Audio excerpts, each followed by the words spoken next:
In the grim quiet of captivity, several bound and hooded figures knelt. Major Hamchon Kang's voice cut through the gloom as he offered a heavy apology to the professor for their current state. The professor, however, refused it, his own words laden with guilt as he blamed himself for putting the soldiers in such peril. Major Kong then revealed the bitter truth of their failed mission: a trusted informant had betrayed them. He explained with chilling certainty how they were led into an ambush, confronted by an enemy force that was far larger and more expertly trained than their intelligence had ever suggested. The entire operation, he concluded, had been a setup from the very beginning. Major Hamchon Kong was on his knees, a captive with his hands bound. A hostile soldier pressed the cold muzzle of a gun to his temple, snarling a final curse: "Bastardi." In that seemingly final moment, a knife suddenly flew from an unseen direction. It struck the soldier's hand with pinpoint accuracy, pinning it directly to his rifle and violently extinguishing the immediate threat to the major's life.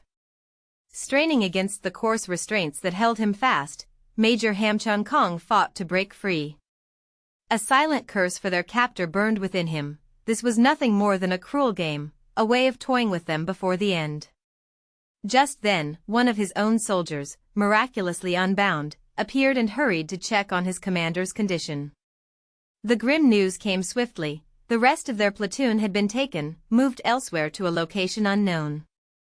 From the darkness of a ceiling vent, Ijin Yu descended. His feet met the floor without a whisper of sound as he moved with practiced stealth across the room, approaching a captive who sat bound and blindfolded. Leaning in close, his voice cut through the tense silence with a single, vital question: "Are you Major Hamchon Kong?" Confusion and shock jolted through Major Hamchon Kong.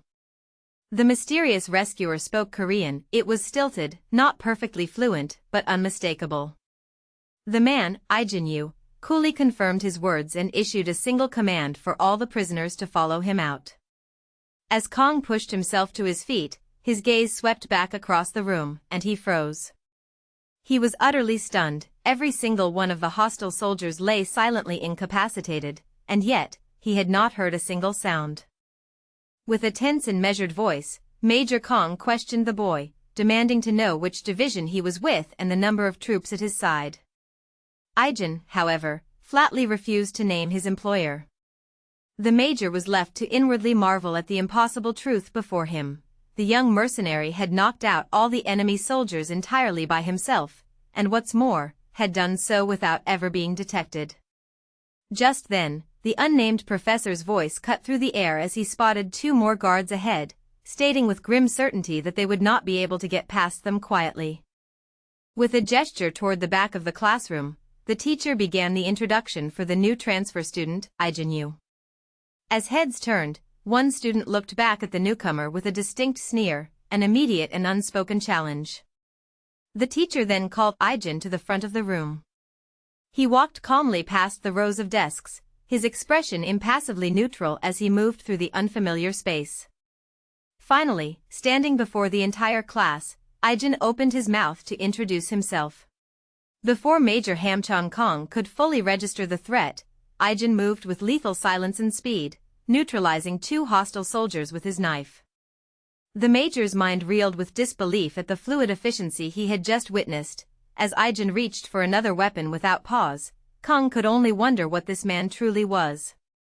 The youth then cut through the tension with a calm, commanding voice, ordering the major to increase their pace and to use his rifle only if absolutely necessary, as he alone would handle the enemy. The professor, sensing Kang's shock, provided a blunt translation of the instruction: "Don't get in my way." From his high vantage point, Ijin Yu observed the hostile soldiers below. He dropped down in utter silence behind an unsuspecting man, neutralizing him with a single, efficient strike of his knife. His mind instantly assessed the remaining threats. He had to clear a path to ensure the captives could escape. What followed was a rapid and brutal sequence, as Ijin engaged the rest of the enemy soldiers, eliminating them with a devastating display of his blade work and close-quarters combat skills. Major Hamchon Kong watched in disbelief as Ijin charged headfirst toward the enemy line. He vocally questioned the sheer recklessness of the tactic, insisting on the absolute necessity of a calm, calculated plan before advancing. His pleas were met only with the continuation of a direct and overwhelming assault, a brutal method that completely defied standard military procedure. With chilling silence, Ijin Yu drove his knife into a hostile soldier's throat, the kill executed in a single, swift motion. Before the body fell, he had already pivoted, his firearm drawn to deliver a final, fatal gunshot to the head of another combatant. Major Hamchon Kong observed the brutal and rapid takedowns, his eyes narrowed with an intense, unwavering focus. As he processed the ruthless efficiency of it all, Kong concluded that the boy's methods were far too reckless for any conventional soldier, a grim realization that only deepened the profound mystery of who Ijin truly was. At Ijin's command, the rescued platoon halted, ordered to wait for a single minute. The words had barely been spoken when one of the soldiers, weakened from his long captivity, suddenly collapsed from sheer exhaustion. Major Kong rushed to his subordinate's side, berating himself for failing to account for his men's grievously poor physical condition. In that very instant, however, a stunning insight struck him. He understood that Ijin had already calculated the platoon's physical limits with cold precision, ordering the rest period in anticipation of their exact breaking point. Major Hamchon Kong fixed his gaze upon the enigmatic rescuer, noting the man's black eyes, a feature that contrasted sharply with his stilted, imperfect Korean. Voicing his suspicion, Kong asked the man directly if he was Korean. The question was met with silence. The rescuer simply turned his back and began to walk away, leaving Kong to watch as the mysterious figure was swallowed by the encroaching darkness. A wave of shock and profound relief washed over Major Hamchon Kong as he finally found his platoon, miraculously rescued and waiting for him. One of his men quickly confirmed that their savior was a single individual, Ijin Yu, who had single-handedly saved them all before telling them to wait at the designated spot. With his part of the mission concluded, Ijin coolly provided the soldiers with directions to their extraction point and prepared for his own departure. The unnamed professor, observing the young man's professional and detached demeanor, correctly deduced that he was a mercenary. Despite Ijin's stoic claim that he was simply carrying out a commission, Major Kong stepped forward, his voice thick with emotion, and sincerely insisted on thanking the man who had saved not only his life but the lives of all his men. Amidst the classroom chatter, a bully's disruptive comment cut through the air. The teacher swiftly silenced the room, announcing the arrival of a new transfer student. With a gesture toward the hall, the classroom door slid open. A figure entered and stood before the class, revealed to all as the newcomer, Ijin Yu. An urgent, unseen voice tore through the air with a single, desperate command, "Get down." In the very next instant, the world erupted. A silent, blinding force ripped through the area, the sheer concussive power of the blast overwhelming all sound and sense. As the initial shockwave passed, a dazed survivor struggled to process the devastation, his mind grappling with a single, confused question: was that a mortar? Disoriented by the sheer chaos of the battle, Major Kang's mind raced with panic as he desperately scanned the area for his men and the professor. A profound wave of relief washed over him the moment he spotted them, all safe and accounted for. His respite was shattered, however, by a fresh eruption of gunfire that snapped his attention back toward the conflict. It was then that an expression of stunned disbelief crossed his face. The young mercenary, Ijin, was still fighting, a solitary figure holding back the entire tide of hostiles all by himself. A strangled cry of, "What the?" hung in the air, the unseen speaker's complete shock serving as a final, raw testament to the event that had just transpired. 6 months passed. The world turned, and the setting shifted dramatically to the mundane halls of a high school classroom. There, a new kind of tension took root as an unnamed bully's aggressive voice cut through the murmuring students, demanding to know just who this new transfer was supposed to be. At the front of the room, the teacher stood before the class and made an announcement. The students were told that a new classmate would be joining them that day. A palpable silence followed the declaration, a brief, heavy pause that stretched the moment, building a quiet anticipation for the new student's arrival. Within the high school, a thought arose that the new male student had likely already found his homeroom. A current of excitement then spread through the hallway, carried on the whispers of female students gossiping about a cute guy, a new third-year transfer. The unusual timing of his arrival did not go unnoticed, as another student thoughtfully repeated the phrase, a transfer student in the third year. Afterward, a hush fell over the corridor, the quiet stillness building a palpable sense of suspense for the new student's introduction. As the grandfather's mind reeled with the staggering thought that a decade had passed, Ijin Yu looked upon Ijin. Her vision blurred, tears welling in her eyes as she was utterly overwhelmed by his sudden appearance. A choked whisper escaped her lips, giving voice to the disbelief that he was truly alive. Even as she saw him standing there, a frantic, silent question echoed through the depths of her shock. Could this person, after all this time, really be her brother? With nowhere to run, the timid Daeyeon was aggressively trapped, her back pressed firmly against the wall. Her tormentor shouted, demanding to know why she had failed to respond to her calls from earlier. The verbal assault concluded with a single, sharp command. Daeyeon was to hand over her gym uniform. Daeyeon's weak protest about what she would wear was met with instant, cold dismissal. Her problem, the bully declared, was not a concern of hers. Closing the distance between them, the aggressor leaned in with a menacing suggestion that she had been far too lenient lately. The veiled warning then sharpened into a direct threat, a promise to physically assault Daeyeon in front of everyone to violently reassert her dominance. Before the watchful eyes of the classroom, the homeroom teacher, Ju, formally introduced the new transfer student, Ijin Yu. He explained that Ijin had been living overseas for an extended period and asked that everyone help him settle in. To that end, Ju specifically called upon a student named Yangchan, assigning him the responsibility of assisting the newcomer. Yangchan cheerfully agreed and made his way toward Ijin, kindly introducing himself to his new classmate. At the homeroom teacher Ju's direction, Ijin Yu started toward an empty seat in the back of the class. As he proceeded down the aisle, his presence was met with immediate hostility from a male student who observed his approach while muttering insults to his peers. Annoyed by Ijin's measured pace, the bully's irritation turned to action. He suddenly thrust his foot out into the walkway, positioning it as a deliberate obstacle intended to trip Ijin the moment he attempted to walk past. With a deliberate, crushing step, the bully from class destroyed the ice cream cone Ijin was holding. He then boasted aloud that he had timed the action perfectly, confirming his malicious intent. When Ijin merely looked at him in response, the aggressor immediately confronted him for the simple act. Growing more agitated, the bully misinterpreted Ijin's stoic silence as a challenge, and his verbal assault sharpened into a direct question, demanding to know if Ijin had a problem. A memory surfaced of Major Kang's warning that he must stay away from any fights now that he was back in Korea. Yet, Ijin inwardly dismissed the concern, certain he would never enter a combat situation without enough intelligence about his surroundings. He knew that making a rash decision was a rookie mistake, the kind of error that could cost him his life. After a decade of surviving countless battlefields, Ijin knew he was no amateur, he was a pro. A memory surfaced of Major Kang, his concern never for Ijin, but for the poor kid who would one day have the misfortune of fighting him.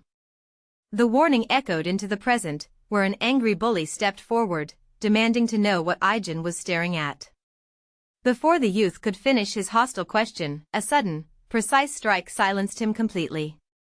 The flashback flickered again for just a moment, the major's voice asking a stoic Ijin if something was wrong. Back in the present, the bully was already on the ground, neutralized, as Ijin stood over the very boy for whom the major had once felt a premonition of pity. With his final instruction, the homeroom teacher, Ju, tasked a student named Yangchan with helping Ijin get ready for the first class. The teacher then wished the students a good day before exiting the classroom. In the quiet that followed, Yangchan turned to Ijin, a kind smile spreading across his face as he confirmed the newcomer's name, initiating their very first conversation. With the formal introduction of Ijin Yu complete, the homeroom teacher, Ju, turned his attention to another student. He tasked the boy, Yangchan, with helping the new transfer adjust to his surroundings. Without hesitation, Yangchen approached Ijin's desk and kindly introduced himself, offering his assistance. A brief, quiet pause hung between them before Ijin finally gave a subtle nod, a silent acknowledgement of the offer. An aggressive hand clamped down on Ijin Yu's shoulder, initiating a confrontation. The reaction was instantaneous. With immense force, Ijin seized and twisted the bully's wrist, wrenching a sharp cry of pain from him. As he held the boy in his grip, a stern warning from Major Kong echoed in his mind, forbidding him from ever fighting in this new life. Despite the memory, Ijin maintained the painful hold, his intense expression betraying the suppressed, dangerous nature within. His dominance having been clearly demonstrated, he finally released the stunned bully and calmly told his sister, Yuna, that they were leaving.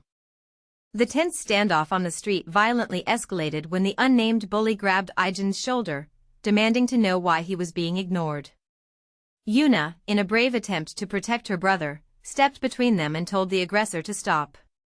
Her plea was met with a violent shove that sent her reeling, accompanied by a crude order to piss off. In that instant, witnessing his sister being assaulted, Ijin's passive demeanor vanished, replaced by a cold and menacing expression. His hand shot out, clamping down on the bully's wrist with a powerful, unyielding grip. The bully cried out in pain and surprise, struggling uselessly against the vice-like hold. Ijin glared, his voice low and chilling as he delivered a simple warning, "Let go of my sister." The sudden, terrifying display of strength and protective fury left the bully stunned, intimidated, and utterly frozen. As they walked, Yuna's gaze sharpened. She had noticed the group of male bullies trailing behind her and Ijin. Unseen by them, a second group, the female bullies, stalked their other victim, Daeyeon, elsewhere. The tense quiet was broken when the lead aggressor closed the distance, his hand clamping down on Ijin's shoulder to halt him in his tracks. Yet, in the face of this blatant hostility, a starkly contrasting thought echoed through Ijin's mind: it's peaceful here. Before the situation could escalate further, Yuna moved without hesitation, stepping between her brother and the bully in a brave attempt to shield him and diffuse the confrontation. Lost in thought, Ijin Yu emerged from the school grounds. His steps came to a halt as he noticed a figure waiting for him just beyond the gate. It was his sister, Yuna Yu. She explained that she had waited, hoping they could walk home together. After confirming he had no other plans, the two siblings turned and began their journey, walking side by side. A slightly distant, awkward silence hung between Ijin and Yuna as they walked home together. It was Yuna who finally broke the quiet, turning to Ijin to ask if the situation was awkward for him. He quickly reassured her that she didn't need to feel bad, admitting that the long-awaited reunion felt just as weird for him. He then revealed the true source of their shared unease, explaining that since the accident had happened when he was only 9, he retained very few memories of her or their grandfather. As the school grounds began to empty, a palpable impatience settled over Ijin and her group of friends. They loitered with a clear purpose, their conversation sharp and cruel as they waited. At that same moment, Daeyeon walked a lonely path, her own thoughts a suffocating torrent of fear over the confrontation she knew was coming. The whispers of the waiting predators soon confirmed their target, solidifying the object of their collective malice. It was, of course, Daeyeon, the very girl their leader, Ijin, hated with such intensity. An afternoon stroll was cut short as Ijin and her friends stepped forward, blocking Ijin and Yuna's path.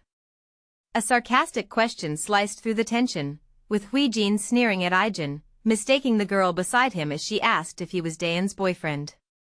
Yuna nervously corrected the assumption, explaining that the boy was her brother.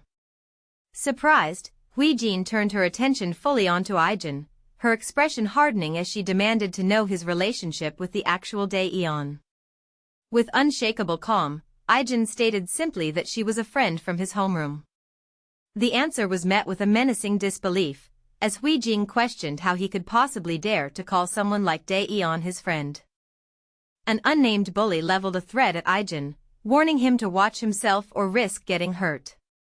As Ijin calmly walked by, the aggressor extended his foot in a crude attempt to trip him.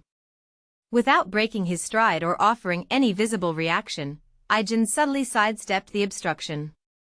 Enraged by his complete failure and Ijin's utter non-reaction, the bully could only yell out in pure frustration. The bully's taunt cut through the air, an accusation that Ijin was simply posturing for his sister. As the aggressor charged forward, however, Ijin's mind worked with cold precision. The advance was reckless, he was far too wide open. The boy continued to close the distance without a shred of thought, leaving every vital point catastrophically exposed as he pressed into Ijin's personal space, ready to attack. With the analysis complete, Ijin could only wonder why his opponent was being so rash, leaving himself so utterly and completely vulnerable. With the lead bully, Ijin, aggressively confronting Daeyeon and demanding an answer, Ijin internally considered just walking away from the conflict.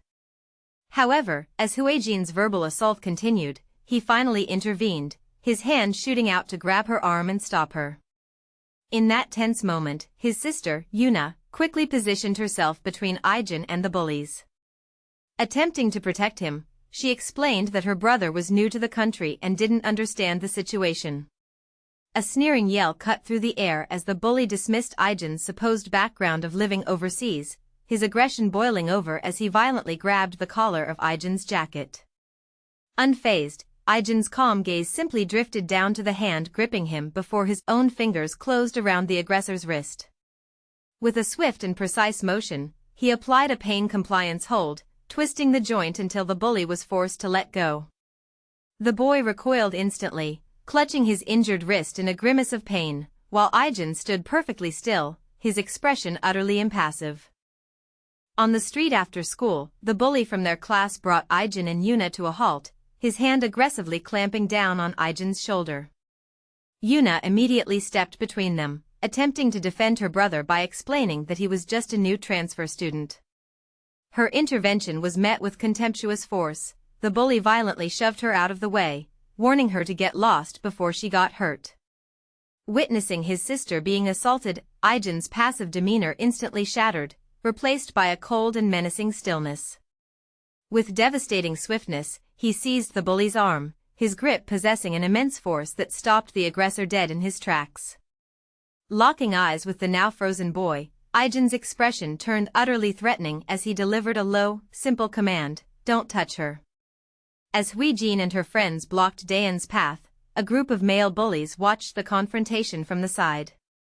Ijin and his sister Yuna happened to walk by, initially oblivious to the tense situation unfolding nearby. The leader of the male group, however, spotted Ijin and a smirk spread across his face as his focus shifted to the newcomer. He stepped forward to obstruct their way, calling out to the transfer student and aggressively demanding a word. A worried expression immediately fell upon Yuna's face as she moved to stand between her brother and the aggressor, attempting to shield him from the confrontation. Word reached Yu Yongo from his aide that his grandson, Ijin, had arrived for his first day of school. The news, however, did little to calm the old man's profound anxiety. He gave voice to his deep-seated worry, questioning how Ijin could ever adapt to a normal life after having survived in such a harsh place since he was just 9 years old. In an attempt to offer some reassurance, the aide reminded the concerned grandfather of the 6 months of intensive training Ijin had undergone specifically to prepare for this very transition. Ijin Yu's gaze remained fixed as two bullies confronted his classmate, Shin Jae-won. His silent observation did not go unnoticed. The lead aggressor abruptly turned, his hostility now aimed directly at Ijin. In a single, fluid motion, Ijin launched his jacket, casting it over the lead bully's head to instantly blind and disorient him. As the accomplice moved in to attack, Ijin met his advance with a single, precise punch to the jaw, knocking him unconscious in a heartbeat. Shin Jae-won stared, his mind reeling in disbelief at the sight of his tormentor lying unconscious on the cold floor. He inwardly questioned if it was truly possible. Could the bully have fainted from just a single punch? The sheer difference in power was staggering. With both his adversaries defeated, Ijin stood calmly amidst the aftermath, utterly unfazed. Overcoming the wave of shock that had frozen him in place, Jae-won cautiously approached the silent victor and spoke for the first time, his voice cutting through the tension as he questioned what had just transpired. With Daeyeon cornered, Ijin and her posse closed in, their threats growing more aggressive by the second. Just as the confrontation was about to boil over, Ijin Yu suddenly arrived, his hand shooting out to grab Ijin's wrist and physically halting her.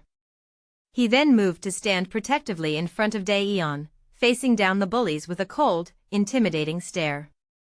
A wave of visible shock and fear washed over Ijin and her friends, who stood frozen before his silent and menacing intervention.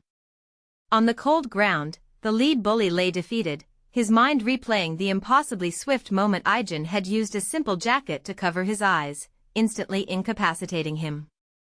Wholly unfazed, Ijin calmly put his jacket back on, the two aggressors now nothing more than unconscious forms at his feet. As he turned to walk away, Shin Jae-won, the classmate he had just protected, rushed to catch up.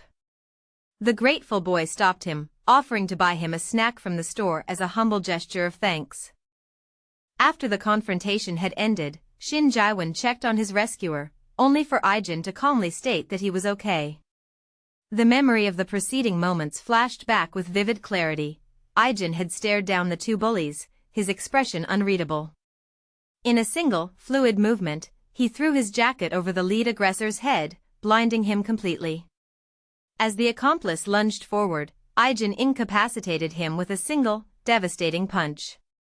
Now, standing in the quiet aftermath, Shin Jae-won observed Ijin's placid demeanor, utterly stunned by the stark contrast between the quiet classmate he knew and the ruthlessly efficient fighter he had just witnessed. As Ijin Yu walked alone down a quiet alleyway after school, a hand suddenly fell upon his shoulder, halting his solitary journey. He turned, his expression perfectly neutral as he came face to face with Shin Jae-won, the very boy he had saved earlier. Cutting straight to the heart of the matter, Shin Jae-won looked at him and asked directly if he was the one responsible for neutralizing the bullies. As they moved away from the earlier confrontation, Shin Jae-won approached Ijin, remarking that he didn't seem like a troublemaker. He offered a piece of cultural advice, explaining that staring was considered rude in Korea and could lead to the exact kind of uncomfortable situation they had just experienced. Ijin acknowledged the tip, drawing a chilling parallel to his own past as he stated that making eye contact could indeed be a life-threatening risk, depending on the opponent. A thoughtful silence fell over Jae-won, who looked at his new classmate with a mixture of puzzlement and intrigue, trying to comprehend the cryptic and intense nature of his response. Continuing the conversation with his classmate, Shin Jae-won, Ijin offered a simple explanation for why he had intervened with the bullies, stating that he had stepped in merely because it looked like they were causing trouble. The day transitioned into night, and within the quiet walls of the Yu family home, Ijin took on a household chore, washing the dishes after their meal.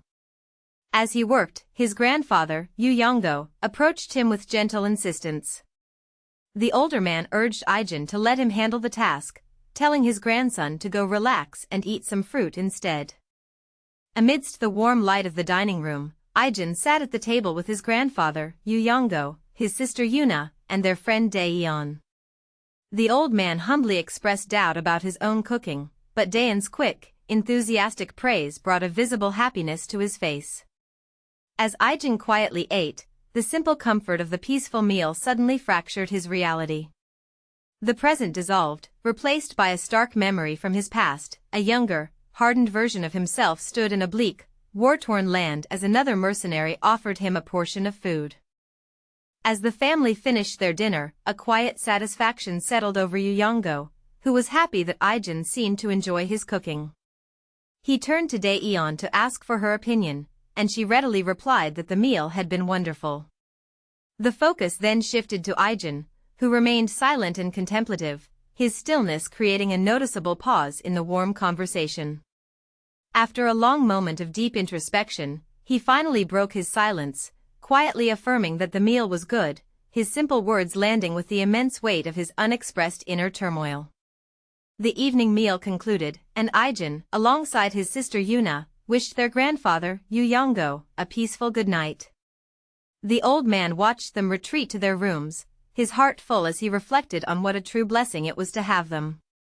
Yet, as Ijin lay in the quiet comfort of his bed, the tranquility of the moment fractured, pulling him back into a memory of his so-called childhood. He was a young boy again, battle-scarred and standing amidst a bleak, war-torn landscape. In that harsh past, an unnamed mercenary held out a simple piece of food, an offering that highlighted the vast, unforgiving chasm between the life he once endured and the peace he now possessed. At the head of the table, Yu Yongo served the home-cooked meal, his earnest hope that Ijin would like the food hanging in the air. As Yuna and Daeyeon watched with bated breath, Ijin lifted a spoonful to his lips, taking a single, thoughtful bite before pausing.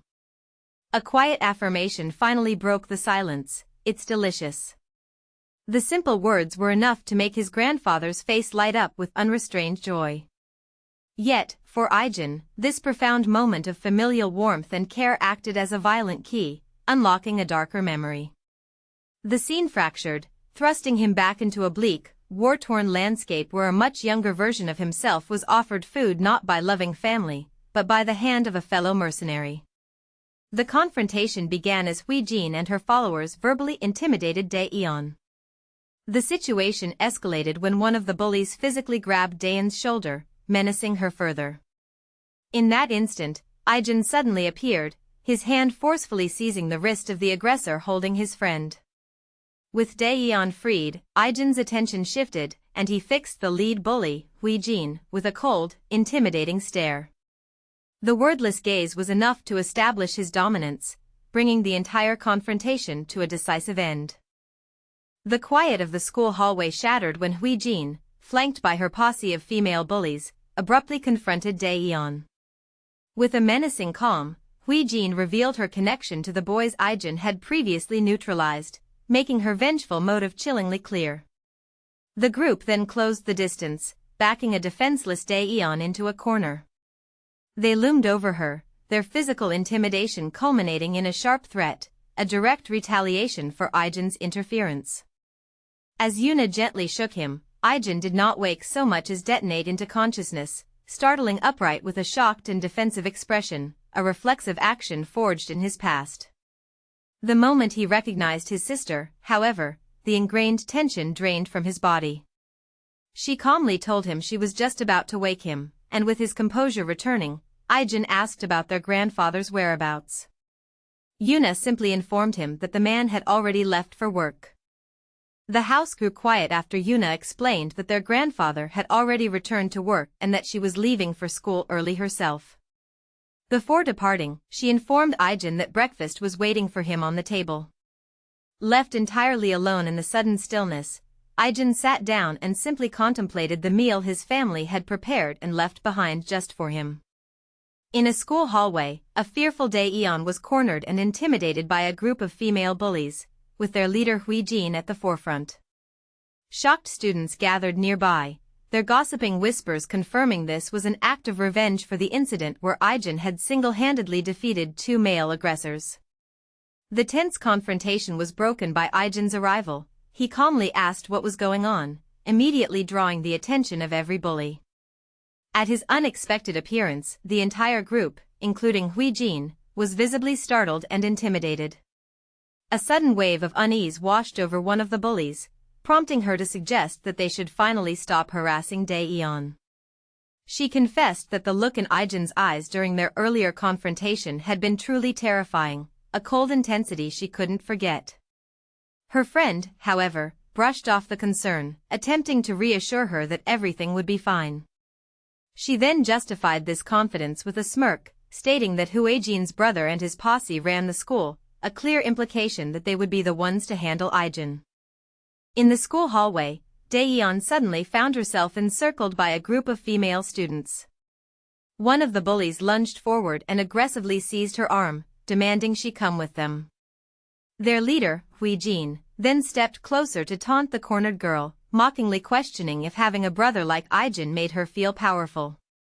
The intimidation escalated into a final, chilling threat as Ijin ordered Daeyeon to follow them immediately or be beaten right there on the spot. With her friends flanking her, Ijin cornered Daeyeon, accusing her of failing to keep her head down. When Daeyeon feigned ignorance, Ijin clarified that this was about the incident with Ijin from the day before, mockingly suggesting that Daeyeon's newfound confidence must have come from her tough brother. The taunt then soured into a direct warning, as Ijin promised that Ijin was in for one hell of a welcoming at school as a consequence for his meddling. A visible wave of concern washed over Daeyeon, and she immediately demanded to know precisely what Ijin meant by her threat. With cold purpose, Ijin confronted Daeyeon, revealing that the boys Ijin had so decisively fought were, in fact, her brother's friends. A chilling threat followed this revelation. A group was likely visiting Ijin at that very moment to exact their retribution. A wave of distress washed over Daeyeon, and she demanded to know what they were planning to do to him. In response, Ijin uttered a sharp insult, her hand already raised in preparation. The sound of a stinging slap cut through the air as her palm connected squarely with Daeyeon's face. The school hallway became a trap as Ijin, flanked by her posse of bullies, confronted Daeyeon and completely surrounded her. The reason for the ambush was made chillingly clear when Ijin revealed a dangerous connection.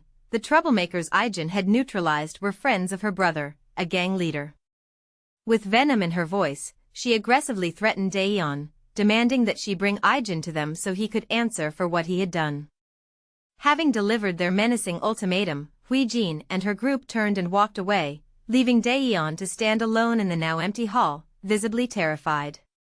As Ijin and her posse aggressively cornered Daeyeon, the lead bully revealed her true motive. This was retaliation for what Ijin Yu had done to her brother's friends. In that very instant, a hand suddenly landed on Ijin's shoulder, interrupting her tirade. Ijin had appeared from behind them, his cold and menacing presence sending a visible shock of intimidation through the group of girls. His grip tightened, and with a chilling calm that escalated the tension to an unbearable degree, he asked if she had just said his name. At school, the illusion of safety shattered as Ijin and her friends aggressively closed in on Daeyeon, cornering her. The reason for the ambush became chillingly clear as Ijin spat out her motive. She was seeking revenge for the beating Ijin had given her brother's friends. Another one of the bullies then scoffed, bitterly contrasting the girl's own annoying sister with Daeyeon's fiercely protective brother. The verbal assault quickly escalated, with Ijin making an explicit threat to deliver a physical beating. The final moment hung heavy on Daeyeon's terrified expression, the stark realization dawning that her association with Ijin had officially made her a target. A cheerful voice broke the morning stillness as Ijin's sister, Yuna, announced that their grandfather had already departed for work. Pushing himself to a sitting position, Ijin remained silent, contemplating the profound strangeness of the moment, the sheer, alien feeling of a peaceful morning. As he methodically put on his school uniform, a stark realization settled within him. This was the first time in his entire existence that he had ever lived a life that could be called normal. While Daeyeon was absorbed in her studies, a presence made itself known beside her. Jisoo Kim's sister loomed over the desk, her intimidating posture casting a sudden shadow that startled the focused girl. A smug smirk played on the bully's lips as she leaned in and demanded the eraser. Thoroughly intimidated by the confrontation, Daeyeon immediately complied, her hand faltering as she passed the small object to her tormentor. In the glow of the monitors, Go Seokjin and Shin Jaewon were locked in a heated computer game. A sudden, triumphant shout broke the concentration as Seokjin celebrated a successful kill. His victory was short-lived, however, as Shin Jaewon casually downplayed the achievement, calling it nothing more than one lousy shot. Seokjin immediately fired back, boasting how his in-game AK rifle had easily overpowered Jaewon's sorry-ass pistol. Unfazed by the taunt, Jaewon simply retorted that he would now be switching to a far more powerful M4 carbine. As Ijin Yu walked away from the unseen confrontation, the knuckles of one hand were visibly stained with blood. A fleeting memory surfaced, the worried face of his grandfather, Yu Yonggo, his voice filled with concern for the boy's well-being. The thought was cut short by the bitter muttering of two of Jisoo Kim's lackeys, who nursed their fresh injuries and seethed with frustration over their defeat. Their anger quickly solidified into a plan: they would call Ijin out again after school. Having overheard their every word, Ijin continued on his path, his expression hardening into a look of cold determination as he silently accepted the impending conflict. As Ijin Yu walked through the school hallway, Go Seokjin, with Shin Jaewon in tow, spotted him and ran to catch up. Reaching the newcomer, Seokjin asked if he had any plans after classes ended for the day. He immediately followed up with an offer to hang out near the school, proposing that they could show Ijin around the area. As his friends extended an invitation, Ijin Yu politely declined, explaining that he needed to walk home with his sister. This prompted his classmate, Go Seokjin, to ask for her name, and Ijin revealed she was Ijin Yu, a first-year student. A flash of surprise and recognition crossed Go Seokjin's face the moment he heard the name. Seeing Ijin's expression shift to one of concern, Go Seokjin confirmed his fears, informing him that his sister was not having a good time at school. Go Seokjin began to explain the grim situation to Ijin, recounting how his sister, Daeyeon, had been popular for her intelligence and looks ever since middle school. The architect of her suffering, he revealed, was the sister of Jisoo Kim, one of the most notorious thugs roaming their school's halls. The bullying had intensified dramatically in high school, where Daeyeon and the girl were forced into the same homeroom, making it a testament to Daeyeon's resilience that she attended school at all. The entire conflict, Seokjin confessed, was rooted in a trivial jealousy. The bully had liked a boy who was interested in Daeyeon instead. Hearing this, Shin Jae-won somberly remarked that bullying often ignited from such insignificant reasons. Ijin's thoughts settled on a grim certainty: bullies never needed a specific reason to target someone.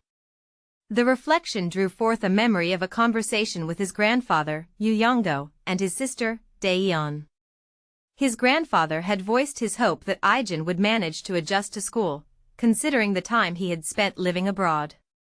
The old man's attention then shifted to Daeyeon, asking if she was doing well, which she confirmed with bright enthusiasm. Filled with pride, their grandfather praised the girl to Ijin, remarking that he never had to worry about her. After all, she was a good student of whom the teachers always spoke so highly. As Go Seokjin finished explaining the situation with Ijin's sister, he voiced his hope that the news was not overly concerning. Ijin, however, maintained a perfectly stoic expression, offering only a simple thanks for the information he had been given. Just then, the classroom's tense quiet was broken by the intimidating entrance of Jisoo Kim and his lackeys. A wave of fear rippled through the other students. Even Shin Jae-won recoiled at the gang's sudden, menacing arrival. As one student demanded to know why the bullies had invaded their classroom, a lackey simply sneered back that they were taking care of business. Shin Jae-won, however, felt his blood run cold. His internal panic flared as he recognized the figure striding through the doorway, Jisoo Kim, a threat on a completely different level from the other thugs.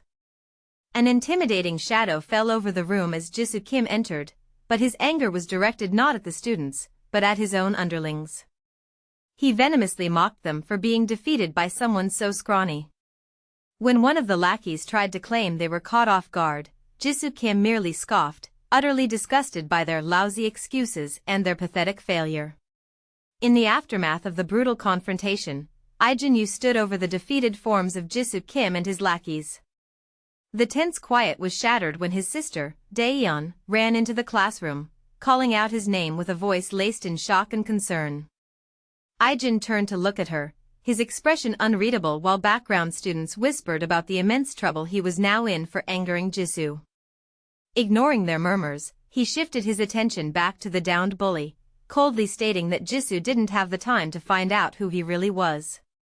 From the floor, Jisoo Kim could only look up, his face a mask of pure, unadulterated fear. At Jisoo Kim's command, the first of his lackeys lunged forward, throwing a punch aimed directly at Ijin. With casual grace, Ijin dodged the incoming attack and countered with a single, swift strike to the man's neck, instantly disabling him. As another attacker attempted to ambush him from behind, Ijin pivoted without pause, landing a powerful kick directly to the second man's face. In the wake of the brief, one-sided exchange, both would-be attackers were left defeated on the ground as Ijin stood victorious over them. A stir went through the onlookers as they spotted a familiar figure sprinting toward the commotion. "It's Huijin's shuttle," one student commented, while others remarked on how sweet her concern for her brother was, a stark contrast to their own sibling relationships. Daeyeon Yu finally reached Ijin, panting heavily from the exertion. Her worry gave way to frustration as she chided him, exclaiming that he had forced her to run through half the school just to find him. A wave of fear and shock rippled through class 1 to 3 as Ijin Yu stepped inside. He walked directly to the desk belonging to Jisoo Kim's sister and calmly confirmed her identity. The girl responded with defiance, questioning his presence in her classroom. Without a word, Ijin reached down and picked up her metal water bottle. As she and her classmates watched, he effortlessly crushed the sturdy container with his bare hand, the startling act stunning the entire room into a dead silence. As Ijin Yu stood over the fallen form of a bully, his sister Daeun's voice suddenly called out to him. He turned, his focus shifting entirely to her as he declared that the ones who should be sorry were the bullies, not her. He then crossed the space between them and, reaching his worried sister, gently placed a hand upon her head in a comforting gesture. The simple, protective action was all the reassurance she needed. Looking up at her brother, Daeun's expression softened into a grateful smile. In the aftermath of the confrontation, Ijin Yu stood over the defeated forms of Jisoo Kim and his lackeys. Just then, his younger sister, Daeun, arrived, her face a mask of shock and concern as she took in the brutal conclusion. Ijin calmly walked past the incapacitated bullies, his focus having already shifted to his true target. He approached and stood directly before Jisoo Kim's sister, the student responsible for the torment. Leaning in close, he delivered a cold, unheard warning, a final, intimidating message that brought a decisive end to the threat against his family. With a roar, Jisoo Kim's lackeys surged forward, brandishing a crude arsenal of bats and pipes as they charged at Ijin Yu. Yet, the lone figure met their aggression with an unnerving calm. He flowed past the first attacker's wild swing and answered with a single, precise motion that shattered the man's leg. What followed was not a fight, but a systematic dismantling. Ijin moved through the remaining thugs with brutal efficiency, his every action disarming an opponent or breaking a limb until none were left standing. When the brief, one-sided struggle concluded, he stood completely unharmed over a writhing heap of groaning, defeated bodies. It was at this moment that a crowd of students, his own sister Daeun among them, arrived to witness the aftermath, their faces frozen in a mask of shock and abject fear. With purpose in his stride, Ijin Yu entered the classroom and moved directly toward Jisoo Kim's sister, who sat unsuspecting at her desk. In a swift, unforgiving motion, he seized the collar of her uniform and forcefully hoisted her clean out of her seat. The other students could only watch in shock as the terrified girl was held suspended in the air. Breaking the stunned silence, Ijin's calm, menacing voice delivered his verdict. "I hear my sister's been having a hard time thanks to you," he stated, the direct accusation leaving no room for doubt. In the aftermath of the swift confrontation, Jisoo Kim's gang lay defeated on the ground as their associate, Daeun, watched helplessly from a distance. Ijin Yu stood over the fallen Jisoo, who stared up in utter disbelief at having been so easily overpowered. As Ijin looked down, his gaze triggered a fleeting memory, a brief recollection of a conversation about his reasons for fighting. In that silent moment, his hand tightened into a fist, his resolve solidified. Turning his back on the humiliated bullies, Ijin calmly walked away, leaving them broken and scattered in his wake. As Jisoo Kim initiated the confrontation, his fist lashed out in the first aggressive attack. Ijin met the blow with an unnerving calm, catching the punch with a single hand, a move that left Jisoo momentarily stunned. Shaken, Jisoo immediately threw a second, wilder punch, but the attack met only air as Ijin effortlessly swayed out of its path. In that same fluid motion, he countered, landing one precise strike to Jisoo's jaw. The impact was decisive. Jisoo was rendered unconscious from the single blow and collapsed to the ground. In the aftermath of the fight, a defeated and furious Jisoo Kim rejected his follower Huijin's talk of revenge. Daeun cast a look of pure contempt at the beaten bullies before turning her back on them and walking away. Later, as Ijin and Yuna made their way home, she confessed her worry that he was only fighting because of her. Ijin gently placed a hand on Yuna's head, reassuring her that he had fought simply because he wanted to. His reason, delivered with quiet conviction, left her completely surprised. He did it because they were family. With a sudden, brutal finality, Ijin Yu delivered a single, powerful punch directly to Jisoo Kim's face. The sheer force of the blow sent Jisoo flying backward through the air, his body arcing helplessly before he crashed hard onto the ground. He was utterly defeated, rendered unconscious by the solitary strike. As Ijin stood over the fallen form, the surrounding onlookers could only stare, their faces frozen in stunned disbelief at the swift, shocking conclusion. A voice finally cut through the heavy silence, verbally confirming the unbelievable outcome for all to hear. Ijin had knocked out Jisoo Kim.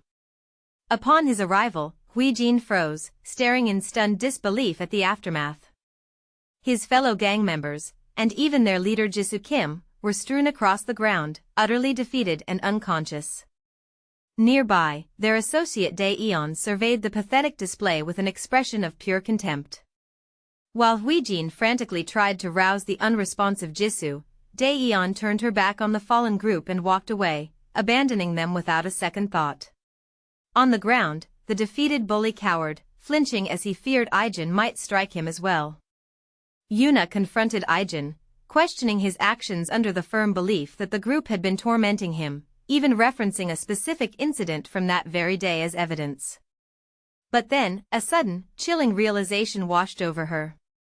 A single, piercing question bloomed in her mind: how could he have possibly known about her situation? In that stark moment, she finally understood. He hadn't fought for himself at all, he had done it all to protect her. As Yuna watched Ijin, a heavy worry began to coil in her heart. He was fighting again, and it was because of her.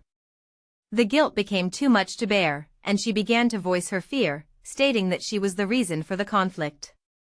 Before she could continue, Ijin interrupted her, not with words, but with a gentle hand patting her head in a gesture of simple comfort. His focus then shifted entirely to her well-being as he offered to walk her back to her homeroom. A wave of stunned disbelief washed over the bystanders as the truth settled in: Ijin had single-handedly defeated Jisoo Kim's entire gang. From the crowd, Shin Jaewon and Go Seokjin exchanged a look of pure relief, commenting on how utterly hardcore Ijin's fighting ability was and grateful they had never directly confronted him. Nearby, Dae-eon shot a disgusted glance at her fallen associates before turning and walking away from the pathetic display. In the center of it all, Ijin stood stoically, a silent figure amidst the wreckage of unconscious bullies. The heavy silence was finally broken when Yuna approached him, her voice tinged with shock as she acknowledged his terrifyingly impressive skills, opening the door to the serious conversation that was about to begin. Guilt finally compelled Yuna to speak, and she confessed to Ijin her belief that she was to blame for the fights he had recently been forced to endure. He moved to comfort his sister at once, assuring her that there was no reason to feel guilty and that events were unfolding just as they should. As they walked on together, Ijin began to reflect, his thoughts turning to the world he had left behind, a harsh place where every individual had acted solely out of their own self-interest. As he walked beside his sister, Yuna, Ijin's thoughts drifted to a harsh reality he had observed time and again. He recalled the countless people who never spared a thought for the suffering of others, remaining completely unaffected as long as their own lives were untouched. Yet, his mind continued, even those profoundly selfish individuals would occasionally act out of character. The stark realization settled within him: the only time those people ever changed their behavior was when their own families became involved. The thought concluded, and the two siblings simply walked on in a quiet, shared silence, his presence a shield for the family he now held so close. As Ijin and Yuna walked home together through the night, his thoughts drifted into a quiet, introspective space. A question echoed in his mind: what truly was a family, and why was it considered so important? His reverie was cut short when Yuna's voice broke the silence. She pointed out that he could barely remember his own family, a remark that pierced his quiet contemplation and initiated a far deeper conversation between them. In the aftermath of the confrontation, Ijin and Yuna stood together on the school staircase. A quiet reflection passed through Ijin's mind as he acknowledged that he still couldn't remember much of his past with his family. Despite this, he concluded that his memory loss changed nothing. They were, and always would be, a family. Reaching out to reassure her, he affectionately patted Yuna on the head. She insisted she was fine and told him to go back to his own class, but Ijin was resolute. Demonstrating his protective nature, he insisted on walking her to her homeroom first. After bidding his classmate farewell, they parted ways, leaving Ijin to continue his journey alone. He walked down the long school hallway, his mind wandering and lost in thought, the rhythmic sound of his own footsteps the only accompaniment. His quiet contemplation was broken when he came to a sudden halt, his gaze drawn to a tense gathering of students up ahead. He watched as the group formed a menacing circle, trapping a single student in their midst. A chilling realization washed over him as his eyes focused, and he understood with a jolt of alarm that the one they had cornered was his own sister, Yuna. After Ijin had dispatched Jisoo Kim's group, Shin Jaewon and Go Seokjin rushed to his side, their faces filled with awe at his combat prowess.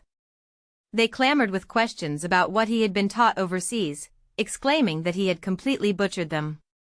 Throughout their effusive praise, Ijin remained utterly silent and stoic, his gaze fixed on the ground as he offered no response. Jaewon then added that he too had thought Ijin was pretty awesome.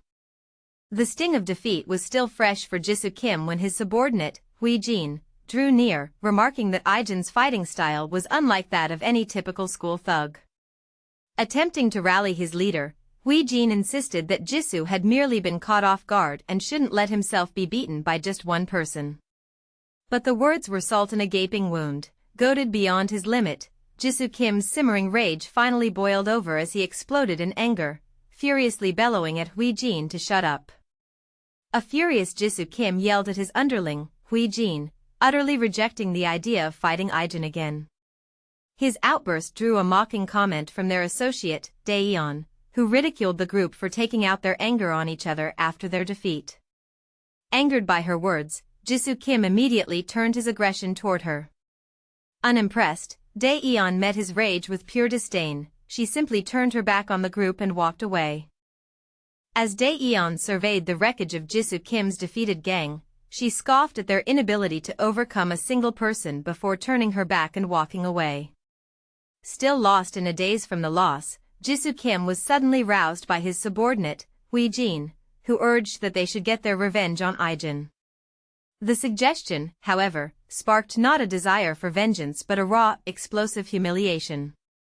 Enraged, Jisoo lunged forward, grabbing Ijin by the collar and roaring at him to shut up. From his place among the defeated, Ijin let a sarcastic call escape his lips, directed at Daeyeon who had been observing the entire affair. Without a single word, she turned her back on the group and began to walk away. The blatant dismissal caused fury to erupt from Ijin, and he shouted in disbelief that she would dare give him the cold shoulder. Yet, Daeyeon continued to depart, her unhurried stride cementing the sheer disdain she held for the fallen bullies. As Ijin attempted to rally the battered Jisoo Kim, urging him toward revenge, a torrent of impotent fury erupted from the defeated boy, his voice raw as he screamed at Ijin to be silent. Daeyeon watched the pathetic display from a distance, the exchange confirming her disgust. In her mind, they were nothing but losers. With that silent, final judgment, she turned her back on them all and simply walked away, abandoning the group to their own humiliation. In the narrow confines of an alley, Ijin stood with her foot planted firmly on the back of another female student, the girl having collapsed to the ground in pain. A cruel smirk twisted Ijin's lips as she ground her heel into the victim's back, wrenching a sharp cry from the girl beneath her. As the bullies turned to walk away, leaving their victim crumpled on the pavement, Ijin's accomplice cast a worried look over her shoulder. Hesitating for a moment, she then turned to Ijin and began to ask her a question. Sprawled on the alley floor, the student lay where Ijin's group had just tripped her. Ijin loomed over the girl, aggressively questioning why she was late and following up with a stark warning not to talk back. For a brief moment, a flicker of hope arose in the victim's mind that the bullying might now end. But without another word, the tormentors simply turned and walked away, leaving her utterly defeated and alone on the ground. As the school day concluded, Yuna waited for Ijin just outside the main gate. When he joined her, she playfully joked that she had only lingered because she didn't know the way home by herself. While they walked, Yuna suggested they stop at a store to pick up some groceries. She explained that she wanted to have dinner ready for their grandfather, knowing how happy it made him to come home to a meal she had prepared, especially after he had worked late. With a fond smile, she affectionately teased her grandfather for the particularly smug smile he always wore whenever she cooked for him. With a menacing threat, Ijin promised, "We'll see how long that smile lasts." In the next instant, she shot her foot out, tripping the victim and sending the girl sprawling onto the hard ground of the alley. Standing over her fallen classmate, Ijin displayed no remorse, instead turning to casually ask her friend what she wanted to get. As Daeyeon watched from the side, Ijin and her accomplice cast one final look down at the terrified girl before turning and walking away, abandoning her in the alley. As Ijin and Yuna walked side by side, sharing a quiet moment, Yuna turned to face him and broke the comfortable silence. She ventured a personal question, asking if he had ever had a girlfriend or a female friend he was dating. Ijin simply looked back at her, his expression neutral and perhaps a little confused, but he gave no answer. Undeterred, Yuna followed up, suggesting that she believed he would be popular with girls. As they continued their walk, the unspoken hung in the air, leaving Ijin with a pensive and distant look upon his face. As they walked together, Yuna's thoughts lingered on the immense difficulties Ijin must have been facing while adjusting to his new life. Shattering the quiet moment, she suddenly changed the subject, asking if he had a girlfriend. His stunned silence was all the confirmation she needed, and she excitedly pressed him, asking if he was dating someone. The question, however, left the young man utterly disarmed. A deep crimson blush crept across his features, broadcasting his clear embarrassment. Completely flustered and unequipped to respond, Ijin could only turn his head sharply away from her, his gaze fixed on anything else. With a hopeful gesture, Yu Yongo presented his grandson, Ijin, with a new smartphone.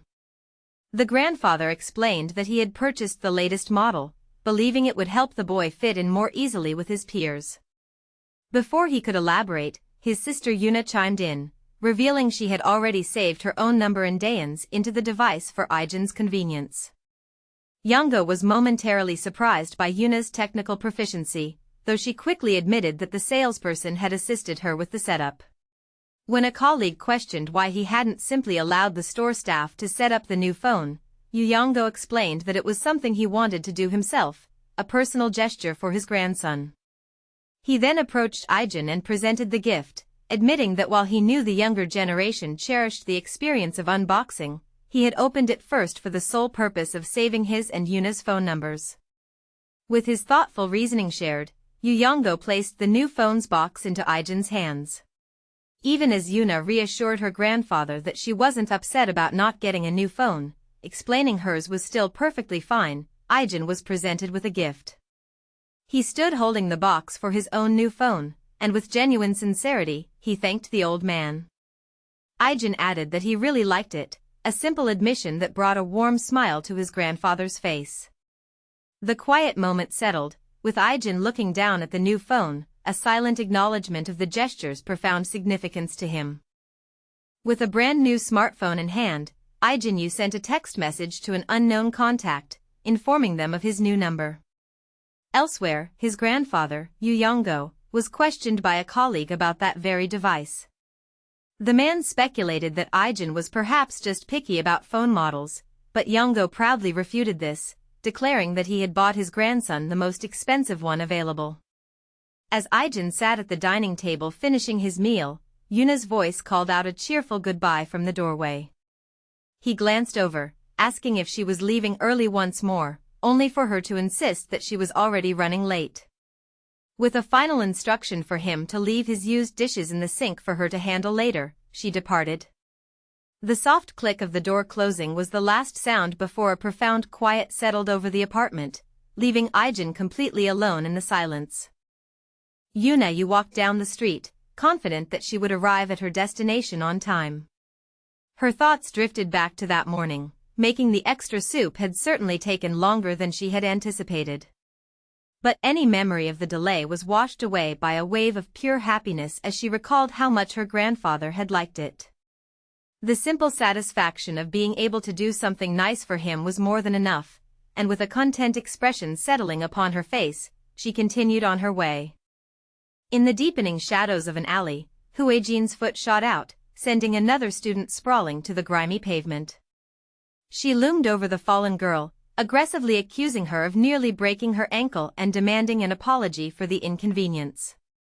When the victim's response proved inadequate, Ijin violently seized a fistful of her hair, demanding a more sincere apology.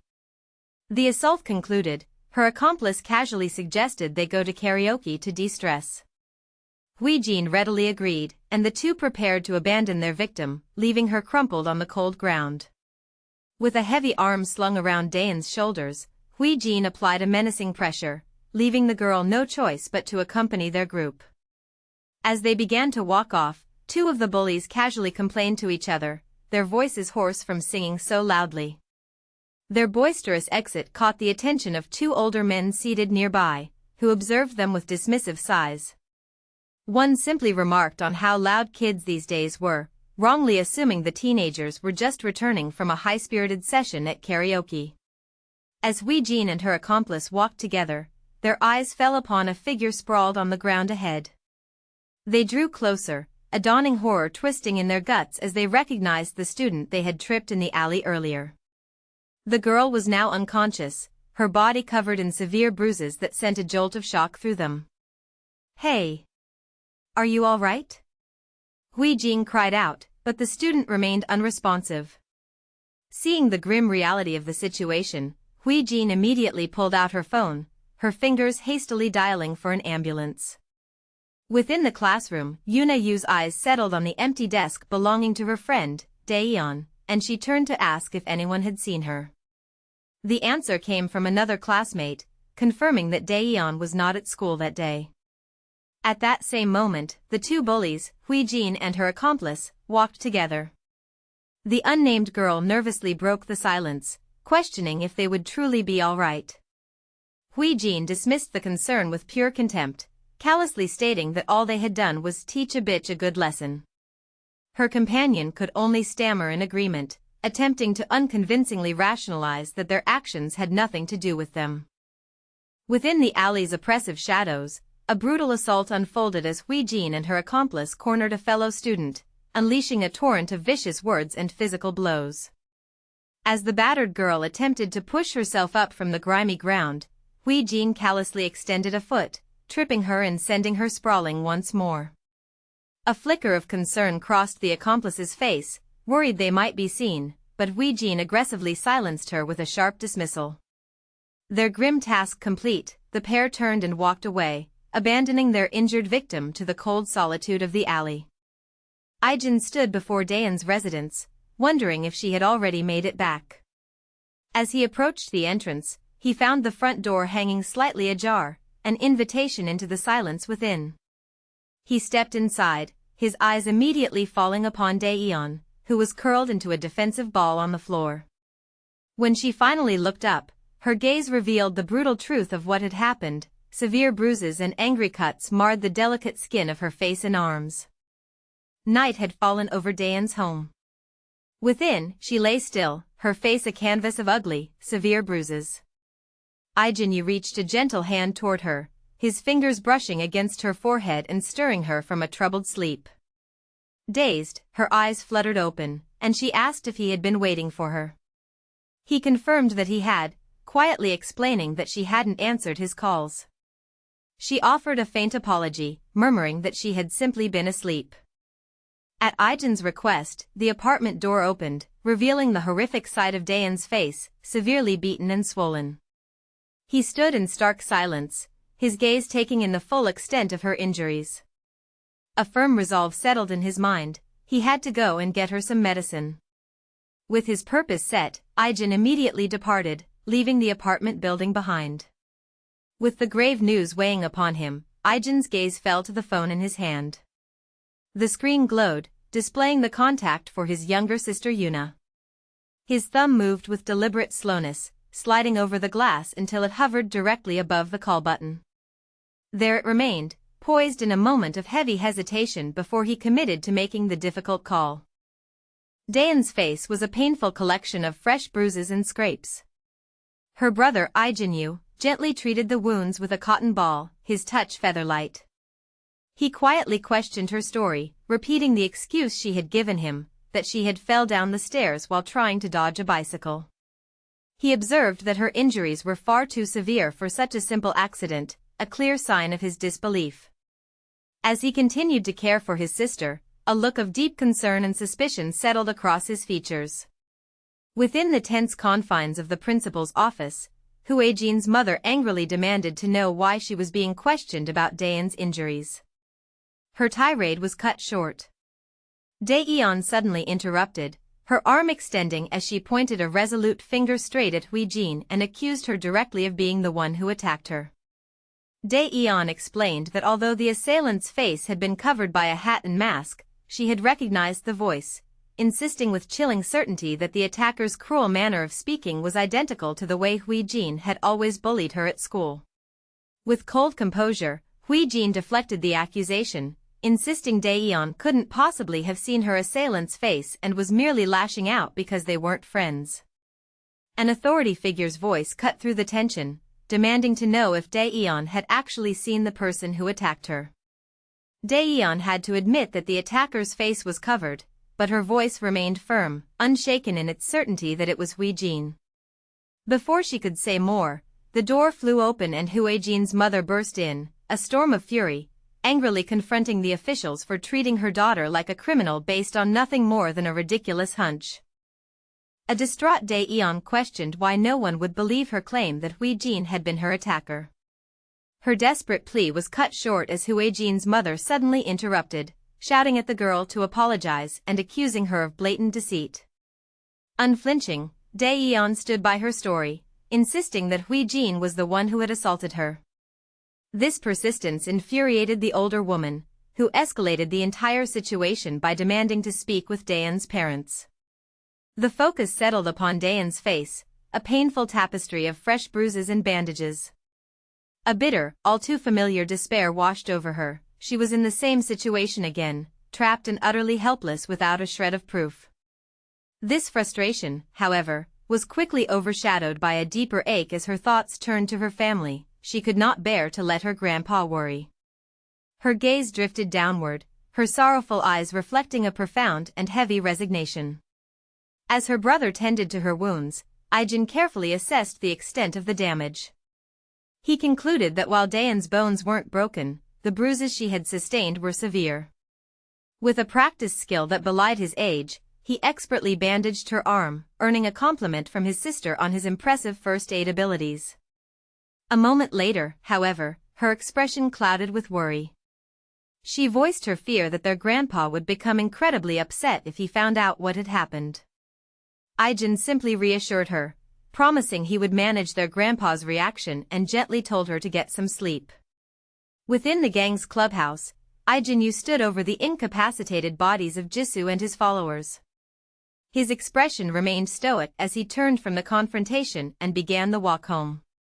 At that very moment, his sister Dayan was in her room, reflecting that she had been right not to tell their grandpa about the bullying. She despaired, consumed by the thought that as teenagers, there was nothing they could do to solve the problem. A stark contrast formed. Dayan sat dejectedly on her bed, steeped in a feeling of complete helplessness, while her brother walked with unwavering purpose, the very issue she deemed insurmountable already handled by his decisive action. The humiliating news was delivered by one of his own. The entire school was talking, spreading the story of how Ijin had single-handedly laid them all low. A fist clenched at Jisoo's side as he heard the report, but he quickly dismissed the embarrassing loss, claiming they had merely underestimated their opponent. This wasn't a true defeat, he declared, but a lesson. If they planned ahead, they could still crush Ijin.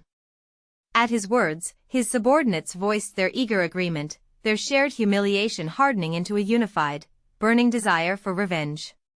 Amidst the bravado, a gang member confidently boasted that their target wouldn't stand a chance against the whole group. Jisoo, however, was more pragmatic. He acknowledged that their opponent was indeed not an easy target, but insisted that they absolutely must retaliate. A fair fight was immediately dismissed, as their leader flatly declared that a one-on-one confrontation was not their style. With that, Jisoo made the final, chilling decision: the entire gang would ambush their foe tomorrow, hitting him with everything they had. While at the gang's clubhouse, Jisoo answered a call from his sister. It was she revealed, who had roughed up Dae-eon earlier that day. Her motive was to make a clear and brutal point: Dae-eon was no longer off limits despite past events. Pleased by this development, Jisoo praised his sister, confirming that her bold move had simply set the stage for a conflict they were already preparing for, as his gang had been planning to confront Ijin anyway. As the gang leader, Jisoo listened to his sister confirm over the phone that she had roughed up Dae-eon. The clubhouse door creaked open. Ijin Yu entered the room with a preternatural calm, his uninvited intrusion immediately drawing looks of shock and anger from the gathered members. Jisoo stepped forward to confront him, demanding to know what he was talking about. In reply, Ijin simply stared the leader down, his expression hardening into a cold, menacing glare. He stood alone, a solitary figure facing the entire assembled gang, poised for the inevitable conflict. The gang leader Jisoo's taunt had barely begun to form, his arrogant desire for a rematch hanging unfinished in the air. In an instant, with a speed that defied perception, Ijin erased the space between them. He moved past the stunned man, and in that same fluid motion, a single, precise strike connected with Jisoo's face. A look of pure shock twisted the leader's features as the overwhelming force of the blow sent him hurtling backward, completely neutralized. Ijin Yu stood menacingly before the clubhouse door, then sent it flying from its hinges and deep into the room with a single, forceful kick. Startled by the sudden, violent intrusion, the gang members inside, led by Jisoo, could only stare. One of them angrily confronted the intruder, demanding to know who he was, only for Ijin to swiftly strike him in the neck, incapacitating him in a single, fluid move. A wave of shock and fear washed over Jisoo and the remaining members at the raw display of speed and power. As his first victim lay unconscious on the floor, Ijin calmly advanced on the terrified group. Under the shroud of night, Ijin Yu arrived, confirming he had found the gang's clubhouse. In the cold air, he methodically pulled a glove tight onto his hand, a silent promise of the confrontation to come.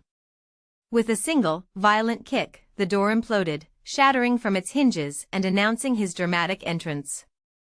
Inside, the gang members, including their leader Jisoo, were caught completely by surprise, their moment of leisure violently interrupted. Ijin stood menacingly within the destroyed doorway, a dark figure casting his shadow over the shocked men before him. The clubhouse door splintered inward as Ijin Yu kicked it clean off its hinges, abruptly halting the gang's activities. Their leader, Jisoo, shot to his feet in a rage, demanding to know who the intruder was. Unfazed by the hostility, Ijin calmly confirmed that he had found their hangout spot. This cool proclamation enraged Jisoo further, and he immediately ordered his subordinates to attack.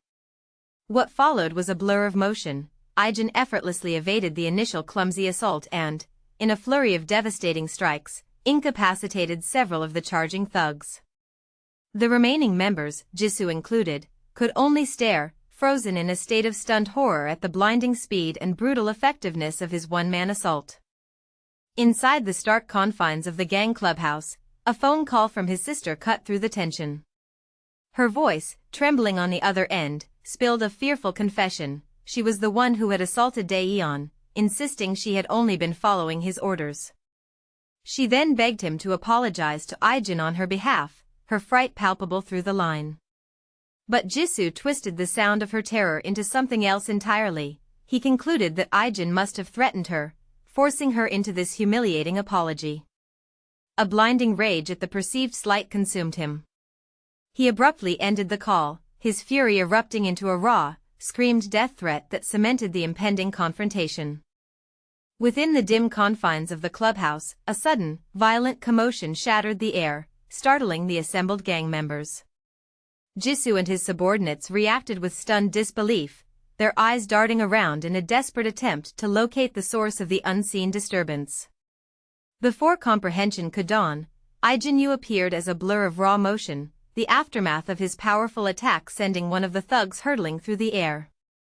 He stood impassively amidst the chaos he had just unleashed, his presence a chilling promise of more to come. A cold ultimatum fell from his lips, reminding them of the one warning he had given, to leave his sister alone. It had all happened in mere seconds, a fact one of the defeated bullies recounted in the silent, terrified daze. The lone fighter, Ijin, had masterfully turned the room itself into a weapon, strategically taking down the outer members first to box them in and force the rest of the group helplessly over a table. A chilling thought echoed in the boy's mind: how could anyone possibly defeat such a skilled combatant? His work complete, Ijin violently grabbed the leader, Ijin, and aggressively demanded to know what his sister had ever done to deserve their harassment. Ijin, however, could only feign ignorance, claiming he didn't know what Ijin was talking about. The blatant lie ignited a new level of fury in Ijin, who snarled the word bastard as violence threatened to erupt once more. As Ijin and his grandfather, Yu Yonggo, walked home under the night sky, the older man expressed his pleasure that Ijin seemed to be making friends. Their quiet journey was interrupted when they were approached by another man, his face etched with concern, who addressed Ijin directly. He asked if Ijin was the student who had promised to look after his granddaughter, Daeyeon. Ijin confirmed that he had made such a promise, an admission that took his own grandfather by surprise. Overcome with relief, Daeyeon's grandfather bowed deeply and expressed his profound gratitude, explaining the constant worry that had plagued him ever since his granddaughter had gotten hurt. Standing over one vanquished bully, Ijin Yu turned his cold gaze to the next. He moved in an instant, his hand clamping over the face of another terrified boy before violently slamming his head into the brick wall with enough force to crack the masonry itself. Soon, the entire group was left incapacitated on the ground, one of them thinking in stunned shock at how Ijin showed no signs of fatigue. Looming over the wreckage of his opponents, Ijin coldly questioned them, asking why they had to harass a helpless girl. His final, intimidating stare burned with a chilling anger, his eyes saying everything his words did not. With a final, rage-fueled scream, Ijin lunged forward in a desperate assault. Ijin calmly sidestepped the clumsy attack, and in the same fluid motion, delivered a powerful counterpunch directly to his opponent's jaw. The force of the blow was devastating, knocking Ijin clean off his feet as teeth flew from his mouth. He landed hard on the ground, unconscious and completely defeated. Above him, Ijin stood, his bloody fist a silent testament to the fight's brutal conclusion. Within the sterile walls of what appeared to be a hospital, Daeyeon's grandfather poured out his heart to Ijin Yu, his voice thick with emotion as he explained that his granddaughter was all he had left. In a gesture of utter desperation, the old man then bowed deeply, begging Ijin to please look out for her. Ijin watched the solemn plea, his own expression unreadably stoic. Reaching forward, he placed a firm, reassuring hand on the grandfather's shoulder and calmly accepted the charge, promising that he would protect Daeyeon. The old man looked up from his bow, his face a mixture of pure surprise and profound, soul-deep relief at the unwavering promise he had just been given. Looming over the defeated Ijin, Ijin Yu issued a stark warning to stay away from his sister. The threat, however, went deeper. With cold precision, he made Ijin responsible for his own sister's actions, promising that if she ever troubled Yuna, it would be Ijin he returned for. As Ijin began to turn away, one of the other beaten bullies struggled on the ground, gasping that he couldn't breathe. Unfazed, Ijin calmly left the incapacitated figures behind him. The weight of the recent fight settled upon Ijin Yu as he walked home, his expression somber and reflective. He arrived to the familiar greeting of his own grandfather, Yu Yonggo, but before he could step inside, his path was blocked by another man. It was Daeyeon's grandfather, his face etched with distress as he explained that his granddaughter was in the hospital, his words conveying a deep and helpless worry. The old man then made a formal plea, asking Ijin to please look out for Daeyeon at school. A quiet resolve hardened Ijin's features as he accepted the heavy responsibility, solemnly promising that he would ensure the girl's safety. A wave of confusion washed over Ijin as he and his friend approached, a sense of deep foreboding gripping his companion. Their advance came to a sudden halt, their eyes widening in shocked disbelief. Before them, their entire group lay sprawled in a single, unconscious pile, a testament to a swift and brutal confrontation. Standing calmly amidst the bodies, the architect of this devastation was revealed to be none other than Ijin Yu. All color drained from Huijin's face, his expression twisting into one of utter terror as he finally comprehended the dire and inescapable situation he had just walked into. Cornered, Huijin's mind reeled in panic, clinging to the desperate rationalization that there was no proof he had hurt Daeyeon, even as he verbally warned the approaching figure to stay away. Ijin Yu ignored the threat, his advance silent and unwavering. With frightening speed, he delivered a sharp strike to the first bully's throat, incapacitating him instantly. Without a wasted motion, he neutralized a second with a precise blow to the side of the head before taking down a third by kicking out the back of his knee. A final, powerful kick slammed into the last gang member's torso, leaving a horrified Huijin as the only one left standing amidst the ruin. Under the cloak of darkness, Ijin Yu walked the final steps toward his house. He crossed the threshold into the quiet living room and offered a greeting to his grandfather, Yu Yonggo, who sat waiting. The old man's gaze immediately found him, his expression etched with a deep and serious concern.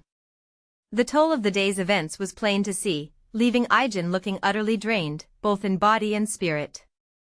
Slowly, his grandfather rose to his feet, his unwavering stare fixed upon the boy, stretching the heavy, unspoken tension that had settled in the space between them. Visibly beaten and consumed with fury, Huijin leaned against a wall when his friend found him. The friend wasted no time, asking if Ijin had been the one to beat him up again. The question triggered a sharp memory for Huijin, Ijin's hand grabbing him forcefully by the hair, his voice low with a brutal warning to leave his sister alone. Pulled from the recollection, Huijin then faced his friend's mockery, who taunted him with the question of whether he was now afraid of Ijin. Even as he lay injured on the ground, a defiant question escaped Huijin's lips in response to the warning he had just received. His words were cut short, however, when an approaching figure called out his name. Huijin's friend stood over the beaten group, his gaze cast downward. A final, chilling ultimatum was delivered: if Huijin ever went near that girl again, he would personally be the one to assault him. All defiance drained from Huijin's face, leaving only an expression of profound shock and utter defeat. With a troubled air, Daeyeon's grandfather approached Ijin, offering a quiet apology for the interruption. He explained that his granddaughter had been injured, revealing that she had mentioned Ijin by name as the one who had treated her bruises. The elderly man's voice carried the heavy weight of suspicion as he dismissed her story of having simply fallen down the stairs, insisting her injuries looked far too serious for such an accident. He added with mounting concern that she was now stubbornly refusing to go to the hospital. Throughout the tale, Ijin stood perfectly still, listening in silence as his expression grew grave, absorbing the dark implications of the old man's story. With a heavy heart, Daeyeon's grandfather confided his thoughts, reflecting on a past where he felt unprepared to raise a young girl, having always been busy working just to provide. He expressed a profound gratitude for his granddaughter, stating with certainty that she had given him far more than he could ever give her. That deep affection, however, now fueled his heartbreak as he was forced to watch her suffer from a pain she refused to name. He sadly speculated that Daeyeon must believe he was too old to understand her modern problems. In a moment of pained resignation, he lamented the vast generational gap, concluding that if it was hard for a child to talk to their parents, it must be even harder for a grandchild to truly confide in their grandfather. Ijin addressed Daeyeon's grandfather, acknowledging the deep and mutual love he had observed between the man and his granddaughter. Sensing the elderly man's profound distress, Ijin offered a quiet reassurance, telling him not to worry. He then made a firm promise to personally keep an eye out for Daeyeon while they were at school. Overcome by a wave of emotion and immense gratitude, the grandfather struggled to find the proper words to express his thanks. Upon Ijin's return, his grandfather, Yu Yonggo, was overcome with a profound happiness and an unmistakable sense of relief that his grandson was finally home. Within the stark white walls of the hospital room, Jisoo and his sister lay visibly injured.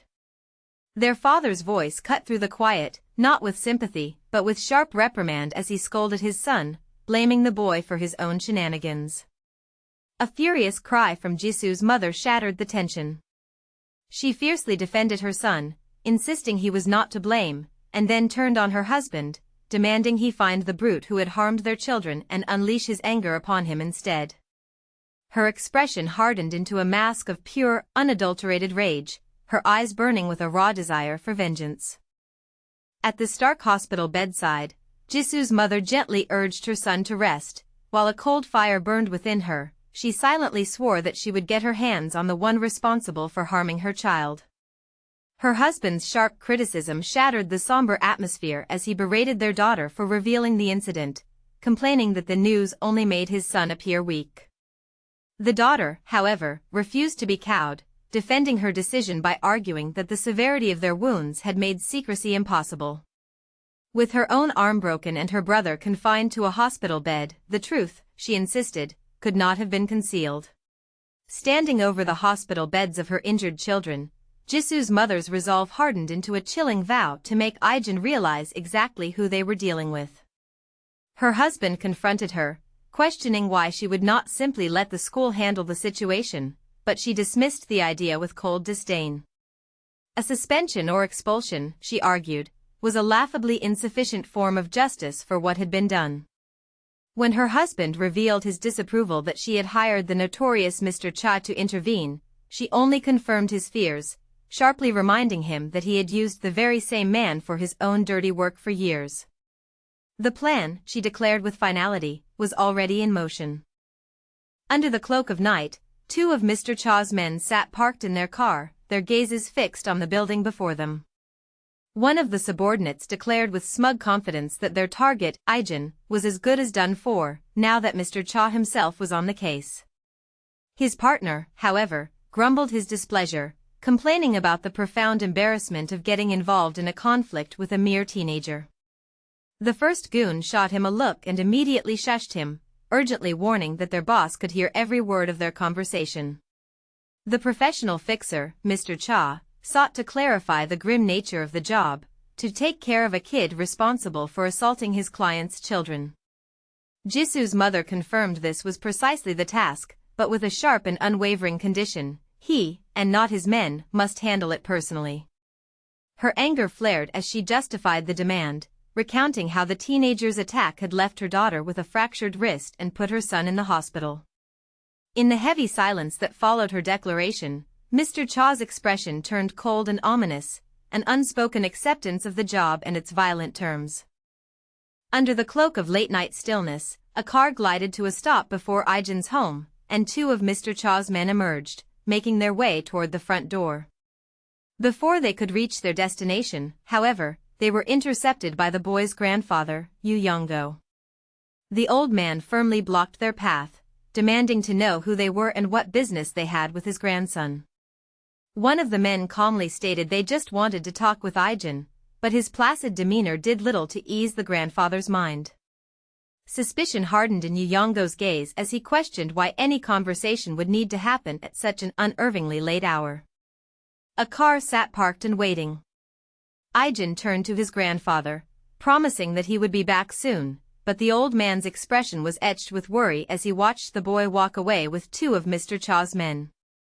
As they approached the vehicle, one of the men placed a hand on Ijin's shoulder, telling him not to worry and that they just needed to talk. The two men then escorted Ijin into the back of the car. Within the narrow confines of the alley, Ijin stood motionless, a silent question forming in his mind as to why these men had come for him.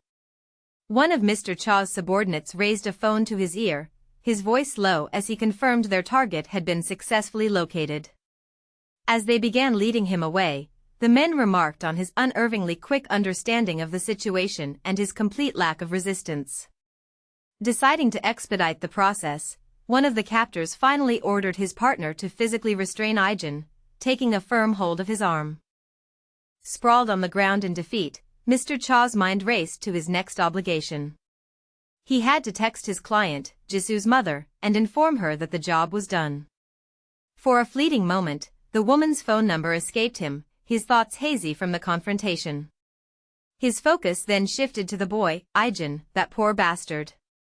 He couldn't fathom why someone like that would ever get involved with Jisoo and his sister. A fresh wave of irritation washed over him as he recalled his own subordinates speaking so carelessly in front of the little girl. He made a firm mental note that they would be reprimanded for their unprofessionalism later.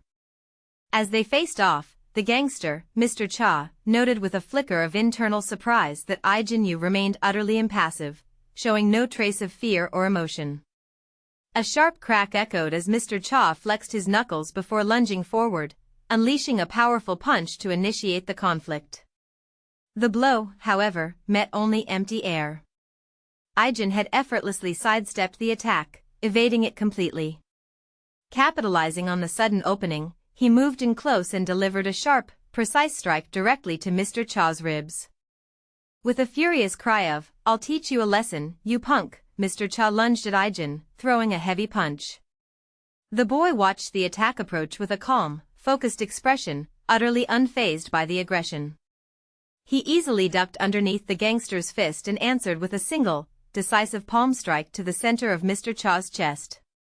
The sheer force of the blow sent the man flying backward, his face instantly becoming a mask of profound shock and searing pain. A chilling realization settled upon Mr. Cha as he faced the teenager. The boy knew exactly what he was doing. Ijin's fist shot out, and Mr. Cha instinctively threw up a forearm, successfully blocking the strike. Yet, in that same instant, strong fingers locked around his defending arm. A threat caught in Mr. Cha's throat as he felt the inescapable grip. Using the captured limb for leverage, Ijin pivoted, executing a flawless shoulder throw that sent the gangster flipping through the air. Mr. Cha crashed hard against the ground, his world spinning. As he lay there, looking up in shocked disbelief, a new, stark conclusion formed in his mind. This wasn't just training, this was the brutal efficiency of someone with extensive, life-or-death combat experience. Mr. Cha openly conceded that the young man before him was far more skilled than any average high school kid, voicing his disbelief at having to fight a mere teenager.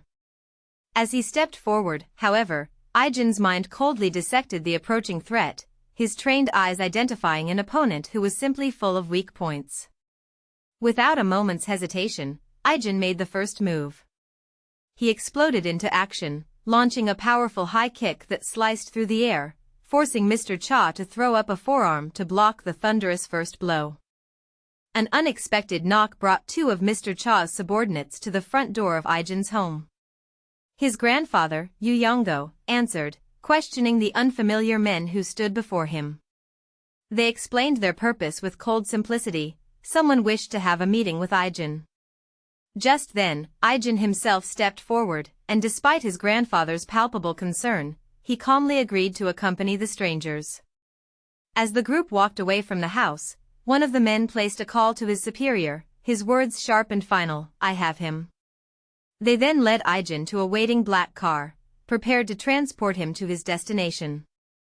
With a roar, Mr. Cha swung the metal pipe with his full force, aiming to crush Ijin's head. Ijin's arm shot up to block, absorbing the direct impact of the vicious blow. Despite the visibly significant force of the strike, he remained firmly on his feet. Within that tense moment, Ijin internally analyzed the assault, realizing that Mr. Cha had expertly predicted his defensive movement and timed the attack to perfection. Stunned that the boy was still conscious, Mr. Cha openly questioned who he really was, observing to himself that Ijin's fighting style was far too disciplined for a typical teenager. As the young man charged forward, Mr. Cha internally noted that a willingness to take damage to land a blow was a strategy requiring immense experience and guts. A flicker of surprise crossed his mind. This kid fought with a ruthless, kill-or-be-killed instinct, going straight for the kill without the slightest hesitation. After the exchange, Ijin reset his stance, poised and ready. Acknowledging the boy's resolve, Mr. Cha challenged him to reveal what he was really made of and launched his own ferocious counterattack. A spinning kick connected squarely with Mr. Cha's head, the impact forcing him to stagger backward as he struggled to process the attack. In that disoriented moment, a stunning realization dawned. Ijin had harnessed the momentum from his own relentless assault, turning his power back against him. As a trickle of blood escaped the corner of his mouth, the shock was consumed by pure rage. Dismissing the brilliant technique as nothing more than a trick, Mr. Cha lunged forward, channeling all of his fury into a powerful counterpunch. Confronted by Mr. Cha, who questioned his unsettling composure after sending 2 kids to the hospital, Ijin Yu's reply was utterly merciless. He coldly stated that had he known the result, he would have struck them with even greater force, a calculated measure to extinguish any future thoughts of revenge. The chilling pronouncement ignited Mr. Cha's fury, causing him to erupt with a shout and lunge forward, his fist swinging wildly. Yet, the attack was futile. Ijin evaded the blow with fluid grace, effortlessly moving past his opponent to reappear directly behind him. In a single, brutally efficient motion, a precise strike to the back of the neck silenced the enraged man, dropping him where he stood. Sprawled upon the ground, a bruised and defeated wreck, Mr. Cha was forced to confront the impossible truth: he had been thoroughly beaten by a teenager. His mind flashed to the boy standing over him moments before, a figure of unnerving composure who looked as if he had never been rattled by the fight to begin with. The stark contrast left a single, bewildered question echoing in his mind: where on earth could a kid with such skills have possibly come from? Confident in her victory, Jisu's mother sat with an assured air, thinking to herself that Ijin had foolishly messed with the wrong people. Yet, as the silence stretched on, her composure began to crack. Impatience gnawed at her, and she turned to her husband, demanding to know why they hadn't heard from Mr. Cha and ordering him to place the call. He simply dismissed her rising anxiety, stating that their man would contact them when the job was done. At that very moment, a phone began to ring, and she sharply instructed her husband to put the call on speaker so she could listen in. Jisu's father began his apology to Mr. Cha for the ridiculous favor, but his wife sharply interjected, justifying their need for revenge by citing the terrible injuries their children had sustained. A brief glimpse into a hospital room confirmed the truth of her words, showing Jisu and his sister laid up in their beds. Unmoved, Mr. Cha calmly suggested to the parents that their children may have simply provoked the wrong person, hinting at the severe nature of the situation they had created. As the fixer spoke, Jisu's father internally acknowledged the man's fearsome reputation as the best fixer in the business, whose skills were known to extend far beyond mere combat. The thought lingered as the focus settled on Mr. Cha's calm, menacing expression, a silent reinforcement of the incredible threat he now posed. Mr. Cha's sharp gaze fell upon Ijin, who stood before him with an unsettling calm. The assessment was swift, the conclusions spoken aloud as a grim acknowledgement: this was more than just some average teenager. Understanding that a serious confrontation was now unavoidable, he methodically shed his suit jacket. In the next instant, he lunged forward, throwing the first punch in a direct assault that marked the true beginning of their fight. A student, still in shock, turned to her friends to ask if the rumor was true: was Ijin really moving abroad? Another classmate observed that both Ijin and Jisu Kim had been absent from school, leading them to the conclusion that Jisu must be leaving as well. Needing to be certain, the first student pressed Ayong, who was in Ijin's class, for confirmation. Ayong verified the news, explaining that their teacher had made an official announcement to the class about Ijin's departure. Amidst the chatter, a palpable frustration grew among Ijin's friends. They discussed their inability to contact her, noting she had gone completely silent since her last text message. They recalled its contents with clarity, a gloating declaration that her mother was finally getting revenge on Dayan's grandfather. A flicker of concern sparked when one friend wondered if Ijin's abrupt move was connected to this revenge, but the idea was just as quickly dismissed. The truth of their anxiety then surfaced, as they lamented not the loss of their friend, but the departure of their fattest wallet, revealing the cold, transactional nature of their bond. Frustration radiated from Ijin as she complained about having to sneak away from her own minders. The man in the suit, her handler, attempted to placate her, explaining that the plan was for her to spend just 1 semester abroad. He swore he would fix everything by the time she returned, but Ijin was unconvinced, skeptically demanding his promise. With little choice, the handler revealed the family's true motivation. They simply could not risk the bullying videos getting out to the public. Ijin scoffed at the short duration of the proposed exile, dismissing a single semester as nothing more than a long vacation. A classmate's question about her sudden move overseas, and whether Jisoo would be joining her, hung in the air. Ijin inwardly dismissed the inquiry, resolving at once not to reveal the true reason for her departure. The private humiliation of being utterly defeated by a single person was a wound too deep, a source of shame she could never allow to be revealed. Her thoughts then twisted violently toward Daeyeon, and a raw fury ignited within her at the mere idea of that girl gloating over her downfall. Driven by this burning anger, Ijin made a final, venomous decision. She would make Daeyeon her target one last time before she was gone. Consumed by a seething rage, Ijin found the very thought of Daeyeon becoming cocky in her absence utterly disgusting. A dark realization dawned as she remembered a critical fact, that Daeyeon's grandfather was merely a security guard. With this knowledge twisting into a cruel plan, Ijin declared her final act of vengeance. She would have her mother get the old man fired. It was the only way to teach Daeyeon a permanent lesson for daring to cross her. Within the confines of their hideout, Ayoung confirmed the grim news that Ijin was being sent to the United States permanently. Enraged by this turn of events and placing all the blame on Daeyeon, Ijin revealed her final, cruel plan to have her mother get Daeyeon's grandfather fired from his security job. Their scheming was violently interrupted when the door was suddenly kicked open. The bullies were shocked to see the intruder was Ijin Yu, a figure they knew only as the shuttle's older brother. He menacingly stated that he had come to see what they were planning, his eyes sweeping over them as he observed that everyone from the incriminating video was present. An angry demand cut through the air as Ijin questioned what the unseen speaker was talking about. From the shadows, Ijin Yu emerged, his presence immediately silencing the room. He stated with cold certainty that he knew this was the exact place where they had filmed their brutalization of Daeyeon. Shock washed over Ijin's face, the horrifying realization dawning that Ijin had been waiting for them. With a menacing glare, Ijin moved to the door, shutting and locking it with a heavy finality that trapped them all inside.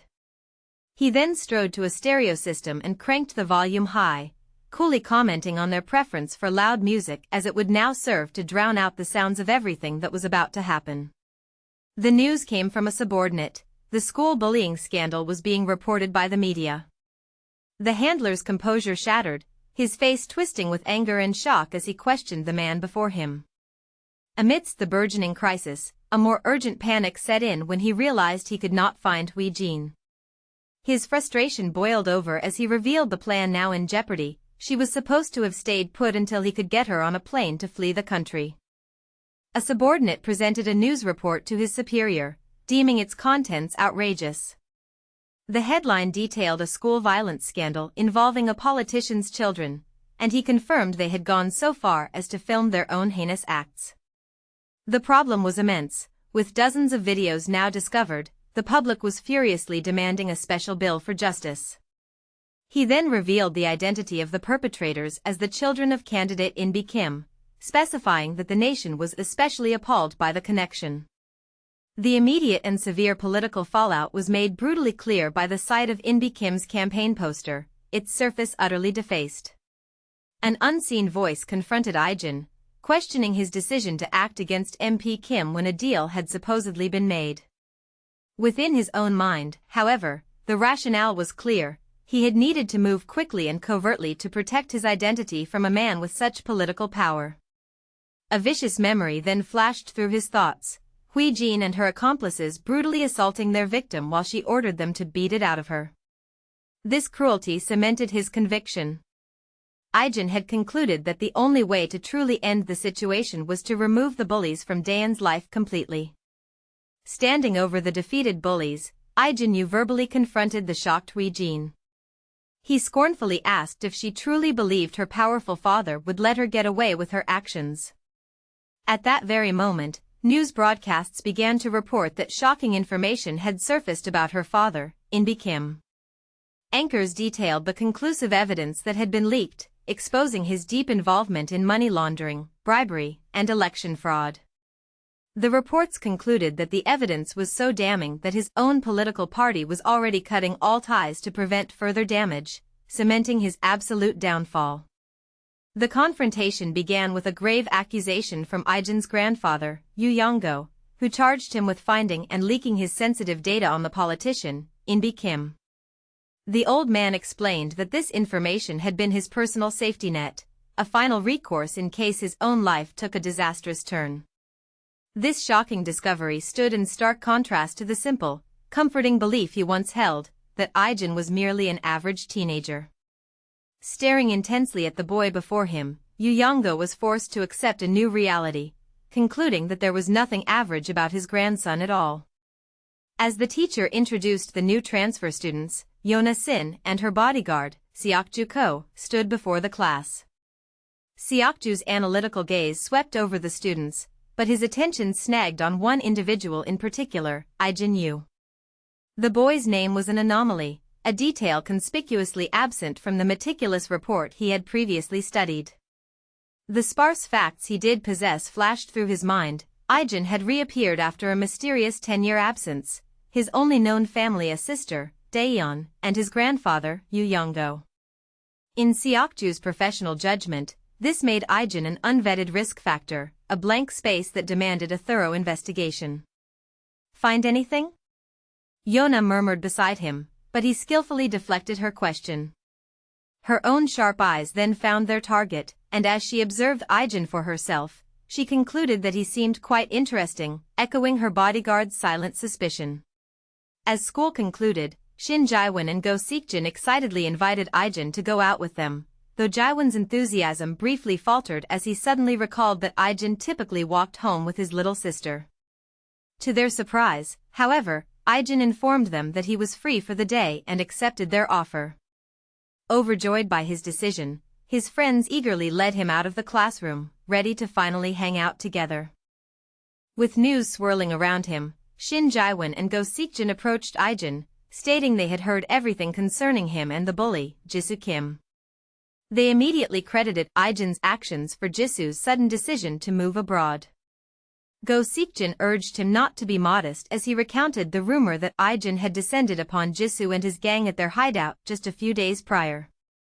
Building on the burgeoning legend, Shin Jaiwon claimed Ijin had single-handedly slaughtered the entire group. They explained that the prevailing story was one of absolute humiliation. Jisoo was so crushed by the defeat that he couldn't even bring himself to return to school. As Go Seokjin and Shin Jaiwon marveled at the rumor that Ijin had beaten Jisoo Kim so badly the bully fled the country, they confirmed to themselves that he was a genuinely skilled fighter. Shin Jaiwon, seizing the moment, extended a friendly invitation for Ijin to join them at a PC bang, mentioning that he was still new to the area. Ijin, however, politely turned them down, explaining that he already had plans for the day. His true agenda was a solitary one. He was headed to a gaming room by himself.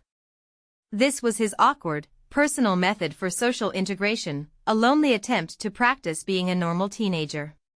Amidst the easy camaraderie of the classroom, Ijin Yu was sharing a smile and a conversation with his friends, Shin Jaiwon and Go Seokjin. At the front of the room, however, a different kind of exchange took place. The new transfer student, Yona Sin, voiced her concern to her bodyguard, Seokju Ko, asking, "Are you sure about this?"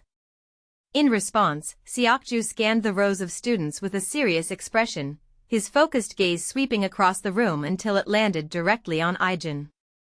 Just as this silent assessment was made, an unnamed teacher called for everyone's attention, ready to formally begin the introductions. At the front of the classroom stood two new transfer students, Yona Sin and Seokju Ko. A murmur rippled through the onlookers as they immediately identified Yona as the heiress to SW Corporation, Korea's largest company. The gossip then shifted to the young man beside her, Seokju Ko, with whispers circulating that he was being trained as her personal assistant and bodyguard. Acknowledging that the pair were already quite well known, the teacher forewent any formal introductions. He simply announced that Yona and Seokju had returned from studying in the US and, effective immediately, would be joining the class. A murmur rippled through the classroom as an unseen student pointed out the 2 extra desks that had appeared overnight. The teacher called for quiet and introduced the first new arrival, a girl named Yona Sin. Standing beside her, the second transfer student, Seokju Ko, took a moment to observe her. A quiet thought surfaced in his mind as he took in her appearance. She was somehow even prettier than he remembered. His brief reflection was interrupted as the teacher gestured in his direction, introducing Seokju Ko to his new classmates. The teacher introduced 2 new transfer students, Yona Sin and her bodyguard Seokju Ko, whose celebrity-like appearances left their new classmates in awe. With a subtle gesture, Yona directed Seokju's attention toward Ijin Yu. A flicker of realization crossed Seokju's mind. He recalled the background evaluation report from a week ago, a report where Ijin was not mentioned, immediately marking him as an unknown variable. Later, after school had ended, Ijin's friends, Shin Jaewon and Go Seokjin, approached him excitedly. Jaewon enthusiastically invited Ijin to a PC bang, explaining it was to celebrate the rumor, which Seokjin confirmed was spreading all over school, that Ijin's actions had caused the bully Jisoo Kim to move abroad. The invitation triggered a flashback for Ijin to his life training program, where a military instructor had briefed him on common teenage social activities, and recalling this, he agreed to go with them. After the classroom emptied, Shin Jaewon and Go Seokjin approached Ijin, asking if there was anywhere he wanted to go. Socially ill-equipped for the question, Ijin simply told them to go wherever they pleased. Jaewon pressed on, clarifying the invitation with a suggestion. A nearby PC bang had recently upgraded its computers. The very term PC bang, however, was a trigger, pulling Ijin's mind back to a starkly different time. He was no longer in a hallway but in a briefing, where a military instructor detailed the common pastimes of teenagers, PC rooms and coin karaoke, as a crucial component of his life training program. The lesson commenced under the banner of Ijin's life training program. An unnamed instructor began by declaring the absolute necessity for every Korean teenager to understand the cultural institution known as the gaming room. Ijin, addressed respectfully as Sir, betrayed his complete unfamiliarity with the concept, simply asking what such a place was. The instructor patiently explained that it was a facility where anyone could pay a fee to use a personal computer. Still trying to grasp its purpose, Ijin questioned what people actually did in these rooms. His teacher clarified that while a few might browse the internet or watch videos, the overwhelming majority, specifically, over 80% of high school students, used them for one primary reason: to play computer games. Within a flashback to his specialized training, an instructor began briefing Ijin on the common activities of modern teenagers. The lesson suddenly transitioned into a chaotic session filled with the sounds of digital warfare. The instructor's voice soon cut through the clamor to inform Ijin that he had lost the game. And used to such a result, Ijin immediately deflected responsibility for his defeat, blaming the poorly designed map rather than his own performance. As his friends' plans for a PC bang and coin karaoke were confirmed, Ijin internally acknowledged that the Major's intel had been perfectly accurate. The thought triggered a memory, pulling him back to the stark formality of his life training program. There, a nameless instructor had briefed him on the social phenomenon known as coin karaoke, or koinka, a frequent haunt for high schoolers. It was, the man had explained, an establishment for singing along to music with coins. Ijin had been explicitly advised to prepare a few songs in case he was ever invited, and to ensure mission success, the instructor had promised to send a curated list of tracks popular with his specific age group for him to learn. From her seat, Yona Sin observed Ijin Yu, her attention captured by the serious expression that had settled upon his face. Seokju Ko, ever discreet, quietly retrieved his phone to conduct a quick search. The results flashed on the screen, revealing not only Ijin's age but a startling fact: he was Daeyeon Yu's older brother. Seokju inwardly questioned this discovery, recalling with certainty that his briefing had stated Daeyeon's only living family was her grandfather.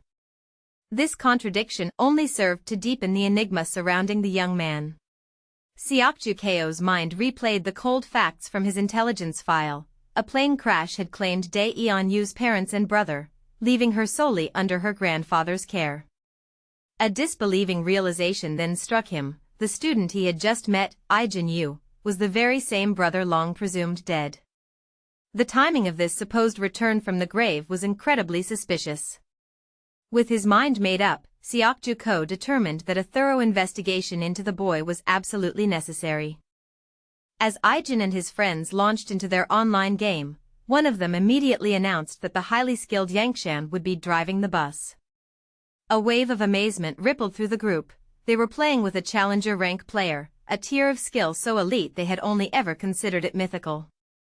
True to their expectations, Yangshan utterly dominated the match, single-handedly securing the victory for their team and effortlessly cleaning up Ijin's frequent in-game mistakes.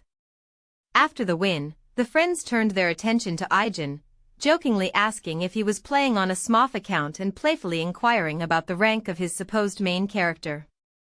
The friendly jeers of Jiwon and Seokjin filled the air as they playfully ribbed Ijin for his abysmal performance in the online game, noting how their skilled teammate, Yangshan, had been forced to carry him. Ever the defender, Yangshan pointed out that Ijin's lack of skill was perfectly understandable due to his inexperience. This light-hearted moment was abruptly shattered, however, when an unknown student appeared and cut through their conversation, his gaze fixed solely on Ijin. An ominous "there you are" hung in the air, followed by a heavy silence as the newcomer stared down a visibly surprised Ijin, the atmosphere instantly charged with a palpable tension. Outside, Yuna met her brother, Ijin, who was returning home from an errand with garbage bags and snacks in hand. A quiet sense of relief washed over her as she observed him. Her heart warmed with the gladness that he had already managed to make friends, and that the fight from before hadn't caused people to avoid him.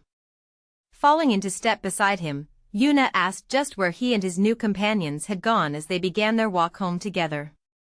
Under the quiet darkness of the night, Ijin made his way home alone. His sister, Yuna, greeted him at the door, immediately asking if he had already eaten, assuming he had shared a meal with his friends. With a silent gesture, Ijin let her know he had not. He then asked if she had eaten, and Yuna explained that she was waiting for their grandfather to arrive so they could all have dinner together. As night fell, Ijin walked home, his friends' parting words about him having already eaten still lingering in his thoughts. It had only been a little, he admitted to himself, and a familiar hunger was already returning. When he reached his house, the door was thrown open by his sister, Yuna, who greeted him with unbridled enthusiasm. The three of them, Ijin, Yuna, and their grandfather, soon sat down to share a meal.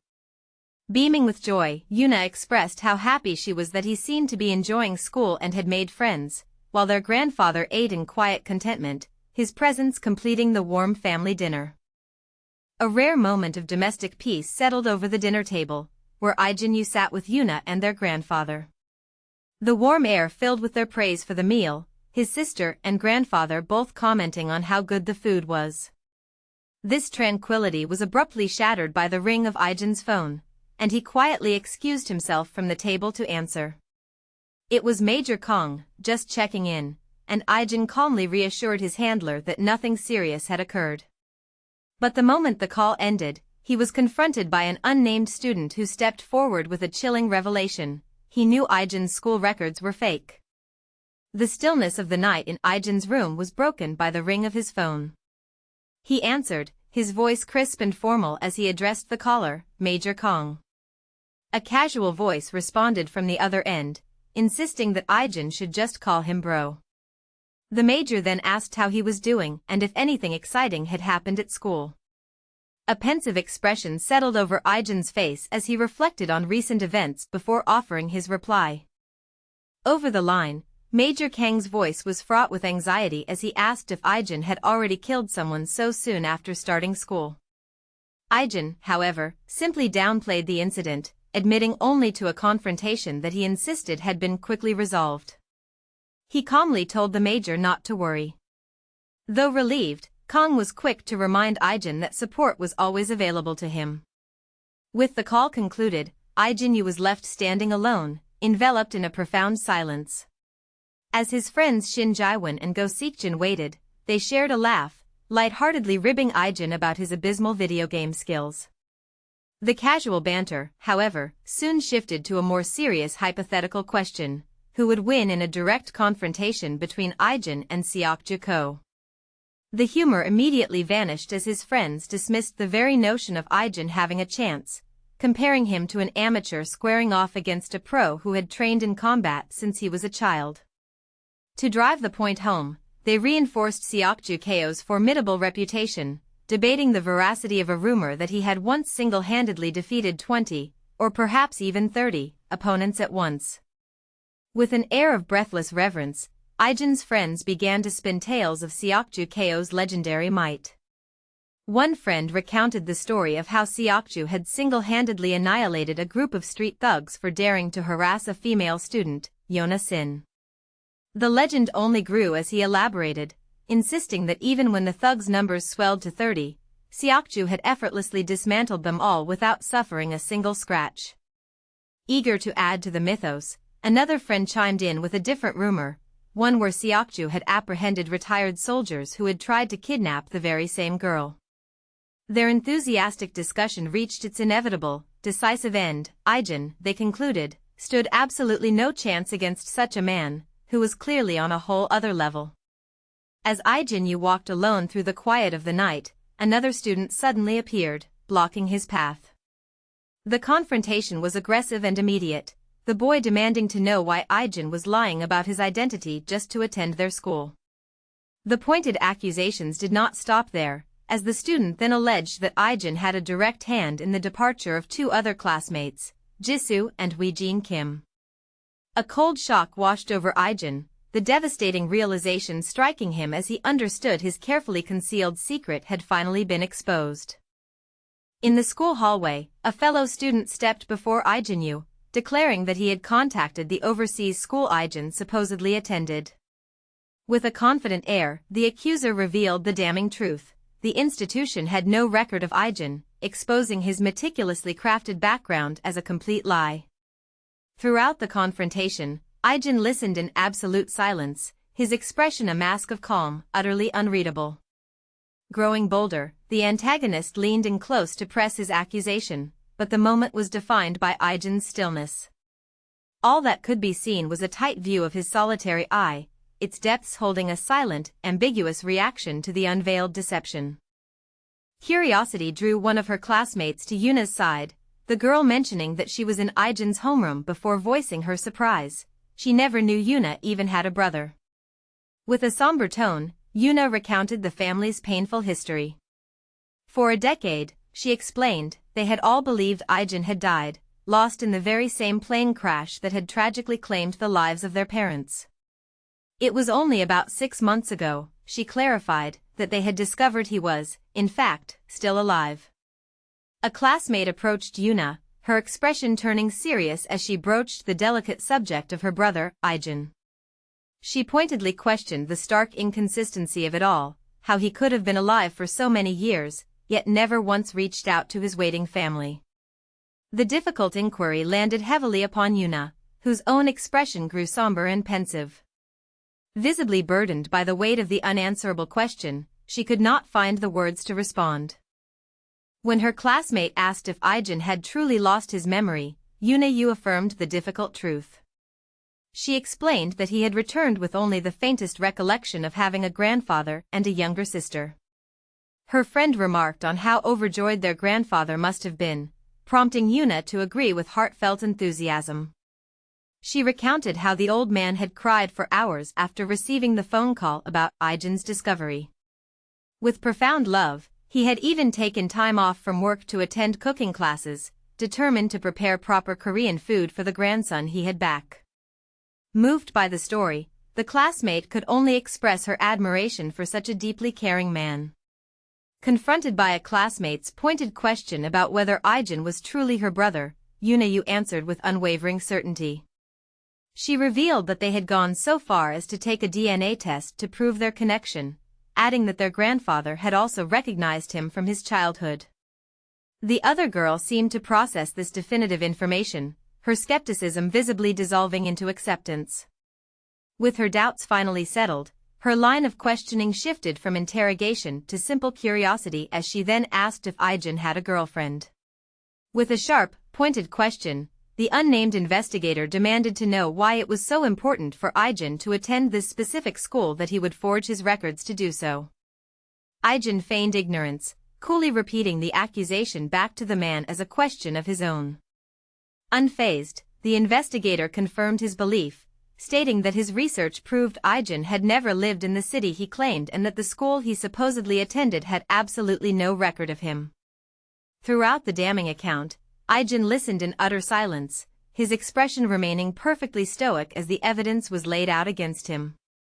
Faced with the accusation, Ijin Yu calmly confronted the investigator, demanding what proof he had to back the claim that his school records were fake. The investigator, however, had to internally admit he lacked any tangible evidence and was growing unnerved by the student's unflinching, confident demeanor. Seizing the upper hand, Ijin turned the interrogation around, questioning the man's motives for running a background check on him at all. The investigator justified his actions, stating he had perceived Ijin as a suspicious individual and a potential threat. In response to the underlying question of why he was truly there, Ijin answered with a cryptic yet earnest simplicity, stating, "I was coming back home." With the youth's answer, the investigator's suspicions solidified into certainty: the records were forged. He stated with cold confidence that with this truth now in hand, it wouldn't take long to unravel every last one of Ijin's secrets. Having delivered his verdict, the man turned his back dismissively and walked away, his form shrinking down the length of the alley. Ijin remained, a solitary figure watching him depart. In the sudden quiet, a chilling assessment formed in his mind. Less than a single day had passed since his transfer, yet someone had already investigated him with this level of startling thoroughness. With palpable excitement, Yang-chan and another friend invited Ijin to go play video games, eager to rank up their clan. Ijin, however, quietly declined the offer, stating that it was his grandfather's birthday. His friends accepted the reason without question and decided to go on their own. Elsewhere, an unnamed investigator spoke with grim certainty, asserting that while he lacked the hard evidence to prove it, he was sure that Ijin Yu had forged his school records. The investigator's words struck Seokju with the force of a physical blow. For 2 long years, Ijin's sister, Yuna, had been severely bullied by Jisoo Kim and his sibling. A shocked Seokju demanded to know just how bad the torment had been. The investigator grimly confirmed it was so severe he was surprised she had even remained in school, alluding to an unreleased video that was as damning as any of the publicly known incidents. He then theorized that this was the very reason Ijin had transferred to her school. A sudden, chilling realization dawned on Seokju. He reframed the entire situation with newfound clarity. Ijin, the estranged brother who had metaphorically come back from the dead, had returned to personally deal with his sister's tormentors and act as her guardian angel. The thought prompted a wry, humorous remark from Seokju, who contrasted this profound loyalty with his own sibling experience, noting that his brother and sister only ever tried to get rid of him. The investigator voiced his confusion to Seokju, finding it illogical that Ijin would draw attention by transferring to his sister's school if she were his target. While Seokju agreed with the reasoning, his thoughts had already turned to a different motive, prompting him to ask about the insurance money from the plane crash. It was confirmed that the grandfather had saved a sizable sum from the payout, a fortune that remained substantial even after Ijin's share was returned to him upon his reappearance. Believing the remaining money was a significant motive, Seokju declared with grim finality that this put Yuna in potential danger. Just as their conversation concluded, a female classmate elsewhere began to hesitantly ask a question about an upsetting topic. When his classmate asked what his life had been like after the plane crash, she quickly gave him leave not to answer if the subject was too painful. Ijin responded with a measured explanation, admitting that he had been too traumatized by the incident to think straight.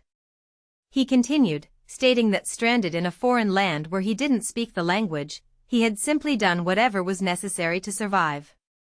Yet, as the sanitized words left his lips, silent and violent flashes of his past surged through his mind, a brutal counterpoint to the calm story he offered, revealing the stark reality of the memories he kept locked away.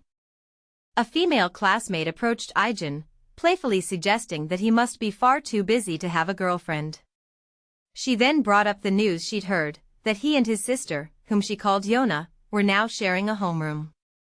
A nostalgic look came over her as she reminisced about her friendship with Yona before the girl had supposedly moved to the US, fondly recalling how nice she had been. With a sincere smile, the classmate confessed just how much she had missed his sister and how truly happy she was to see her again. Amidst the birthday celebration, Yuna playfully mentioned to Ijin that a friend of hers had asked if he had a girlfriend. The family then presented their grandfather with a gift, and Yuna encouraged him to open it. Emotion suddenly overwhelmed Yongo, however, and he protested that they shouldn't have bought him anything. With tears welling in his eyes, he declared that he had already received his present. The true gift, he clarified, was the one that mattered most, having his grandson, Ijin, return home to them safely. Lost in thought, Ijin Yu sat by himself at a table within the late-night glow of a convenience store. His solitude was suddenly interrupted when a female classmate approached, placing a drink before him and asking if she could join. Startled, Ijin looked up, his expression one of clear surprise at her unexpected presence. Her appearance instantly triggered a memory of the very excuse he had used to leave the house, recalling the moment he told his grandfather he was just stepping out, explaining that Yuna had stopped by for a chat. Around the warm glow of lit birthday candles, the Yu family gathered close. The grandfather, visibly overcome, felt tears welling in his eyes as he gazed upon Ijin. He confessed that having his grandson home was the greatest gift of all, reiterating with heartfelt certainty that he desired nothing else now that Ijin had finally returned to the family. Through it all, Ijin looked on, quietly absorbing the profound happiness and relief that washed over his grandfather. Ijin Yu's gaze fell upon the report, its cover bearing the distinct logo of the SW Corporation. A sharp question formed in his mind as he processed the contents. Why were they investigating him? This was no standard procedure. The level of detail was far too thorough to be a simple background check for a transfer student. As he traced the implications, his thoughts narrowed to a single, troubling conclusion, wondering if this was all because of Daeyeon. As grandfather Yu Yongo expressed his desire for some fresh air, implying he would be the one to pick up Yuna, Ijin Yu decisively interrupted. He insisted on going in his grandfather's place, taking the task upon himself. Elsewhere, the school day having concluded, Yuna and her friend Yona walked together, lost in a lively conversation as they made their way home. When Yona brought up the popular topic of studying abroad, Yu simply replied that she had never considered it. She went on to explain that she couldn't bring herself to leave her grandfather alone, especially given his poor health. Adding to her resolve was the profound relief and happiness she felt now that her brother, Ijin, was finally back in her life. Speaking firmly into the phone, the lead bodyguard delivered his damning report. He had proof that Ijin Yu never attended his supposed school, a fact corroborated by an employee's own testimony. Adding to the mountain of deceit, he explained that the resident at Ijin's listed address also confirmed the boy had never lived there. As the person on the other end of the line apparently argued the point, the bodyguard's voice grew more insistent. He conceded that while the forgeries didn't disprove Ijin was Yuna's brother, they were undeniable proof that he was hiding something significant. His tone then sharpened with urgency as he emphasized the immediate danger Yuna was in, living with a person whose entire decade-long history was a lie, and he flatly refused to stay quiet about such a clear and present threat. A heavy resolve settled upon Yona Sin as she walked. She knew she must tell Yuna what the investigation into Ijin had uncovered. Yet, the words caught in her throat. She hesitated, watching the pure, unadulterated happiness on Yuna's face, a bright smile that blossomed at any mention of her brother.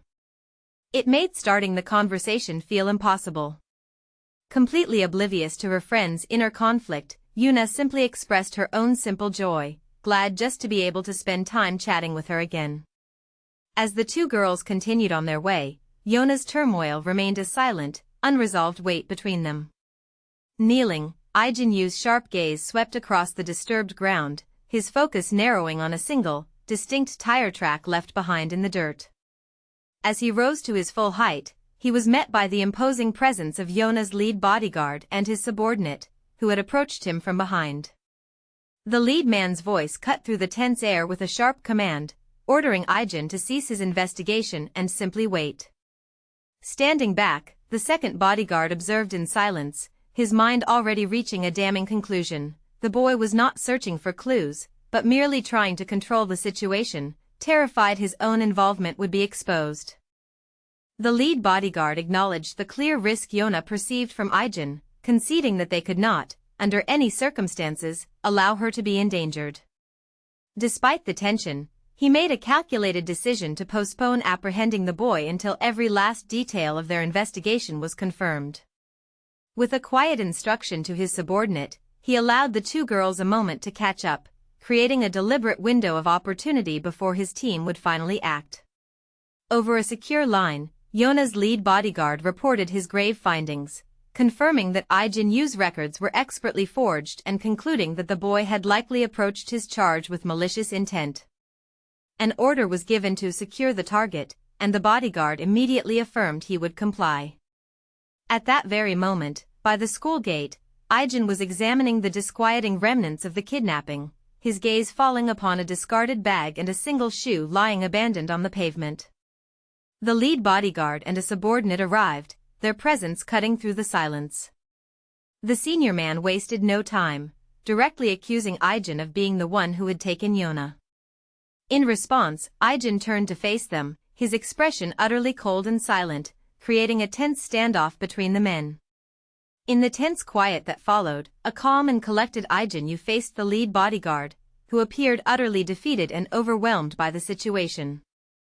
Ijin finally broke the silence, his voice instantly capturing the stressed man's shocked attention as he took decisive control. Fixing the bodyguard with an intense gaze, Ijin demanded the man provide his best guess as to the kidnapper's location. Amidst the chaos, the lead bodyguard watched Ijin, his unnerving composure sparking a dark suspicion. He voiced to his subordinate, could the boy have been behind this? Yet Ijin was already in motion, calmly placing a call to report Yona's kidnapping and issuing swift orders to alert the authorities and track the black minivan using all available surveillance. Unable to contain his doubt, the bodyguard stepped forward, directly confronting him and demanding to know if he was involved in the abduction. Ijin dismissed the accusation with a cold finality, stating he had no time for it before turning his back and walking away, his focus already entirely on the crisis at hand. With a voice of hollow authority, the lead bodyguard informed Ijin that his team would handle the search, but Ijin himself would be detained until his identity could be properly verified. Ijin, however, dismissed the man's posturing with a chilling finality. The security team, he commanded, was to focus solely on finding Yona Sin. He would find his own sister. As he turned and began to walk away, one of the subordinate bodyguards quietly observed to his lead that the young man didn't seem responsible for the kidnapping. Ijin stopped, turning back to face the subordinate who had spoken, and began to ask if he had brought what was requested. At the sight of the abduction, the lead bodyguard confronted Ijin Yu, his voice heavy with suspicion as he revealed a damning discovery. Ijin's background records were forged. Without a moment's hesitation, the man declared Ijin the primary suspect, ordering his subordinate to call the police while he himself moved to detain the boy. Yet, his lunge met only empty air as Ijin dodged the attack with effortless grace. In the next instant, the situation was brutally reversed. With blinding speed, Ijin incapacitated both the lead guard and his subordinate, asserting absolute dominance and clearing the way for the only thing that mattered, beginning his search. An assistant burst into the executive office, his report delivered with breathless urgency. Miss Yona had been kidnapped. The high-ranking woman, addressed only as ma'am, confirmed the news had come directly from her security team, realizing with cold certainty that the dark rumors circulating earlier must have been true. At that very moment, far from the sterile corporate world, an unseen observer watched a surveillance monitor, identifying Ijin's contact as Dushik, a man flagged for deep connections to organized crime. Cornered by Ijin, Dushik vehemently denied his organization's involvement, swearing he would never be so foolish as to cross the immensely powerful SW group. As the informant, Dushik asked for Ijin's number to send intelligence on a warehouse where the girls might be held. A nearby observer watched the exchange, silently noting how quick, perceptive, and professional Ijin's methods were. The lead secured, Ijin informed the man that the information was already relayed to the security team and gave a terse command to follow him in his car. Far from their location, inside the kidnapper's hideout, the other captured girl stared one of the men down, boldly accusing him of kidnapping her. Within the kidnapper's hideout, the men confirmed the grave danger their victims were in as they callously discussed their plan to dispose of the other girl. Unseen, an observer watched Ijin Yu's approach, recognizing the exceptional skill of a professional who could neutralize targets without a sound.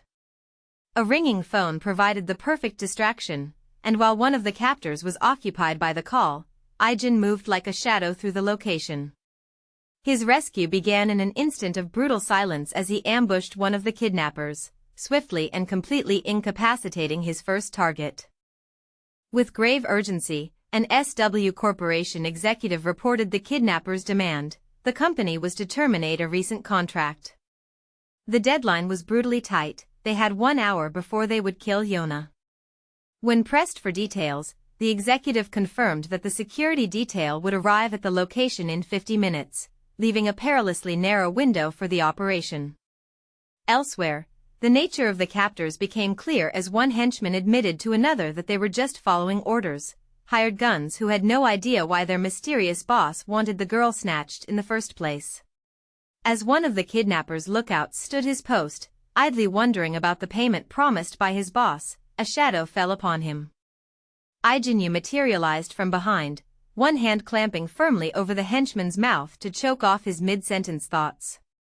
The faint noise of the scuffle carried just far enough to alert a second guard nearby, whose suspicion was instantly piqued. It was already too late, however, as Ijin, with an unyielding and intense focus, swiftly incapacitated his captive. In that same moment, operating on a separate vector, Seo and another SW operative confirmed their own successful advance, having already taken down a total of 5 enemies. A cold shock coursed through Seo as the reality of the situation settled in. In the time it had taken him to subdue 5 assailants, his partner had silently dispatched 9. Ijin then cut through his thoughts, prompting him for information on who was behind the kidnapping plot. Seo could only explain that such anonymous attacks were a recurring nightmare for the family, a threat that had followed them even to America. But Ijin's mind was already steps ahead, analyzing the situation and dismissing the defeated thugs as mere low-level pawns. The true mastermind, the wirepuller, he concluded, must still be with Yona. A second, deeper wave of astonishment washed over Seo, this time not for his partner's physical dominance, but for the chillingly sharp tactical analysis performed in the very heart of the chaos. Shaking off the jarring impact of the van crash, Seo and his operative exchanged a terse glance, acknowledging their injuries before resolutely pressing forward with their infiltration. Within the kidnapper's hideout, a flicker of unease began to stir as one of the henchmen questioned the sudden silence from their lookouts. His partner, however, dismissed the concern with a casual joke. The moment of levity was shattered when they were both startled by the sight of a neutralized guard's body, the chilling realization dawning upon them that they were already under attack. In the heart of the dark, industrial complex, Ijin touched down without a sound, his presence going entirely undetected. He became a blur of motion, closing the distance on a pair of henchmen with inhuman speed before they could even register his form. In one fluid, brutal sequence, he disarmed the first man of a pipe as his other hand clamped around the man's throat. As he was incapacitating his captive, his arm shot out to block a surprise attack from the second henchman. He then used the first man's body as a blunt instrument, swinging the dead weight to strike and completely neutralize the second attacker. With the immediate threat eliminated, he advised his unseen companion that they should split up, acknowledging that the noise from the fight would have alerted others. He stood over the 2 defeated forms, a silent predator poised to continue his advance. Just before the chaos erupted, Seo-Ko offered his partner a sardonic promise to apologize later, once their bloody work was done. In the next instant, the SW operatives launched their surprise assault, a storm of brutal and efficient violence that left the first few henchmen completely incapacitated. A faint commotion from outside reached the ears of a man within the hideout, but by the time his head turned toward the sound, it was already far too late. Stepping into the light, Seo-Ko tauntingly announced their arrival to the stunned group of kidnappers, his body coiled and ready for the true fight to begin. The two kidnapper henchmen spotted the approaching figure, dismissing him instantly. This was not the security operative, Seo-Ko, they had been expecting, but what looked to them like a mere little kid. Deciding to attack regardless, one of them sneered, telling the boy to blame it on bad luck. In the next instant, Ijin moved with blinding speed, becoming a blur to their disbelieving eyes. The attack that followed was swift and decisive, and just as quickly as it began, it was over. Both men were left incapacitated, sprawled uselessly upon the ground. Seo-Ko and his fellow SW operative arrived at the location, their professional calm masking their surprise at the complete lack of guards. The other operative grimly speculated that their foes must have gone to intercept Ijin. Their arrival startled the captive, Yona, who looked up and asked if the security team had already made it. Seo-Ko clarified that the main team was still en route. As Yona started to ask how he could have possibly found them, their conversation was cut short. The kidnapper leader emerged from the shadows, formally addressing the operative by his full name and acknowledging the formidable reputation that preceded him.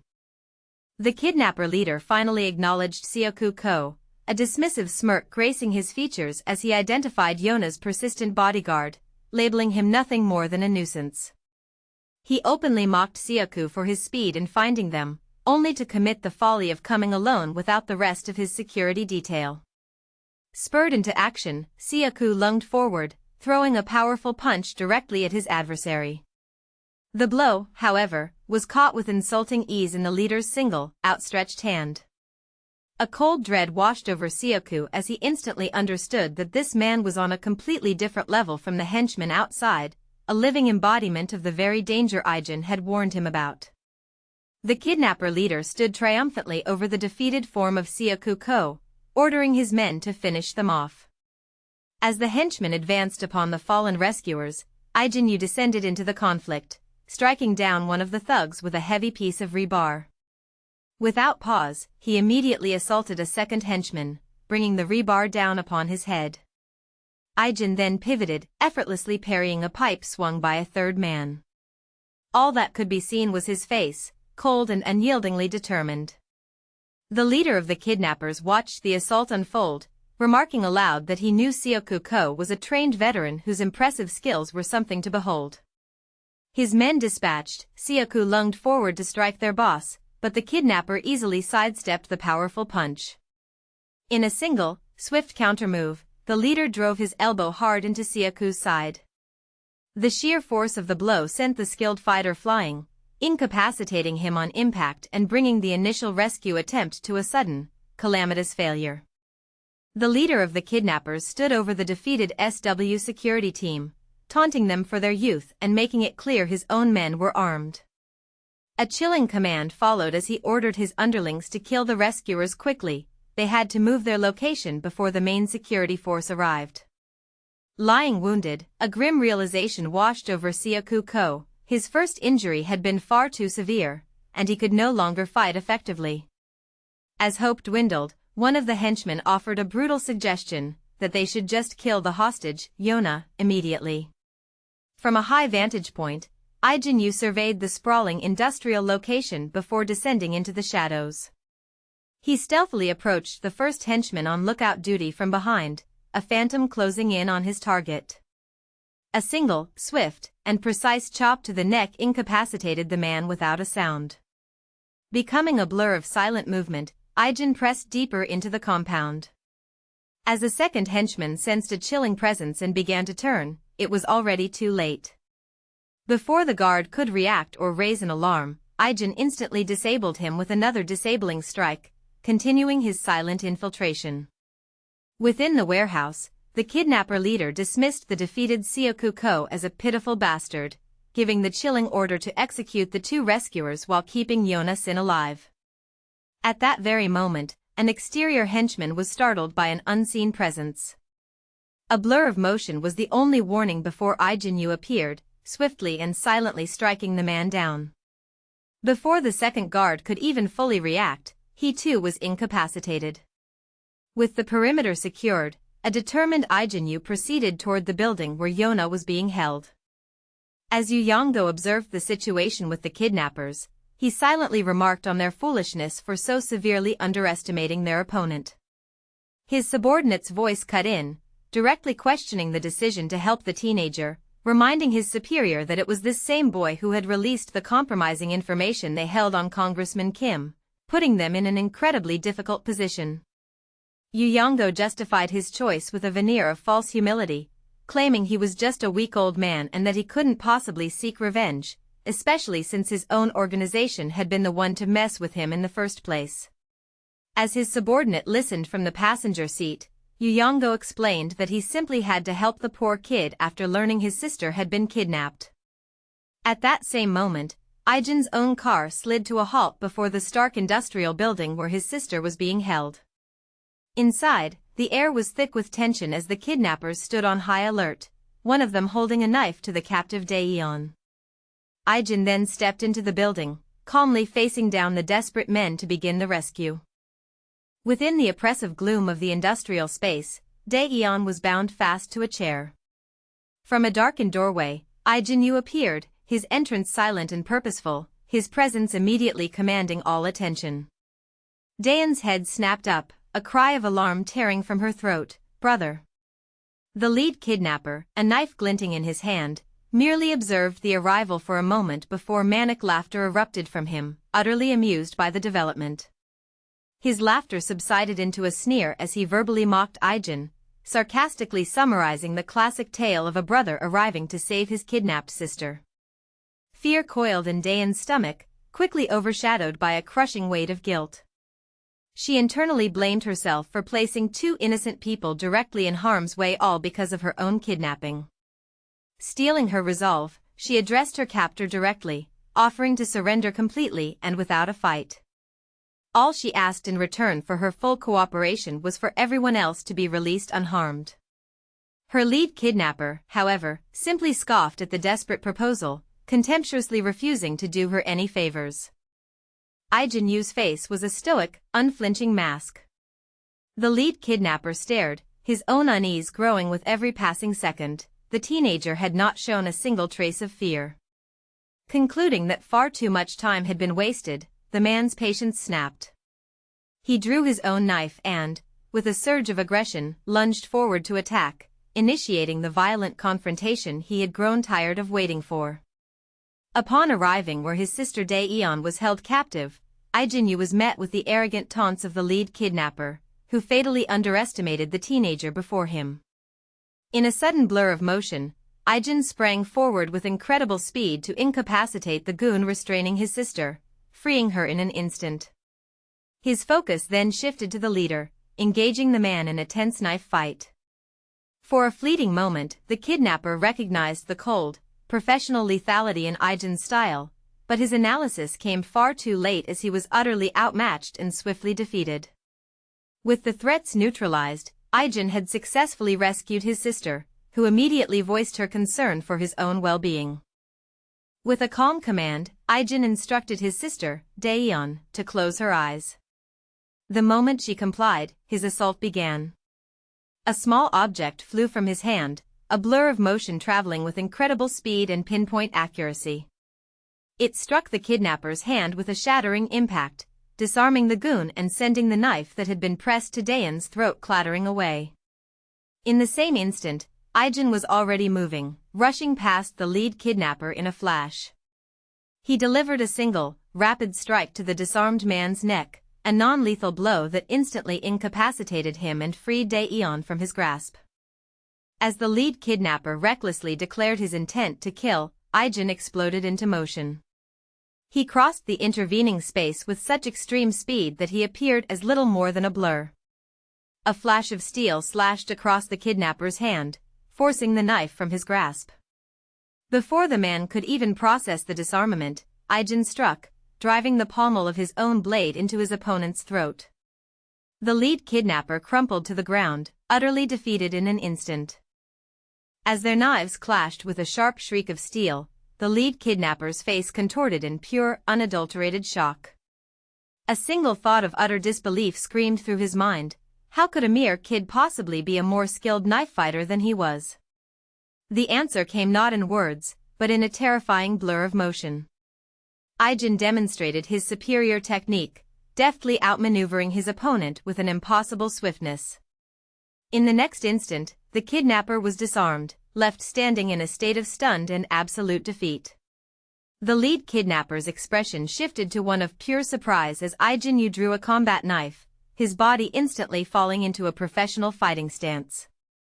Despite recognizing the boy's skill, the kidnapper engaged, sneering that he was just a teenager as their blades met in a sharp clash of steel.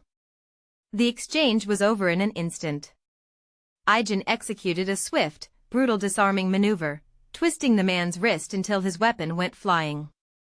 Immediately pressing his advantage, Ijin forced the shocked and now weaponless man to the ground, concluding the brief struggle by holding his own cold blade to the throat of his terrified and utterly defeated opponent. When his subordinate questioned the decision to intervene on Ijin's behalf, Yu Yonggo's mind turned inward. A stark memory surfaced of Ijin's sister, Daeyeon, looking injured and utterly distressed while being held captive. He explained plainly that the girl's kidnapping was the sole reason for his actions. Upon hearing this, the subordinate accepted the justification completely, bowing his head in a gesture of understanding. The lead kidnapper's taunts sliced through the air as he analyzed Ijin's stoic demeanor, threatening to kill his sister, Daeyeon, if he tried anything. Held at knife point by a nearby goon, Daeyeon pleaded with her brother to run away and not worry about her. In a sudden, decisive motion, Ijin threw his phone with pinpoint accuracy, striking the hand of the goon holding his sister hostage. As the man cried out in pain from the sharp impact, Ijin instantly closed the distance between them. He seized the stunned captor, forcefully neutralizing him while pulling a terrified Daeyeon out of harm's way. With the fight decisively won, Ijin stood over the defeated form of the lead kidnapper. His attention, however, did not linger on his fallen opponent, it shifted immediately toward his sister. Looking up from the floor, Daeyeon's expression was tearful and fraught with worry as she asked if he was okay. Ijin immediately knelt down to her level, his voice calm as he met her gaze and reassured her that he was completely fine. In the quiet aftermath, Ijin stood over the defeated kidnappers while his sister, Daeyeon, looked on from the background. Her gaze fixed upon him, and she saw what no one else did, the stoic facade he so carefully maintained had finally shattered. Tears of profound relief and exhaustion carved paths down his face. "Are you hurt?" Daeyeon cried out, her voice cutting through the stillness. Without waiting for a response, she rushed toward her brother with arms outstretched, closing the distance between them. The siblings finally collided in a desperate embrace, a powerful reunion that confirmed she was, at last, safe. In a moment of quiet stillness, Ijin Yu's gaze was fixed downward, his attention consumed by the glowing screen of his smartphone. A message suddenly illuminated the display, a friend's simple question wondering why he was absent from school. Before he could even process it, a follow-up text arrived, insisting he had missed an epic moment the day before. The nature of this monumental event was then clarified in a final message. Another classmate, Yang-chan, had merely cussed at them during a game. His phone screen glowed with the mundane chatter of his friends, their messages a flurry of banter about a video game and good-natured teasing aimed at their classmate, Yang-chan. A plea followed, one friend playfully urging Ijin to return to the game, joking that Ijin's lower rank made him feel better about his own skills. But this digital escape was a world away from his reality. As he walked down a long, sterile hospital hallway, the device still held in his hand.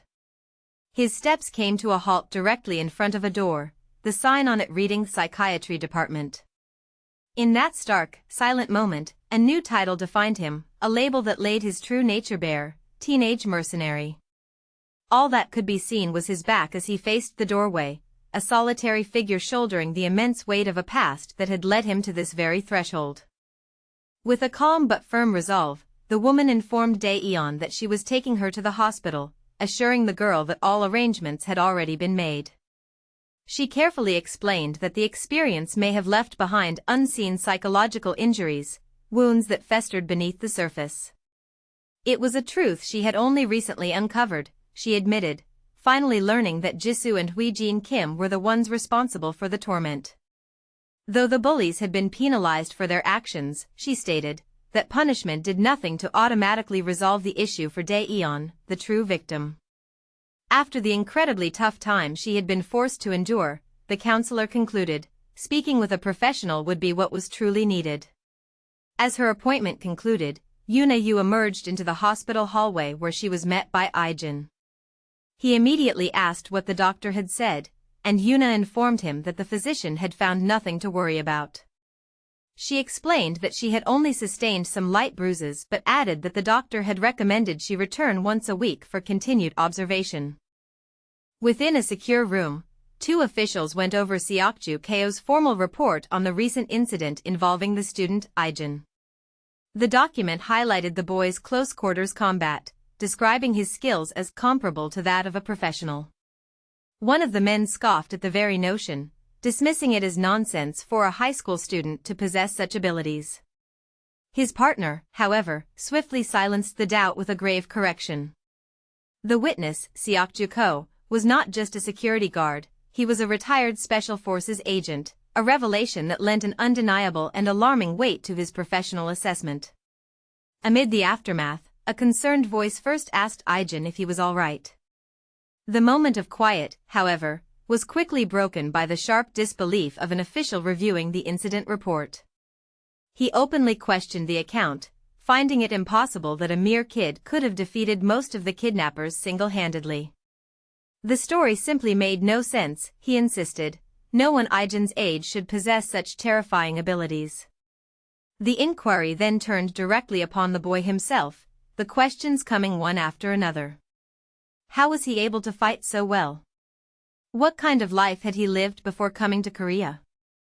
Under the crushing weight of their scrutiny, Ijin remained utterly silent, his expression stoic and unreadable as all eyes bore down upon him. In the sterile quiet of the hospital hallway, Ijin's sister, Yuna, approached him to ask about the consultation he had just completed. He confirmed it was over, but his voice was heavy with guilt for her involvement as he explained his arrangement for her to receive free treatment. Overcome with emotion, Yuna urged him to stop apologizing so frequently. She then offered him comfort, reminding him with gentle finality that he, too, had been a victim of the incident, leaving him to stand in a state of quiet reflection. As Ijin and his sister, Yuna, walked together through the hospital corridor, she explained the lengths she had gone to for his sake. Yuna admitted that the only way she could convince the reluctant Ijin to get checked out was by threatening to refuse her own medical care. Before he could dwell on her method, however, Ijin abruptly changed the subject. A sudden thought had struck him. Seokju Ko was also a patient in this very hospital. Stepping into the sterile quiet of the hospital room, Ijin Yu stood over the bed where Seokju Ko rested. He finally broke the silence with a soft-spoken apology, explaining that he had been unable to properly thank the other man the day before. His immediate concern then followed as he asked Seokju if he was feeling okay. Stepping into the quiet of the hospital room, Ijin Yu moved to stand beside Seokju Ko's bed. He placed a gift basket on the bedside table, offering a simple hope that the guard would get well soon. Overcome with emotion, Seokju suddenly reached out and grabbed Ijin's hand.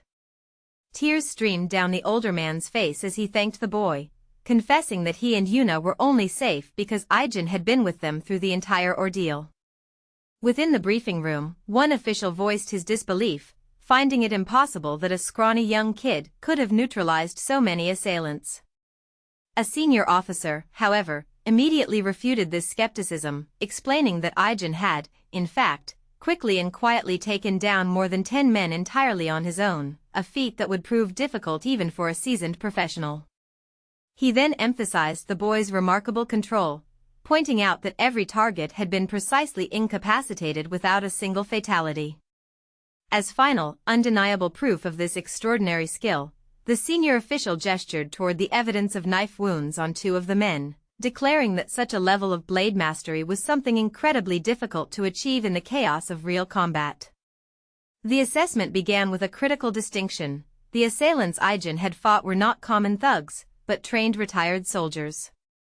Citing Seokju Ko's report and the brutal condition in which the men were left, another official voiced the unavoidable conclusion that Ijin Yu was a highly trained professional with significant combat experience.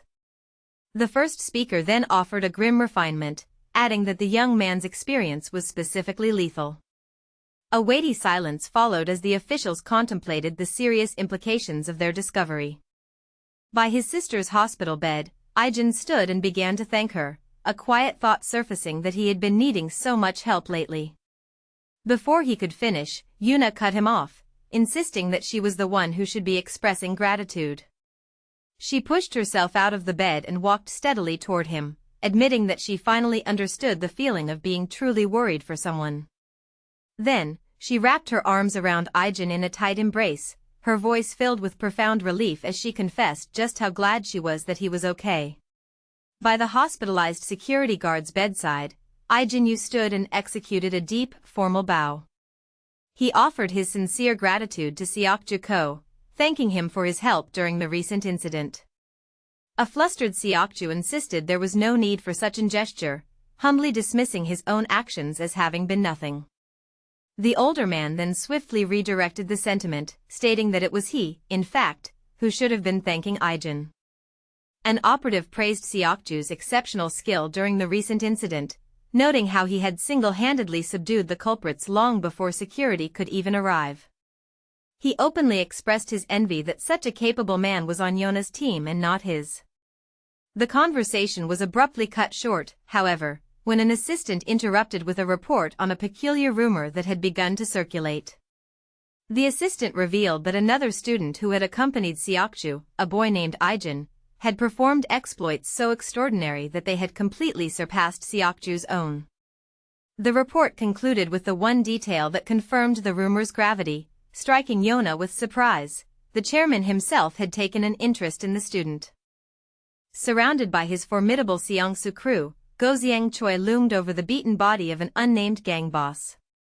His voice was laced with fury as he admonished the man for his failure to lay low as he had been explicitly instructed. Despite his condition, the boss spat back with defiance, brazenly questioning Goziang's authority. This insolence only stoked Goziang's anger further, prompting him to reveal the true consequence of the boss's actions. He had caused serious trouble with both Congressman Kim and the Goziang cartel.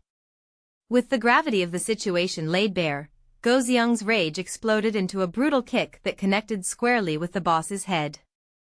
As the man fell, incapacitated, Goziang gave a final, chilling order to his crew to beat their victim until he was completely and utterly broken. By Seokju's hospital bedside, Ijin sat, his hands moving with an unnerving expertise as he peeled an apple. The motion was so practiced, so precise, that Seokju remarked from his bed that it looked as though he had done it hundreds of times before. Assuming the concern was, as always, for the patient, Ijin offered his familiar reassurance that Seokju was still fine. But the recovering man gently clarified his focus, revealing that his inquiry had never been about his own recovery. He was asking how Ijin himself was feeling. It was Yuna who finally broke the heavy silence, directly addressing the worry she knew he carried after she had witnessed his capabilities. She acknowledged that his skills were indeed startling, but immediately contextualized his actions with a simple, powerful truth: he had done it all to save her. With a quiet finality, Yuna then made a definitive promise that she would never ask about the life he had lived before. At his sister's display of unconditional trust, a look of pure surprise washed over Ijin's features, followed by a profound and visible wave of relief. As Yuna Yu walked alongside Ijin, her mind raced with the unspoken truth. She reflected that she couldn't bring herself to tell her grandpa about the bad things that had occurred at school, and that same secret she kept from the boy walking beside her. she couldn't tell Ijin either. Some experiences, she concluded silently, were just too difficult to articulate. Pushing the turmoil down, she put on a brave face and spoke aloud, insisting she was totally fine and that there was truly nothing for him to worry about. Daeyeon approached Ijin and lowered herself into a deep bow, a profound gesture of gratitude and respect. An unvoiced wish surfaced in his mind that she would not bow to him. She explained that she had wanted to thank him separately, relaying that Seokju intended to apologize in person as soon as he was well enough. Before parting, she reaffirmed that she had received a great deal of help from him during the incident. Ijin Yu cut straight to the heart of the matter, asking Daeyeon if the purpose of their meeting was to announce the end of her family's investigation into his background. She confirmed it was, explaining that his forged documents had raised immediate red flags, especially following her recent kidnapping attempt in America. Daeyeon elaborated that her family's caution was a long-held necessity, as her high-profile status had put her in dangerous situations since she was young. Despite still not knowing why his records were falsified, she stated that the investigation was now officially dropped. From somewhere beyond them, her father's voice provided the final reasoning, concluding that a man with malicious intent would never have rescued Daeyeon as he had. With the matter concluded, Ijin curtly announced that he was leaving. Daeyeon approached Ijin, bowing deeply as she offered her heartfelt thanks for saving her. His response, however, was cold as he dismissed her gratitude, stating that he had not been there to rescue her in the first place. Undeterred, she offered an apology and informed him that her father had officially put a stop to the background investigation into him. Just then, her father called out for her, and after a quick goodbye, Daeyeon turned to leave. Ijin was left standing alone, watching them go. In the oppressive darkness of an isolated location, the unnamed boss was already beaten on the ground, completely surrounded by Goseung Choi and his formidable Seongsu crew. Goseung Choi loomed over the fallen man, berating him for his fatal error, explaining that while his troubles with Congressman Kim were bad enough, he had sealed his own fate by also provoking the Goseung cartel. With the judgment delivered, the Seongsu crew proceeded to violently assault their cornered target, delivering a merciless barrage of kicks and strikes. When it was over, the boss was left severely battered on the cold ground, a broken testament to the harsh consequences of his actions. Surrounded and hopelessly outnumbered, the boss stood his ground as Goseung Choi, flanked by his formidable Seongsu crew, told him to simply give up. The boss, however, merely pointed out the cowardly nature of the ambush, noting that Choi had waited to attack while his own men had the weekend off. Unmoved, Goseung Choi revealed this was direct retaliation, a consequence for causing trouble with powerful figures like Congressman Kim and the Goseung cartel. His voice dripping with contempt, the rival leader then insulted the boss, comparing him to a dog that needed to learn its place. The demeaning words struck a nerve, and a flash of pure anger crossed the boss's face in reaction. Looming over the broken man on the floor, Goseung Choi admonished the rival boss for his foolishness in antagonizing both Congressman Kim and the Goseung cartel. He coldly questioned the man's judgment, asking if he had truly expected to survive such a colossal mistake. As a terrified plea began to form on the boss's lips, Goseung Choi dismissed it, stating that the situation was, in fact, quite simple. With no further words, he drove his foot in a powerful and decisive kick to the man's face, ending their conversation with brutal finality. A curse escaped the boss's lips the moment he realized he was trapped, cornered in the unforgiving alley. Before him stood Goseung Choi, the entirety of the Seongsu crew at his back. Without warning, Goseung Choi initiated the violence, his fist connecting with a powerful crack against the boss's face. The impact sent the man sprawling to the pavement, where the rest of the crew instantly descended upon him. A vicious storm of kicks and stomps rained down on his grounded form, the merciless assault continuing long after the fight had been decided. Surrounded and utterly alone, the boss could scarcely believe the sheer number of men Goseung Choi had brought to ambush him. His disbelief soon gave way to grim acceptance as he lay defeated on the ground, bleeding and certain that this was the end. With his final moments slipping away, his thoughts were not for himself, but drifted to another, wondering if he had managed to succeed in saving his little sister. Just as one of Goziang Choi's men moved in to deliver the finishing blow, the man was abruptly halted by the sudden arrival of an unseen figure. With the dirty work already handled by his men, Goziang Choi, leader of the Seongsu crew, stood over the broken form of the rival boss. He coldly admonished the defeated man, rebuking him for causing trouble that involved Congressman Kim and the Goziang cartel and ordering him to resolve the very issues he had created. A final, menacing threat was delivered, leaving no doubt as to the consequences should he fail. Identifying himself and his formidable crew, Goziang Choi then turned and walked away, leaving the terrified rival boss trembling on the ground. A smirk of pure relief spread across a beaten Dushik Cha's face as his rescuer arrived, prompting the striped shirt gangster to demand, "Who the hell are you?" The question was answered with violence. Ijin Yu exploded into action, instantly disarming a man wielding a metal pipe and striking him down. Without hesitation, he pivoted to a second attacker, shattering the wooden plank in the man's hands before incapacitating him with a single, swift blow. Ijin then stood calmly over the two downed figures, his gaze fixed upon the remaining gangsters, who could only stare back, shocked and thoroughly intimidated. The brutal assault began with a single punch from Ijin Yu that smashed directly into the first gangster's face. Without a moment's hesitation, he seized a second man by the hair, violently driving his knee into the man's features.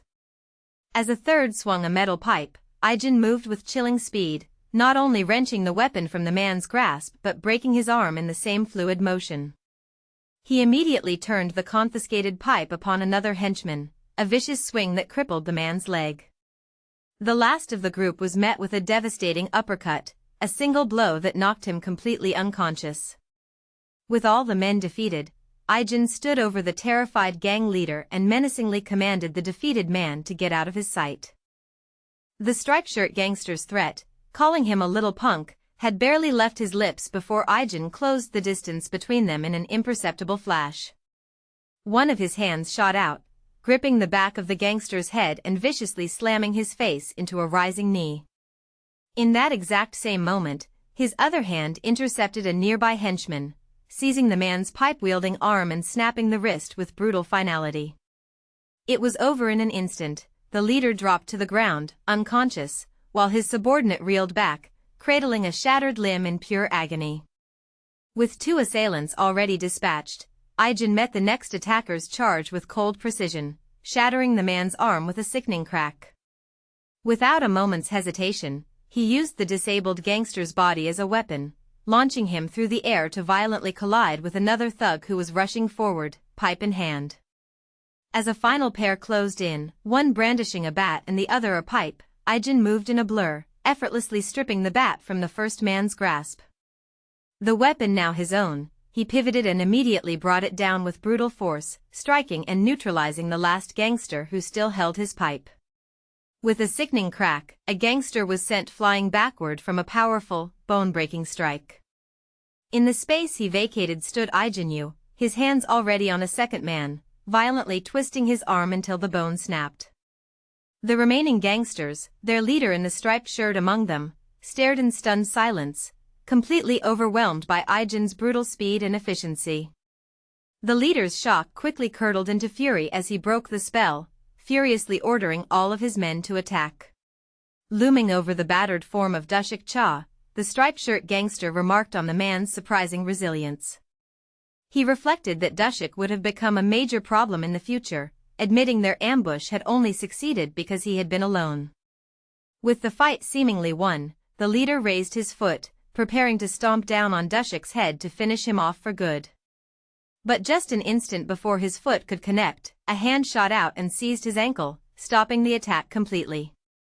Shocked and utterly confused, the gangster turned to see who had just intervened.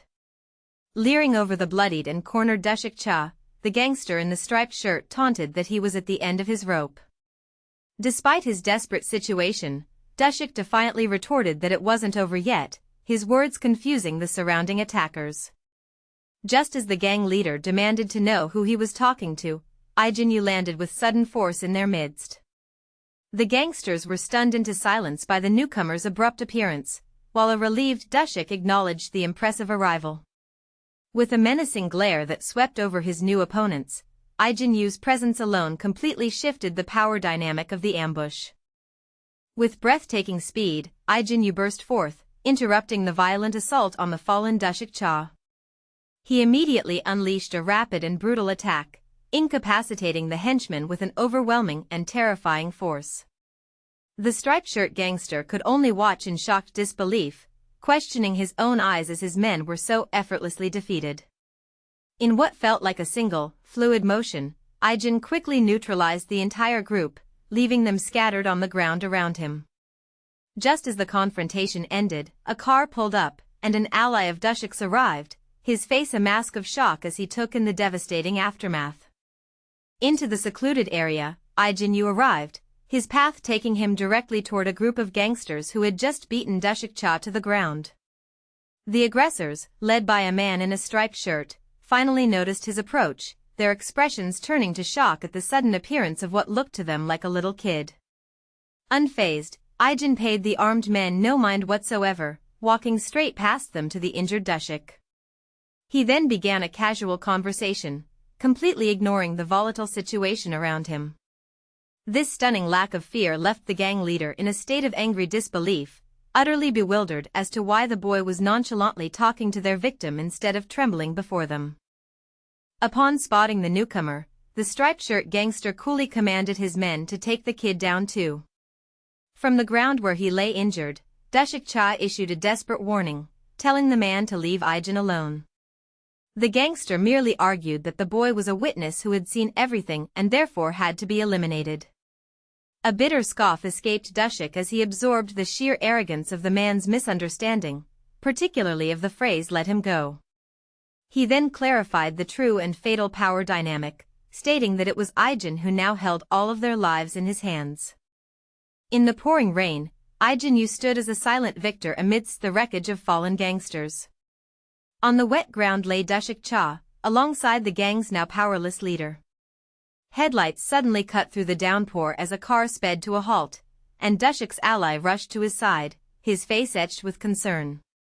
Dushik, however, waved off the worry, assuring him that he was fine before giving full credit for his rescue to the quiet young man.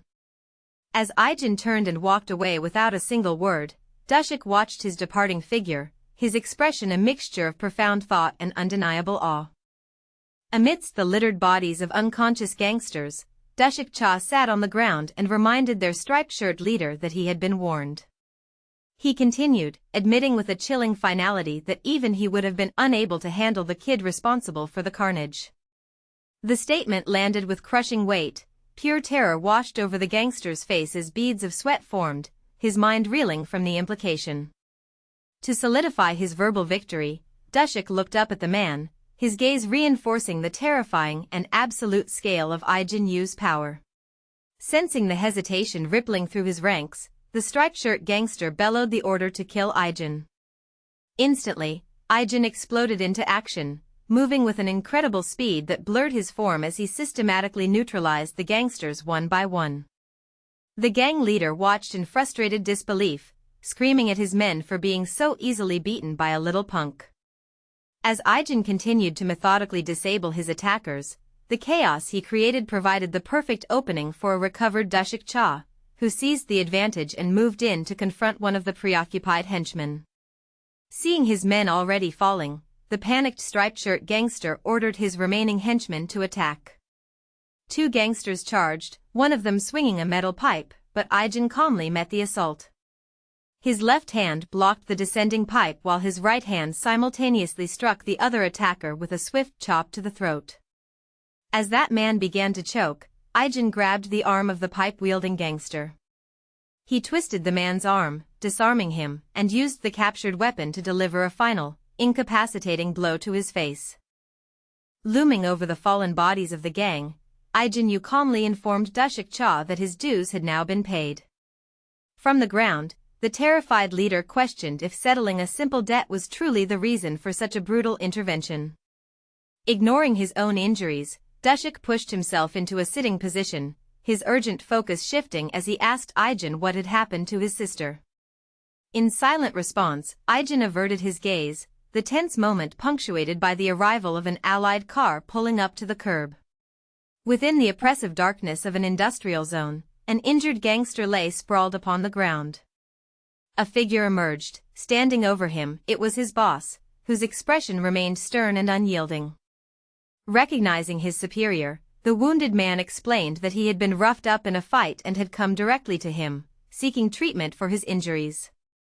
The gangster boss demanded to know how his subordinate had been so thoroughly beaten, his words heavy with the names of their rivals, the Gojiang and Xiangsu boys. Filled with humiliation, the injured man could only express his shame for losing the fight. The boss, however, correctly deduced that the notorious high school punk had been involved. The gangster confessed that after being jumped by the rival crews, he had foolishly charged at Ijin in a haze of anger and confusion. He admitted that the boy's very first strike had knocked him unconscious, leaving him with no memory of what transpired immediately after. Contemplating this, the boss speculated that Ijin must have ended the fight so swiftly with the specific intention of getting the wounded man to a hospital for treatment. Before his boss, the injured gangster recounted the harrowing encounter. He explained that he had been on the very brink of defeat, cornered by the combined forces of the Gojiang and Xiangsu gangs, when Ijin Yu suddenly appeared. In a breathtaking display of power, Ijin effortlessly neutralized every single rival, the entire confrontation lasting only a few seconds. With the threat eliminated, the young man had simply stated he had paid his dues and walked away nonchalantly. The gangster boss, struck by the incredible story, could only call the actions badass as he silently contemplated the immense implications of what he had just heard. Amidst a casual game of soccer, Ijin Yu unleashed a powerful shot directly toward the goal. The friend tasked with defending, however, reacted on pure instinct, his hands shooting up to catch the ball mid-air. Their other companion immediately yelled at the makeshift goalkeeper, reminding him that he wasn't allowed to simply grab the ball. Flustered, the friend who had caught it quickly apologized, explaining that he hadn't meant to do it. With their friend Yangchan now free, an invitation to a game arose from Ijin's friends. However, Ijin told them to go on ahead, stating his intention to walk his sister home first. He explained with quiet concern that she had not been feeling well recently. Understanding completely, his friends accepted his decision and promised they would save him a spot. At that very moment, his sister Yuna was already thinking of him, internally debating the evening's meal. She settled on a milder stew, a thoughtful choice made simply because she knew her brother couldn't handle spicy food well. As Ijin and Yuna walked together, they drew the attention of a group of her classmates. The girls observed the pair, their thoughts alight with silent admiration for just how attractive Ijin was. One of them, feeling bold, called out directly to Yuna's friend, Daeyeon, and bluntly asked if her brother was dating anyone. The sudden question caught Yuna completely off guard, a look of flustered surprise flashing across her face. As the group ambled down the street, Yuna's mind drifted. She recalled how often girls in her class, even Yona, would ask if her brother Ijin had a girlfriend. It was a constant source of wonder, for someone so popular, he remained stubbornly single, leading her to the simple conclusion that he just wasn't interested. Their journey together continued until Ijin's friends finally broke from the group, saying their goodbyes and instructing him to walk Yuna home first before joining them at the game room. As they walked together, Yuna inquired if Ijin was on his way to meet his friends, but he offered a simple excuse, claiming he needed to stop by his home first. She saw right through the flimsy pretext, pointing out that it was still light outside and that he didn't truly need to escort her. Yuna even revealed she had told her other friend, Yona, the very same thing when offered the protection of security personnel. Ijin, however, calmly dismissed her protests, telling her she was just worrying too much. Accepting his unyielding protectiveness for the moment, she relented with a single request, that they could still walk home together occasionally. As the siblings made their way home, Yuna's true motivation clarified in her thoughts. It was not worry alone that compelled her to accompany Ijin, it was the simple, profound enjoyment she found in their shared walks. They continued on in a comfortable silence, two figures moving side by side. Their feet fell into a quiet synchronicity on the pavement, a steady rhythm that spoke of their easy companionship.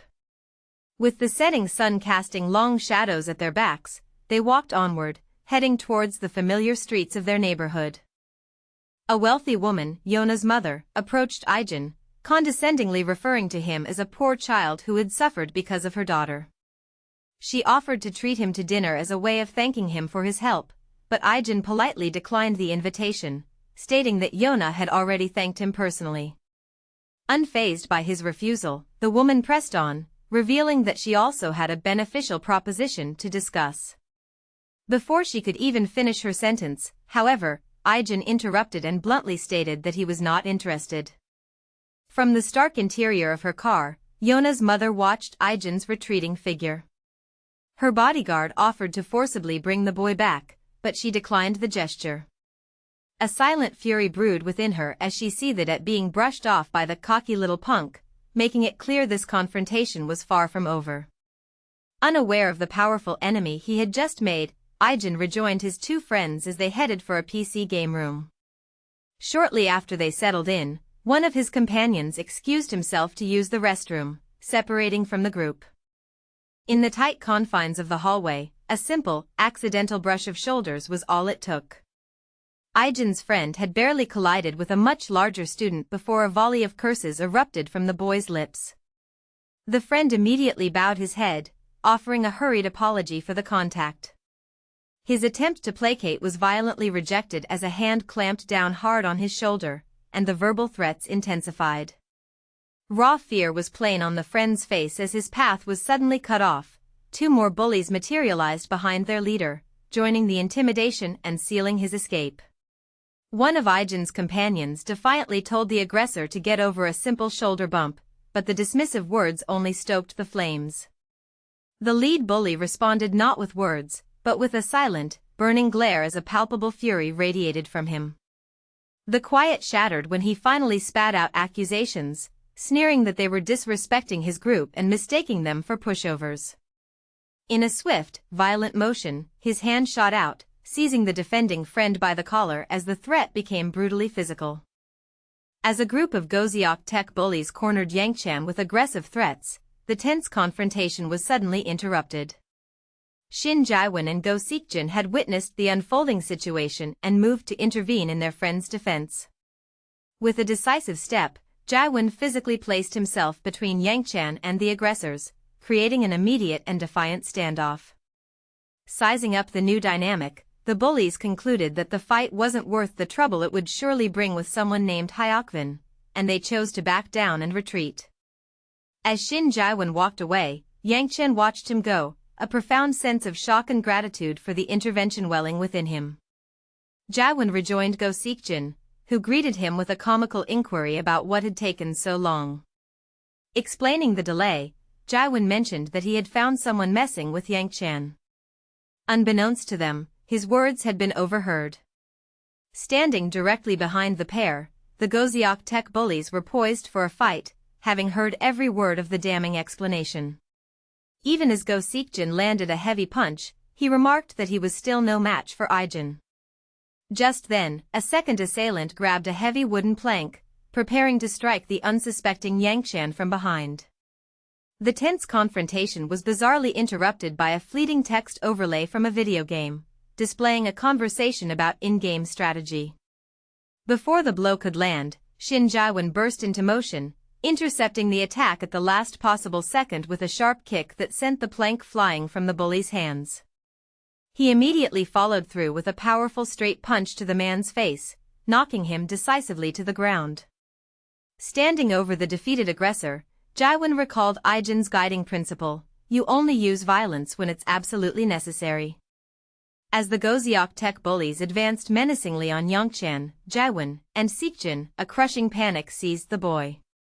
A wave of fear and guilt washed over him. It was his fault they were all in trouble. The taunts began at once. One of the aggressors sneered, dismissing Yangchan's backup as just another chump and threatening to beat them all up. Another bully immediately layered on the scorn, sarcastically mocking Yangchan for only acting tough now that he had friends with him. Amidst the chaos, a Goziok Tech bully accused one of the defenders of feigning fear to gain an advantage, though his companion dismissed the idea with a sneer, insulting the boy's intelligence. The brutal fight continued, and both Shin Jaiwon and Go Seokjin took punishing blows from their aggressors. Watching the violence unfold, a distraught Yangshan was overcome with a crushing weight of guilt. In the silent turmoil of his own mind, he believed the entire situation was his fault, a terrible outcome that could have been prevented if only he had been more careful. Standing over the fallen bully, Shin Jaiwon declared to Yangshan that it was the aggressors, not him, who should be sorry. From nearby, Go Seokjin watched, a flicker of recognition crossing his face as he realized Jaiwon was directly quoting their friend, Ijin Yu.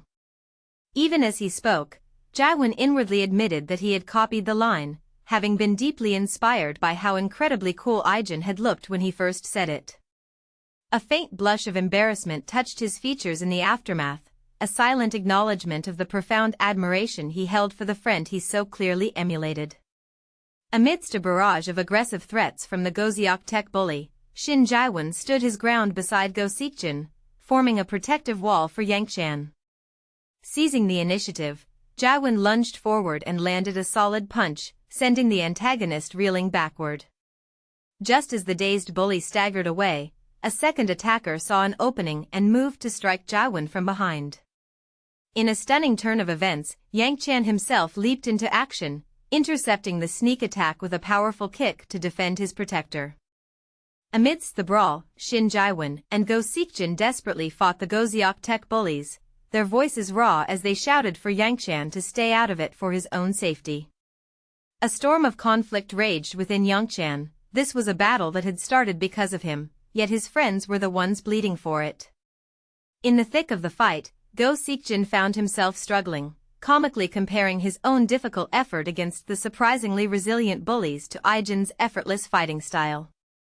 That moment of distraction, however, left him open. As an attacker moved to strike the preoccupied Seokjin, Yangshan finally acted, seizing a nearby piece of wood and bringing it down hard on the bully's back. He was no longer on the sidelines, he had officially joined the fight. A cold warning was delivered as Shin Jaiwon stood over a fallen bully, telling him never to mess with his friends again. Nearby, a fist flew as Go Seokjin sent another tormentor reeling, declaring that while he was no Ijin, he could still fight for the people he cared about. The tide had truly turned, for even Yangshan, the initial target, lunged into the fray and seized one of the Goziok Tech boys from behind. In the end, the three friends remained standing, victorious over the sprawled forms of their adversaries. It was then that Seokjin's gaze shifted, spotting Ijin Yu, who had just arrived and was silently observing the aftermath. A Goziok Tech bully had Shin Jaiwon trapped in a vicious headlock, spitting cruel taunts at his captive. Witnessing his new friend's struggle, a quiet determination hardened Yangshan's expression as he seized a heavy piece of wood from the ground. With a sudden burst of courage, he brought the makeshift weapon down hard against the back of the bully's head, the sharp impact forcing the aggressor to release Jaiwon. Both Jaiwon and Go Seokjin could only gape in wide-eyed surprise at Yangshan, who stood his ground, poised and ready to continue the fight. In the tense aftermath, Seokjin broke the silence, lightheartedly ribbing Jaiwon for needing Yangshan, of all people, to come to his rescue. Amidst the scattered, defeated forms of the Goziok Tech bullies, a regretful Yangshan bowed deeply, apologizing to Jaiwon and Seokjin for having caused the fight. Bruised but victorious, the two friends simply exchanged a knowing smile, a silent absolution for their companion. It was at that moment that Ijin Yu arrived, his eyes taking in the aftermath of the confrontation. Go Seokjin greeted the newcomer with a casual air, remarking that he had come too late and missed the entire thing. Standing over the defeated forms of their attackers, Go Seokjin coolly noted that they had just emerged victorious from a 3-on-6 fight. He turned to Yangshan with a boastful air, admitting that while the students from Goziok Tech had been tough, they were ultimately no match for them. A look of surprise crossed Yangshan's face as he sought confirmation that the bullies were truly from that rival school. Seokjin then explained the senseless reason for the assault. Their opponents had been looking for someone else entirely but had decided to jump Yangshan on sight simply because of the uniform he wore. standing victorious with Shin Jiwen and Yangshan over the defeated Goziok Tech bullies, Go Seekjin turned to greet Ijin Yu, who had just arrived. Amidst a meal with a friend, a casual remark was made about Jaehyang's predictable food choice. The comment, however, was lost on him as he suddenly burst into uncontrollable laughter, a recent memory replaying in his mind. He began to gloat, recounting a triumphant encounter with the students from Goziok Tech. They had foolishly underestimated his group, he bragged, and were defeated with humiliating ease. Jaehyang then mockingly recalled how the rival students had tried to posture like gangsters, a pathetic act that ultimately ended in their sound defeat. As he walked with his friends, Jaehyang confidently proclaimed that a certain group of fools wouldn't be seen for a while. An unnamed student listened intently, hanging on his every word as the story continued. Jaehyang then revealed the reason for the intense confrontation. It all began when one of their rivals was caught bullying their friend, Yangshan, just outside a game room. Jaehyang began his lecture by reminding the other student of that time he had come to the rescue, holding up his own actions as the prime example to follow. He insisted that in a similar situation, one must never back down. With a hardened conviction, he explained his core philosophy: you had to show bullies that you were ready for anything, making it clear that you were not an easy target. You have to show them you won't take shit, Jaehyang concluded, or others will walk all over you. His forceful words hung in the air, only to be met by a quiet, nervous question from the student, who timidly asked if this approach wouldn't just lead to him being hit. The student voiced his fear, certain that confronting his aggressors would only lead to a more severe beating. Jaehyang acknowledged the risk but offered a grim counterpoint: staying silent was far worse. To do nothing, he insisted, was to be labeled as weak, a brand that would only invite escalated torment. Speaking from his own experience, Jaehyang explained that bullies were fundamentally cowards who avoided real trouble, preferring to prey on the quiet students who never dared to speak up for themselves. As the weight of this advice settled, the other boy fell into a thoughtful silence, processing the harsh logic of the choice before him.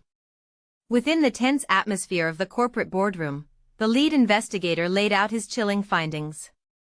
He presented the stark truth that Ijin Yu's personal records were a complete fabrication, branding him a ghost with no verifiable past. An agitated man, citing grave security concerns and the recent horrible things that had occurred, vehemently argued that they must press on with the investigation. He was immediately countered by a young woman who insisted the inquiry had to stop, reminding the room she had promised Ijin she would respect his privacy. As their argument intensified, the man stressed his duty to protect the family, but the woman refused to yield. The standoff was abruptly shattered by an unexpected phone call to the investigator. A powerful, unseen official on the line delivered an undeniable order: cease all inquiries. The state, the voice declared, vouched for Ijin Yu. Visibly shocked by the call's sheer authority, the investigator informed the silent room that the official investigation was now over. The tense corporate debate ignited as an agitated man argued that investigating Ijin Yu's background was absolutely essential for security, grimly referencing the horrible things that had recently transpired. A young woman vehemently objected, stating that she had given Ijin Yu her promise to stop prying into his past. The man dismissed her personal vow, prioritizing the company's safety and questioning why she so fiercely defended a new recruit. "He is my family and my responsibility," she declared, becoming emotionally distraught as the argument escalated. Suddenly, the sharp ring of the lead investigator's phone cut through the hostility. He answered, listening intently as a contact from a government agency delivered an unequivocal order: all inquiries into Ijin Yu were to cease at once, as the government itself would vouch for his identity. Amidst the tense atmosphere, an agitated man from corporate security argued fiercely with a young woman, insisting that for the company's own safety, they had to continue investigating Ijin Yu's fabricated background. She passionately defended Ijin Yu, retorting that she had given him her word she would stop looking into his past and firmly vouched for his character. The lead investigator attempted to de-escalate the conflict, calmly explaining that the inquiry was merely standard procedure for an individual with such a restricted history. His words were cut short by the sharp ring of his phone. He answered, and a voice from an unseen, high-ranking government official addressed him with chilling authority. The command was absolute. He was to cease all investigation into Ijin Yu immediately, for the government itself would personally vouch for him. Visibly shocked, the investigator ended the call and, with a heavy finality, officially announced to the others that the inquiry was over.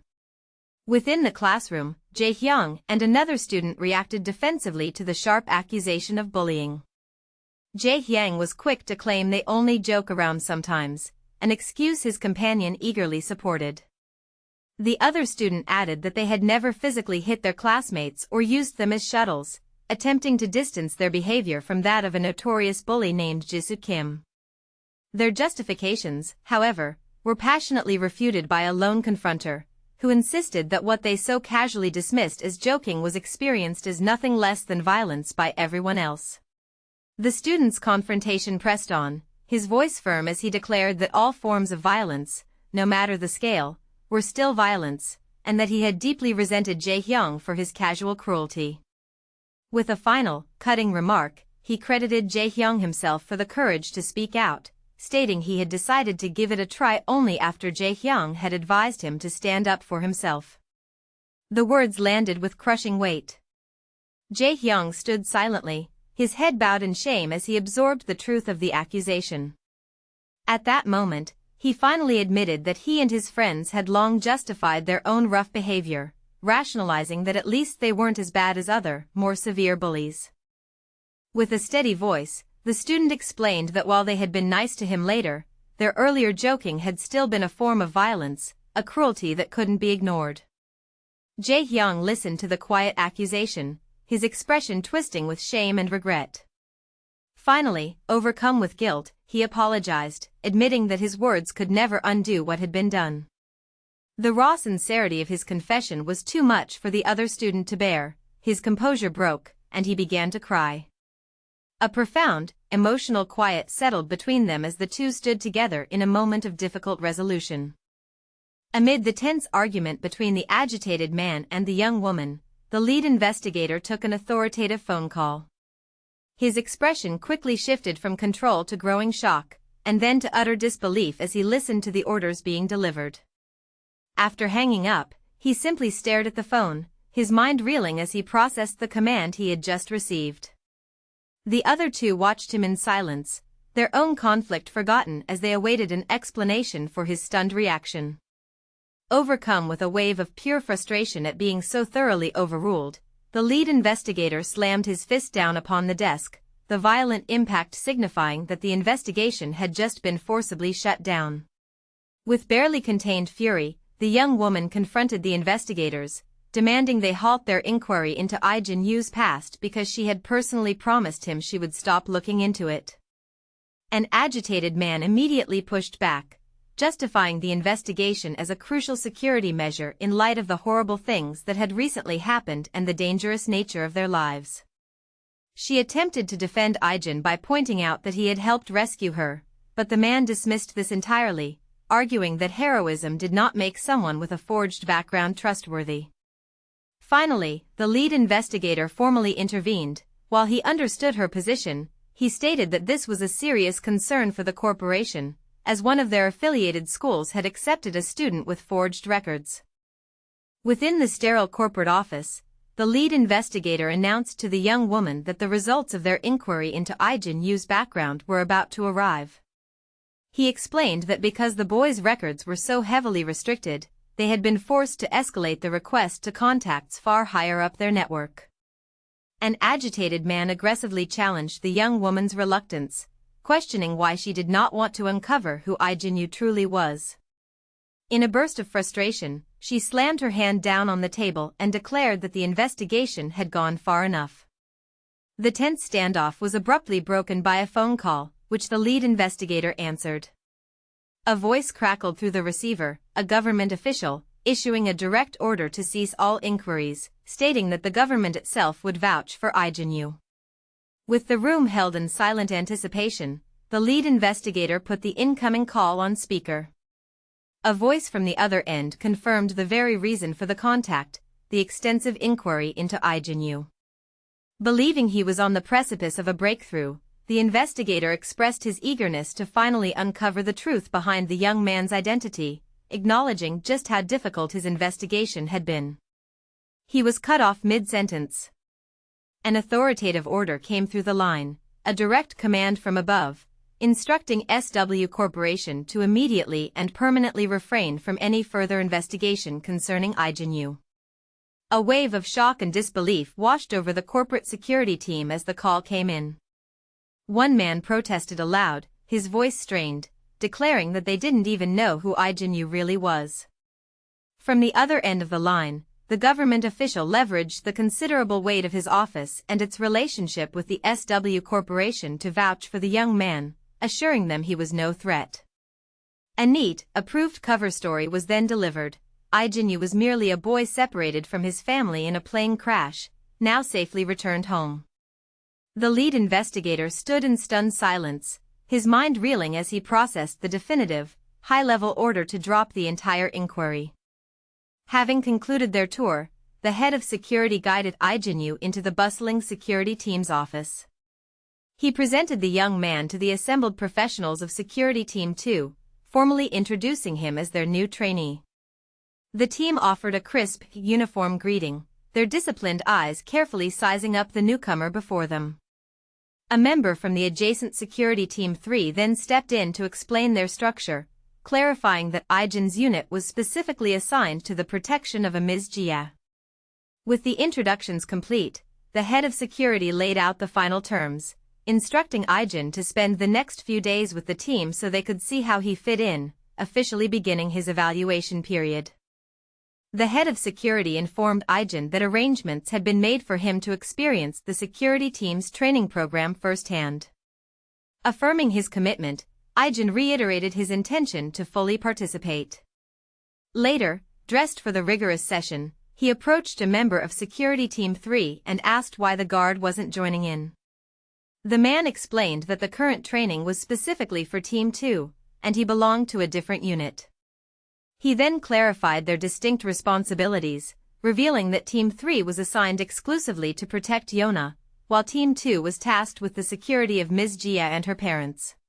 The head of security stood before the assembled members of Security Team 2 to make a formal announcement, introducing Ijin Yu and explaining that the student would be joining their training for the next few days. He provided the necessary context, noting Ijin was a classmate of Seokju Ko from Team 3 and had the chairman's explicit permission to participate.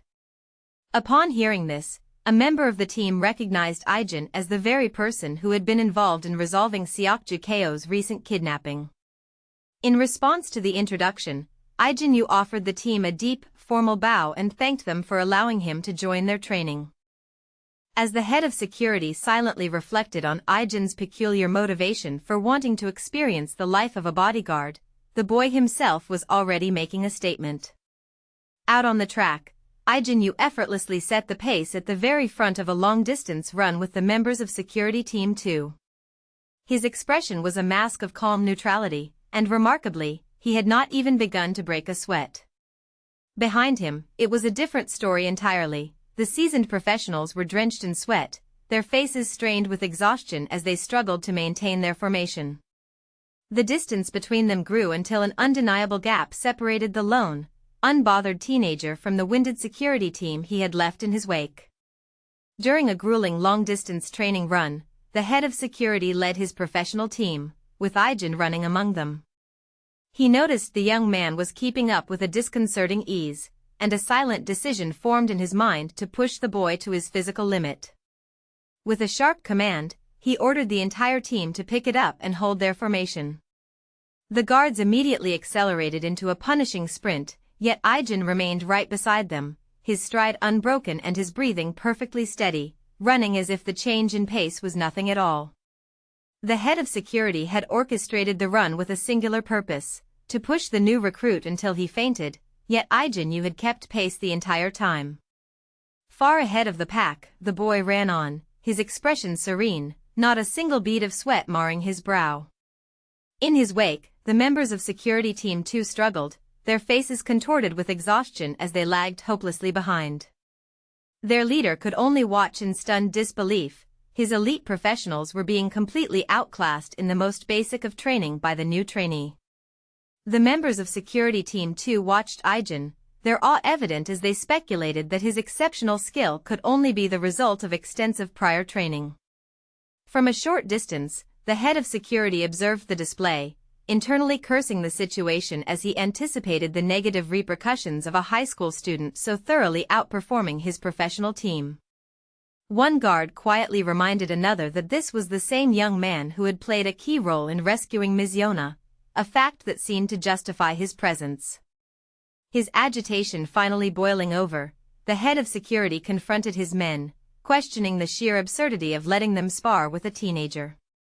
As the heated confrontation escalated, Ijin remained poised and ready, the imminent sparring match hanging heavy in the air.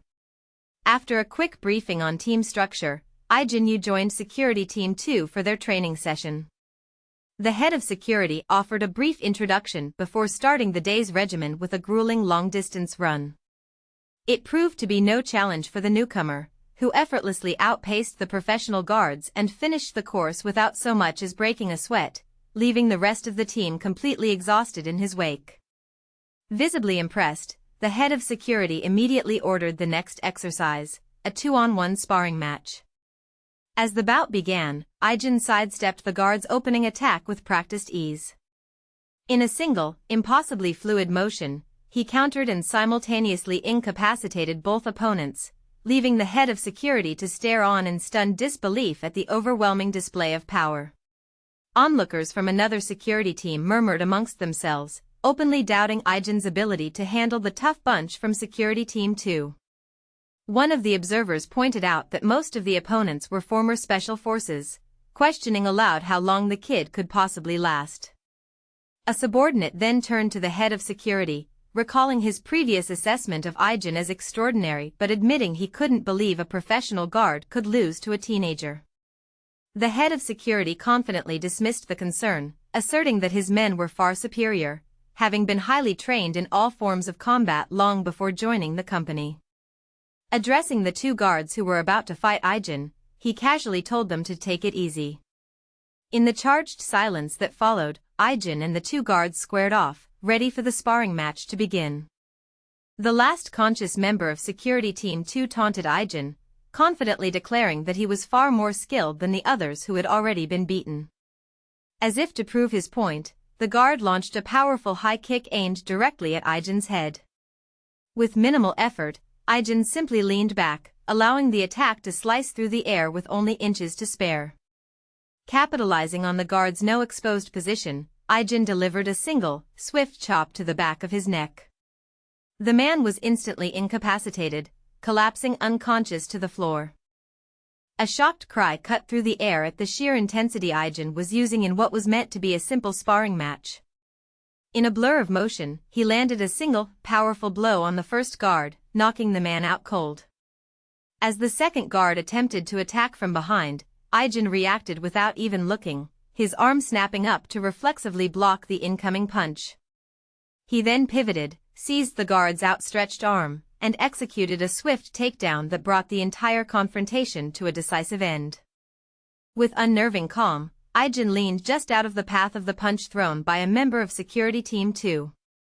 The guard, having committed his full weight to the attack, overextended and stumbled forward, his balance completely broken. Exploiting the momentary opening, Ijin delivered a swift and powerful kick directly to his opponent's exposed head. The single, precise blow knocked the guard unconscious instantly, sending him collapsing to the ground. Ijin stood composed over the defeated man as the head of security watched on, frozen in stunned silence. From the sidelines, the head of security observed as Ijin squared off against two guards from Security Team 2. The first man lunged forward with a punch, an attack Ijin dodged with ease before using the guard's own momentum to throw him over his shoulder and onto the mat. A grim thought crossed the security chief's mind, the boy simply didn't know how to take it easy. As if to prove the point, the second guard attempted a surprise attack from behind, only to be met with a preemptive and swift kick to the head that instantly incapacitated him. With both professional guards defeated on the ground, the head of security silently concluded that this dominant performance was no mere spar, but a deliberate demonstration of Ijin's overwhelming power. In the still air that followed the brief confrontation, Ijin Yu stood victorious and completely unharmed over the two defeated members of Security Team 2. From the sidelines, the head of security watched in profound shock, his disbelief escaping as he questioned aloud if the young man could truly be only 19 years old. The other guards were frozen in place, equally stunned into silence by the complete and utterly one-sided outcome of the fight they had just witnessed. In a moment of silent acknowledgement, the senior security member internally conceded the truth of Ijin's immense abilities. A stark realization followed. In the past incident, the boy had been more instrumental in saving Ms. Yona's life than even Seokju. Having witnessed more than enough from the sidelines, Ms. Yona's judgment was swift. A controlled spar was insufficient, and a practical, real-world test was required. With her decision made, she assigned Ijin to Team 2, her personal security detail, for the duration of her upcoming schedule, effectively turning the new mission into his final, decisive evaluation. Disbelief and frustration rippled through the onlookers as they questioned why their team's ace, Byung-sik Choi, would challenge the kid again after having already lost once before. Another voice clarified the reason. Byung-sik had been curious and felt the need to test Ijin's skills for himself. In the immediate aftermath of the contest, an unseen observer's voice cut through the quiet, asking the victor if he was all right and noting that he must be exhausted. Yet, there was no sign of fatigue as Ijin Yu stood calmly over the defeated and spent form of Byung-sik Choi, the spar's definitive outcome made perfectly clear. Byung-sik Choi questioned Ijin's curious decision not to wear headgear for their spar. With unnerving calm, Ijin retorted that Choi should wear the gear himself if he felt he needed it, a subtle taunt that instantly found its mark. Visibly angered by the remark, Choi's powerful fists clenched in preparation to attack. He unleashed a furious right hook, but Ijin easily ducked under the punch.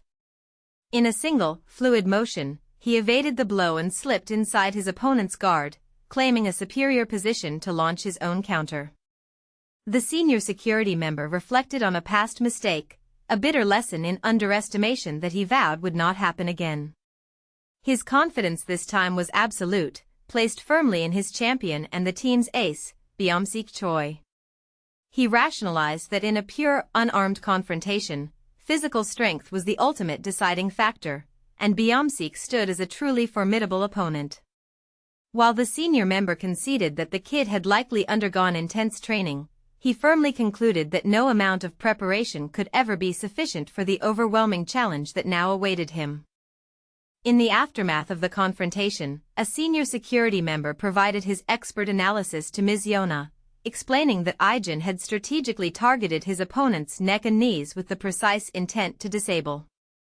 When another guard confronted him for the dangerous strikes, Ijin calmly asserted that he had held back and the man was unharmed. The senior observer immediately validated his claim, praising the young man's incredible control and declaring it a perfect victory.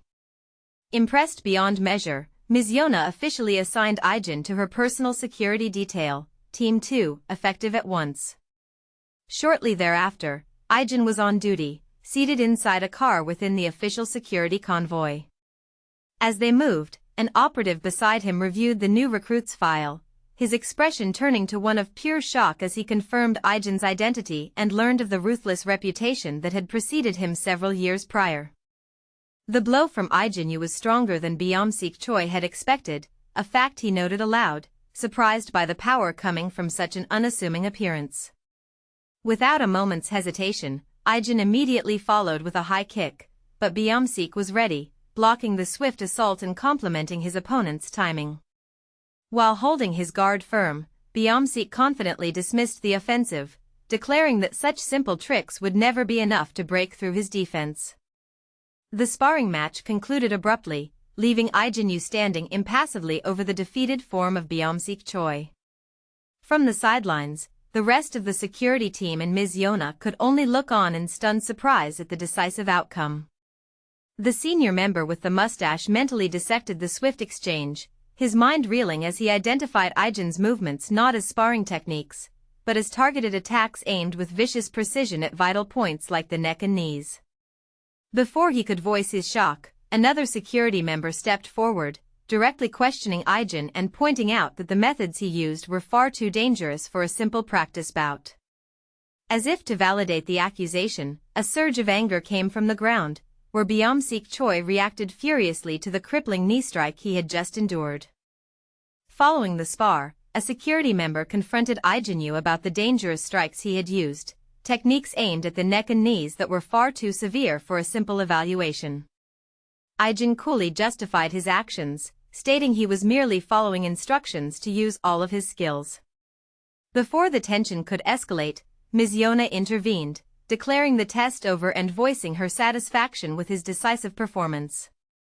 Recognizing him as one of the individuals who had previously rescued her, she assigned Ijin directly to her personal security detail, Team 2, for an imminent field mission, framing it as a practical test. At that same moment, in a nondescript vehicle, two operatives reviewed Ijin's file. The researcher's expression turned to one of utter shock as he confirmed Ijin's identity, discovering the young man's horrifying reputation from a few years prior as a ruthless killer. In the aftermath of the sparring match, a senior security member praised Ijin Yu as a natural-born fighter, noting how he had strategically targeted his opponent's vital points at the neck and knee rather than relying on simple strength. This assessment, however, drew a sharp rebuke from another operative, who confronted Ijin for using techniques far too dangerous for a practice session. Before the dispute could escalate, Ms. Yona intervened, swiftly dismissing the concerns and validating Ijin's skill by reminding them of the time he and Mr. Ko had saved her. Having thus passed his evaluation, she assigned Ijin to her personal security team for a practical test during a department store event the following day. Elsewhere, an intelligence operative confirmed Ijin's identity on a digital file, his expression turning to one of pure shock as he realized the truth. This was the same Ijin Yu who, just a few years prior, had been known only as a ruthless monster, a past that violently clashed with the young man he appeared to be now. In the tense quiet that followed the bout, a senior observer analyzed the fight's brutal conclusion. It was explained how Ijin had tactically struck his opponent's knee and then the neck, a lethally efficient method used to neutralize a significant disadvantage in both size and strength. Standing over his defeated adversary, Ijin's gaze swept across the remaining security members as he coolly asked if anyone else wanted to fight. The challenge prompted one of them to step forward, his voice tight with accusation as he told Ijin that targeting the neck and knees was inappropriate for a spar. In response, Ijin affected a look of pure ignorance, innocently asking if sparring even had rules. The simple question left the security member completely flustered. He backtracked, admitting there were no specific regulations, but found himself unable to properly rebuke the boy without seeming like a sore loser. Ms. Yona reflected on Ijin's past actions, a crucial realization dawning upon her. The skill he had displayed in saving her was no mere coincidence. Her suspicions were soon solidified by a report from a senior security member, who confirmed that Ijin's performance throughout basic training and sparring had been nothing short of exceptional. With a look of satisfaction, she announced it was time to move on to the next course. Turning her gaze directly upon Ijin, Ms. Yona informed him that his basic training was officially complete. He would now be assigned to a real-world mission as a practical test of his abilities. With his evaluation complete, Ijin Yu received his new directive directly from Ms. Yona. He was assigned to Team 2, making him a part of her personal escort. Shortly after, a convoy of vehicles took to the road, the mission officially underway. Within one of the trailing cars, however, a tense conversation unfolded. An unnamed researcher expressed his profound shock, finding it difficult to accept that a man like Ijin was now moving in the same circles as their principal. He confessed that while their intelligence had already confirmed Ijin's identity, the reality of seeing him in person was deeply unsettling. The researcher then shared a chilling piece of information. Ijin's name had only become known a few years ago, implying the young man had earned his terrifying reputation at an even more tender age. From within the confines of a vehicle, the researcher reviewed the compiled intelligence on Ijin Yu. A profound shock settled in as the facts connected. and they voiced their disbelief aloud. The operative simply could not believe that the kid was the same ruthless individual documented in the very file they held in their hands. Back at the house, Dae-eon explained that Ijin would be late, mentioning only that he had to take care of something. Her words sparked a naive worry from another, a concern that he might run into hooligans so late at night. But far from any back-alley scuffle, the reality of Ijin's errand unfolded within a professional training facility. There, several bodyguards lay strewn across the floor, utterly defeated. Their furious security team leader stood over them, berating his fallen men and calling them a disgrace for having been so easily and completely overwhelmed.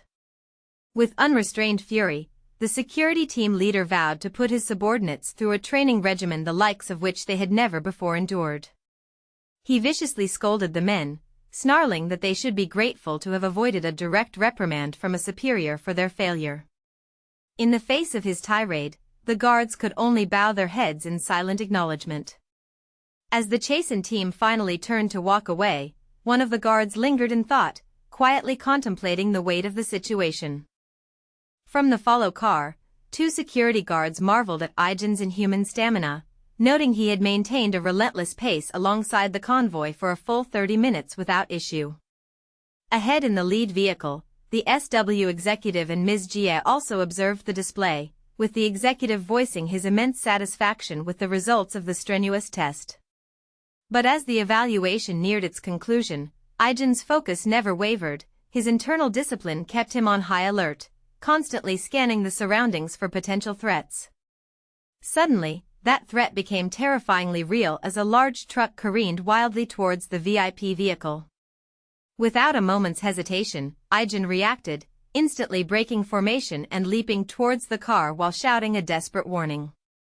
As the nighttime security test proceeded, Ijin Yu, Ms. Jia, and the SW executive were being chauffeured when Ijin's gaze locked onto the blindingly bright headlights of a truck approaching at tremendous speed, squarely in their lane. Before anyone else could comprehend the danger, the truck collided with their car in a violent, head-on crash. In that chaotic instant, Ijin reacted without hesitation, throwing his body over Ms. Jia to shield her from the brutal force of the impact. As the SW executive's gaze swept over the security detail, counting a total of 5 men, his attention settled abruptly on Ijin Yu. He posed a startling question, asking if Ijin had ever considered a career in singing or acting, and revealed that their destination was an SW subsidiary, an entertainment agency. Ijin stated bluntly that he was not interested in such a career. Undeterred, the executive immediately pivoted, probing instead if Ijin was interested in becoming a bodyguard. That question finally clicked, triggering a sharp internal realization for Ijin that his entire cover for this assignment was that of a bodyguard applicant. Following the exercise, the SW executive complimented Ijin on his impressive performance, noting the ease with which he had defeated the other guards.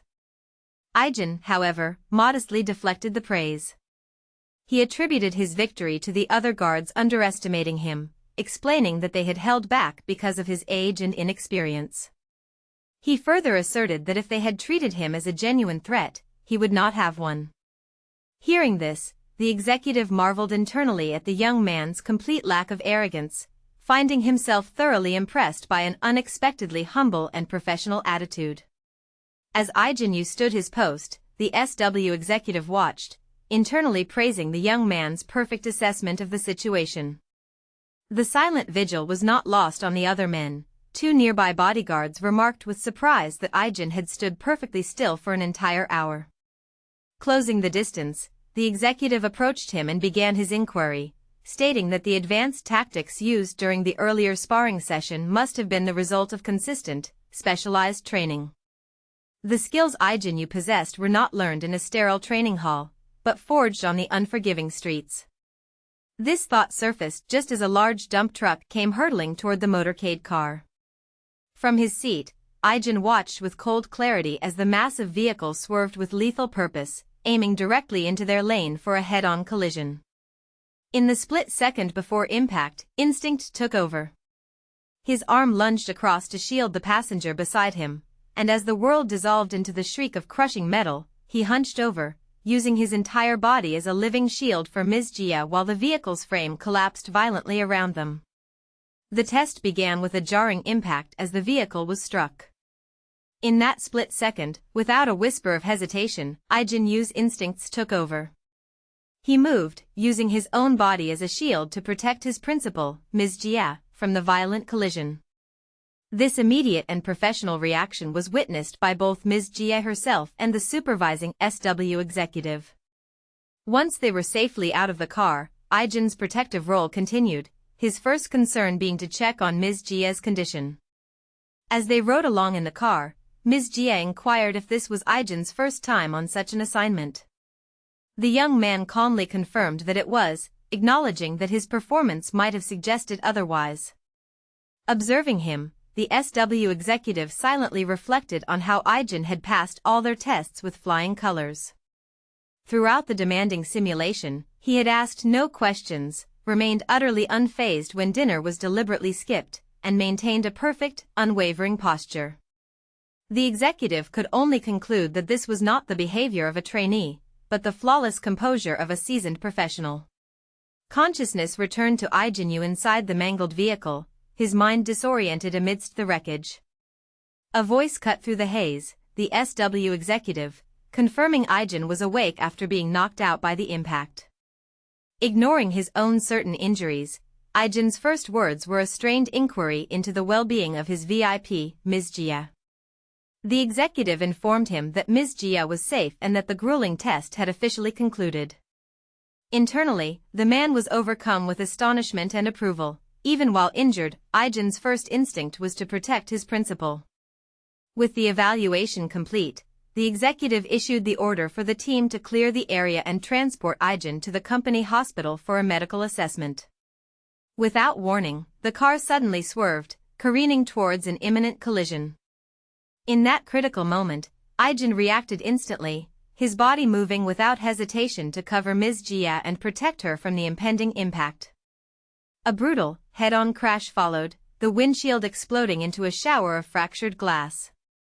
Amidst the twisted metal of the wrecked interior, a bleeding Ijin ignored his own injuries, his immediate and sole concern being for his charge as he asked if she was all right. In the chaos of twisted metal and shattered glass, the car carrying Ijin and Ms. Jia lay overturned. From a nearby vehicle, an SW executive received the grim confirmation that it had flipped a full 3 times, a testament to the crash's severity. Yet, inside the crumpled confines of the vehicle, Ijin Yu was a steadfast shield, his body curled protectively over Ms. Jia, having taken the brunt of the devastating impact. An observer realized with utter astonishment that he had managed to cover her in the split second before the collision. Despite being wounded himself, Ijin's immediate concern was not for his own pain, his only thought was for his principal, and he quietly asked if she was all right. Amid the chaos, a bodyguard swiftly reported to the SW executive that a drunk driver was the likely cause of the collision. Within the crumpled steel of the vehicle, a wounded Ijin Yu came into view. He had shielded Ms. Jia from the brutal impact with his own body. Taking in the wreckage, the SW executive, his concerns squarely on Ms. Jia's potential injuries, ordered the hospital to be alerted. Still inside the car, however, Ijin's voice cut through the tension as he asked his principal if she was okay. He then insisted she must go to the hospital with him to be checked, proving his own well-being was a distant second to her safety. Amidst the wreckage of the car's interior, Ijin Yu had positioned his own body to shield Ms. Jia from the force of the collision. Though blood trickled from a fresh wound on his head, his focus remained unbroken, fixed entirely upon his principal. Ignoring his own injury, he calmly advised Ms. Jia that, in the future, she should wear a seatbelt even when sitting in the back seat. Within the firm's offices, a superior turned to his subordinate and inquired about the condition of an employee. The man replied, mentioning that Ijin should have been finishing up a training session with Team 3 at that moment. Focusing on the more pressing matter, the superior confirmed the injured guard had been transported to the hospital before asking for the medical report. He then gave a firm order, instructing his subordinate to follow up directly with the guard to check on his well-being. A superior's concern over the potential media fallout should Ijin, a minor, be seriously injured had just been voiced, the recent car accident cited as a stark reminder of the risks. That conversation gave way to the sharp sounds of a training session, where Ijin found himself sparring with Mercenary 029. The veteran mercenary broke their rhythm, questioning what was going on with Ijin that day. He observed that the boy was clearly holding back, a stark contrast to their last session, and advised him against looking for trouble. Upon being asked by Ijin why he was still involved in security work after saying he was done, Mercenary 029 revealed the truth of his past. He clarified that he had never been an official guard, but had first started protecting Yona due to a family connection, only realizing his own inadequacy when she was kidnapped on his watch. That bitter failure, he explained, along with preventing a similar incident later, was the very thing that had motivated him to seek professional training. Having laid his own motivations bare, Mercenary 029 then turned the conversation to Ijin, asking from where he had learned his own skills, which seemed to be the product of professional training. Ijin's answer was both vague and mysterious, as he simply stated that he had learned everything on the streets. As their sparring match concluded, Mercenary 029 offered a hand and helped Ijin Yu back to his feet. He then broke the silence, asking if Ijin intended to take on any field duty for the day. Seeing an opportunity, 029 began to persuade the younger mercenary, framing a particular assignment as an easy win. He explained that the client was nothing like the difficult Jia, the job itself would be short, and best of all, Ijin wouldn't even need to change his clothes. Within the fluorescent hum of the convenience store, Yona Sin enthusiastically selected her meal of cup noodles and triangle kimbap, reminiscing aloud about how she had missed them during her time in the US. Turning to her quiet guardian, she offered to buy him something to eat as well. Ijin, however, politely declined the gesture, explaining with unwavering professionalism that it would be inappropriate for him to eat with her while he was on duty. From their watchful post, 2 security guards reviewed the details of their current assignment. One explained that they were to act as companions, providing close protection for Yona, while Team 3 served as the official, more distant escort. His partner observed that Yona had likely chosen the convenience store on purpose, shrewdly speculating that she knew Ijin would have refused any invitation to a fancier dinner. The conversation then shifted, the men recalling a fellow guard who was recently in a car accident while escorting another client, a woman named Jia. They spoke of Jia's difficult reputation as an extremely demanding and harsh client, one who was capable of smiling sweetly even as she insulted someone to their face. As Ijin Yu and Yona Sin walked together along an outdoor path, he began to speak. The quiet words caused Yona to look at him, her expression a mask of pure shock and disbelief. As the immense weight of his revelation sank in, that initial jolt swiftly gave way to a profound, encroaching sadness. Tears welled in her eyes, glistening as she struggled to process the emotional truth he had unveiled. At last, completely overwhelmed by it all, Yona looked down toward the ground, her composure shattering as she began to cry openly. As his life ebbed away, Yona Sin's father insisted that it was Ijin who must be the one to survive. The dying man urged the boy not to carry the burden of guilt for leaving him behind, for his own death was inevitable. With what little strength remained, he thanked Ijin for coming to his aid, having deduced that the young mercenary had come alone when no one else would dare. A final, profound regret then settled in his eyes. He lamented that he would die without seeing his daughter's face one last time, just when he had been planning to finally return home to her. In the haunting echoes of a war-torn past, a memory surfaced for Ijin Yu. A mortally wounded man, Yona Sin's father, had spoken to him when he was just a boy, the mercenary known as 001. With what little strength he had left, the father urged Ijin to get up, his words a harsh comfort as he pointed out that healthier men died in that place every single day. He commanded the young soldier to focus only on the simple, brutal fact that he was still alive and that he absolutely must continue to live. The man's encouragement built to a final, desperate plea: survive and see his daughter. As the vision of that desolate battlefield faded, Ijin was pulled back to the present, where Yona Sin turned to him and quietly asked if they could talk alone. After stepping away for a measure of privacy, Yona questioned Ijin about his sudden desire to speak with her. For a moment, he gave no verbal answer, but simply extended his hand and presented a dog tag. A visible shock coursed through Yona as she recognized the name etched upon its surface. It was her father's. Stunned by the impossible artifact before her, she demanded to know how he had come to possess it. With a somber tone, Yona Sin began to tell the story of her father.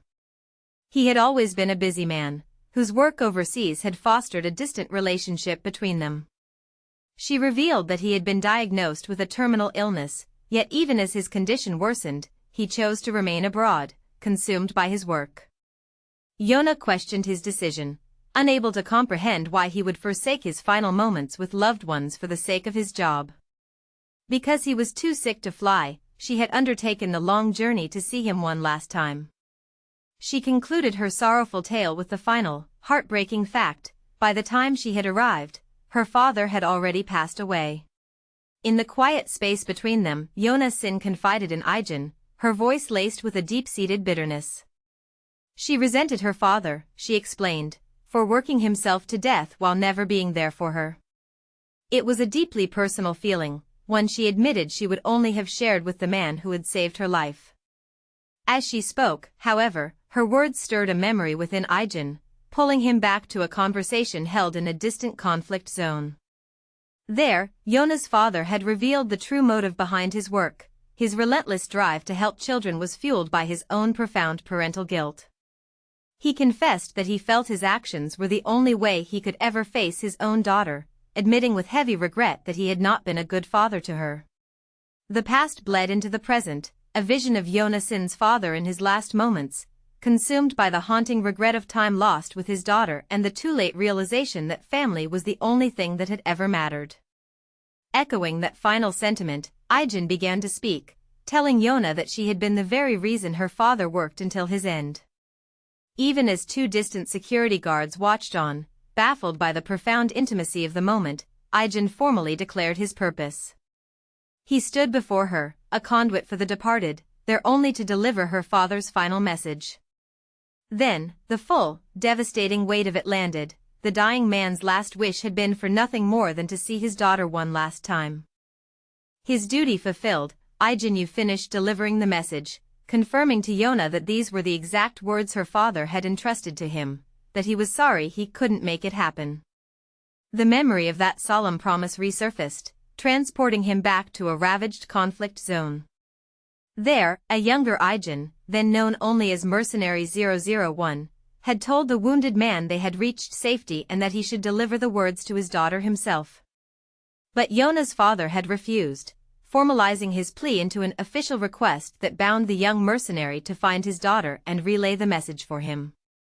The dying man had been absolute, adamantly insisting that even if he were to somehow survive and see her again, it must be Ijin who spoke those words, forever cementing the heavy, unshakable burden of the promise. In a state of profound shock, Yona Sin first had to ask, needing Ijin to confirm that he had met her father before he died. As the words were relayed, her eyes began to well with tears, the gravity of the information slowly settling within her. Crying openly, she sought one final confirmation, her voice laced with disbelief as she asked if her father had truly said those words just for her. The emotional weight of that last, loving message then became too much to bear, and Yona finally broke down completely, sobbing into her hands. A quiet realization began to dawn on Ijin. There was something in the past he had not understood, but a clarity was beginning to form now. He started to truly grasp the meaning behind the request Yona Sin's father had made. In that moment of reflection, Ijin concluded that the man's plea had never been for his own sake, it had been for someone else entirely. With a look of genuine pleasure, Yu Yonggo greeted Major Li, happy to finally meet the man in person after their previous conversations over the phone. The Major, in turn, offered a sincere apology for the delay in his visit, explaining he had wanted to give Ijin sufficient time to settle back in with his family. The considerate reason left Yonggo both surprised and deeply grateful.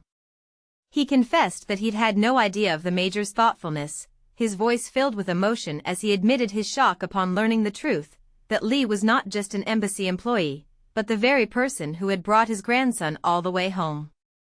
With deep humility, Major Li deflected Yu Yonggo's praise, insisting that it was his own military unit that owed Ijin an immense debt of gratitude for saving them. The older man, however, dismissed this notion, sincerely thanking the major once more for the indispensable role he had played in bringing Ijin back to the family. A moment of profound respect passed between them as they shared a formal bow before settling in for their meal. It was as they ate that Yuna broke the ensuing silence, looking directly at their guest to ask about the circumstances of his very first meeting with Ijin. It came to light that Ijin had once saved an entire military unit while serving as their guide overseas, a fact Major Li fervently emphasized by declaring that none of them would have survived without his intervention. Moved by this, Ijin's grandfather, Yu Yonggo, invited the major to stay for lunch, an offer he graciously accepted. The major then turned his attention to Yuna, identifying her as Ijin's sister. In a clumsy attempt to connect, he playfully declared himself her brother and tried to use youthful slang, which only earned him a polite but visibly forced and awkward response from the young girl. As the meal continued, Major Li offered a warm compliment to his hosts, praising the delicious home-cooked fare. The pleasant moment was cut short, however, by Yuna Yu, who interjected with a trace of annoyance.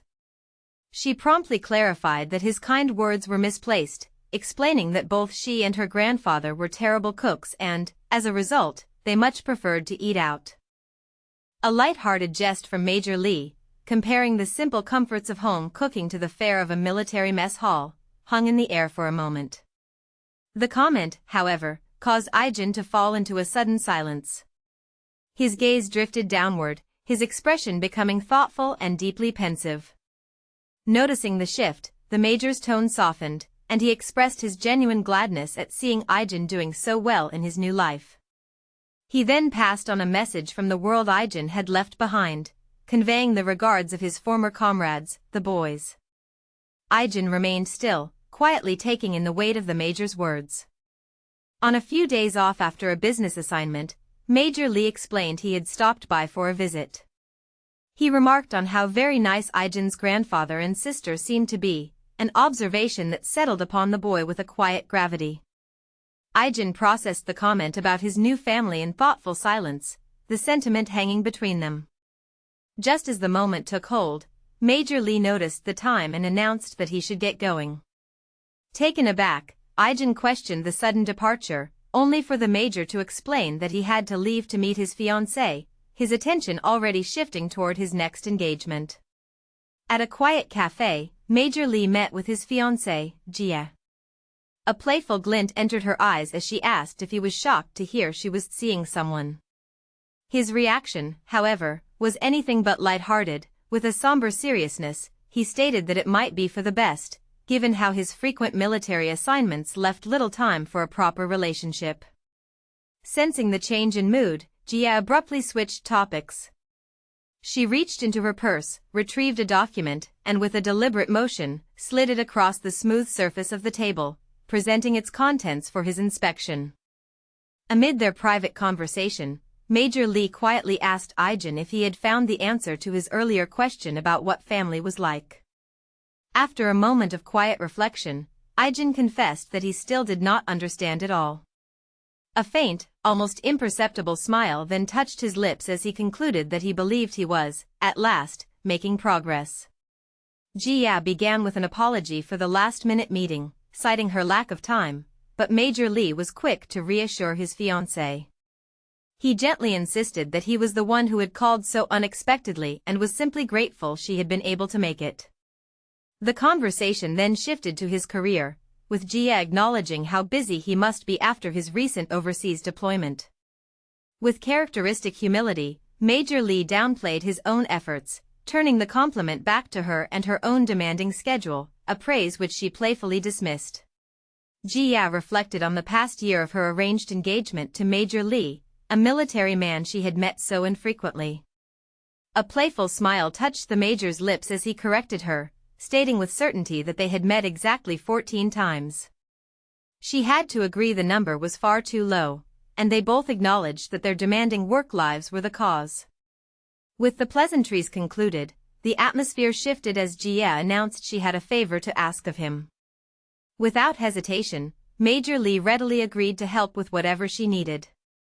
It was then that she produced a document, the official record of a high school student, and began to explain the true purpose of their meeting. With a troubled expression, Jia asked her fiancé, Major Li Hamchan, to look into a student's record. She explained that the boy, who was in her sister's homeroom, had been discovered to have entirely forged documents. When their own investigation was abruptly blocked by the authorities, she had turned to him, hoping his military assistance could succeed where they had failed. After a moment of silent consideration, Major Li bluntly refused her request, leaving Jia utterly shocked and speechless at his unexpected denial. Stirred by Ijin's nonchalance, a profound emotion overcame Major Li as he expressed the true depth of his concern for the young man. To illustrate the gravity of his words, he began to recount a story, casting his mind back to a fateful mission with Major Kong and his men. The memory opened upon a ravaged battlefield where a disoriented Major Kong stood amidst the wreckage, his mind struggling to comprehend what had just transpired. His personal confusion was then dwarfed by a terrible revelation as the perspective pulled back, unveiling the overwhelming and catastrophic scale of the fiery destruction that had completely engulfed the entire military unit. The maneuver was a success. Ijin Yu confirmed that all of his enemies had been flawlessly driven into a single, consolidated area. With his targets now cornered and their options exhausted, he made a cold, final declaration: it was time to begin the hunt.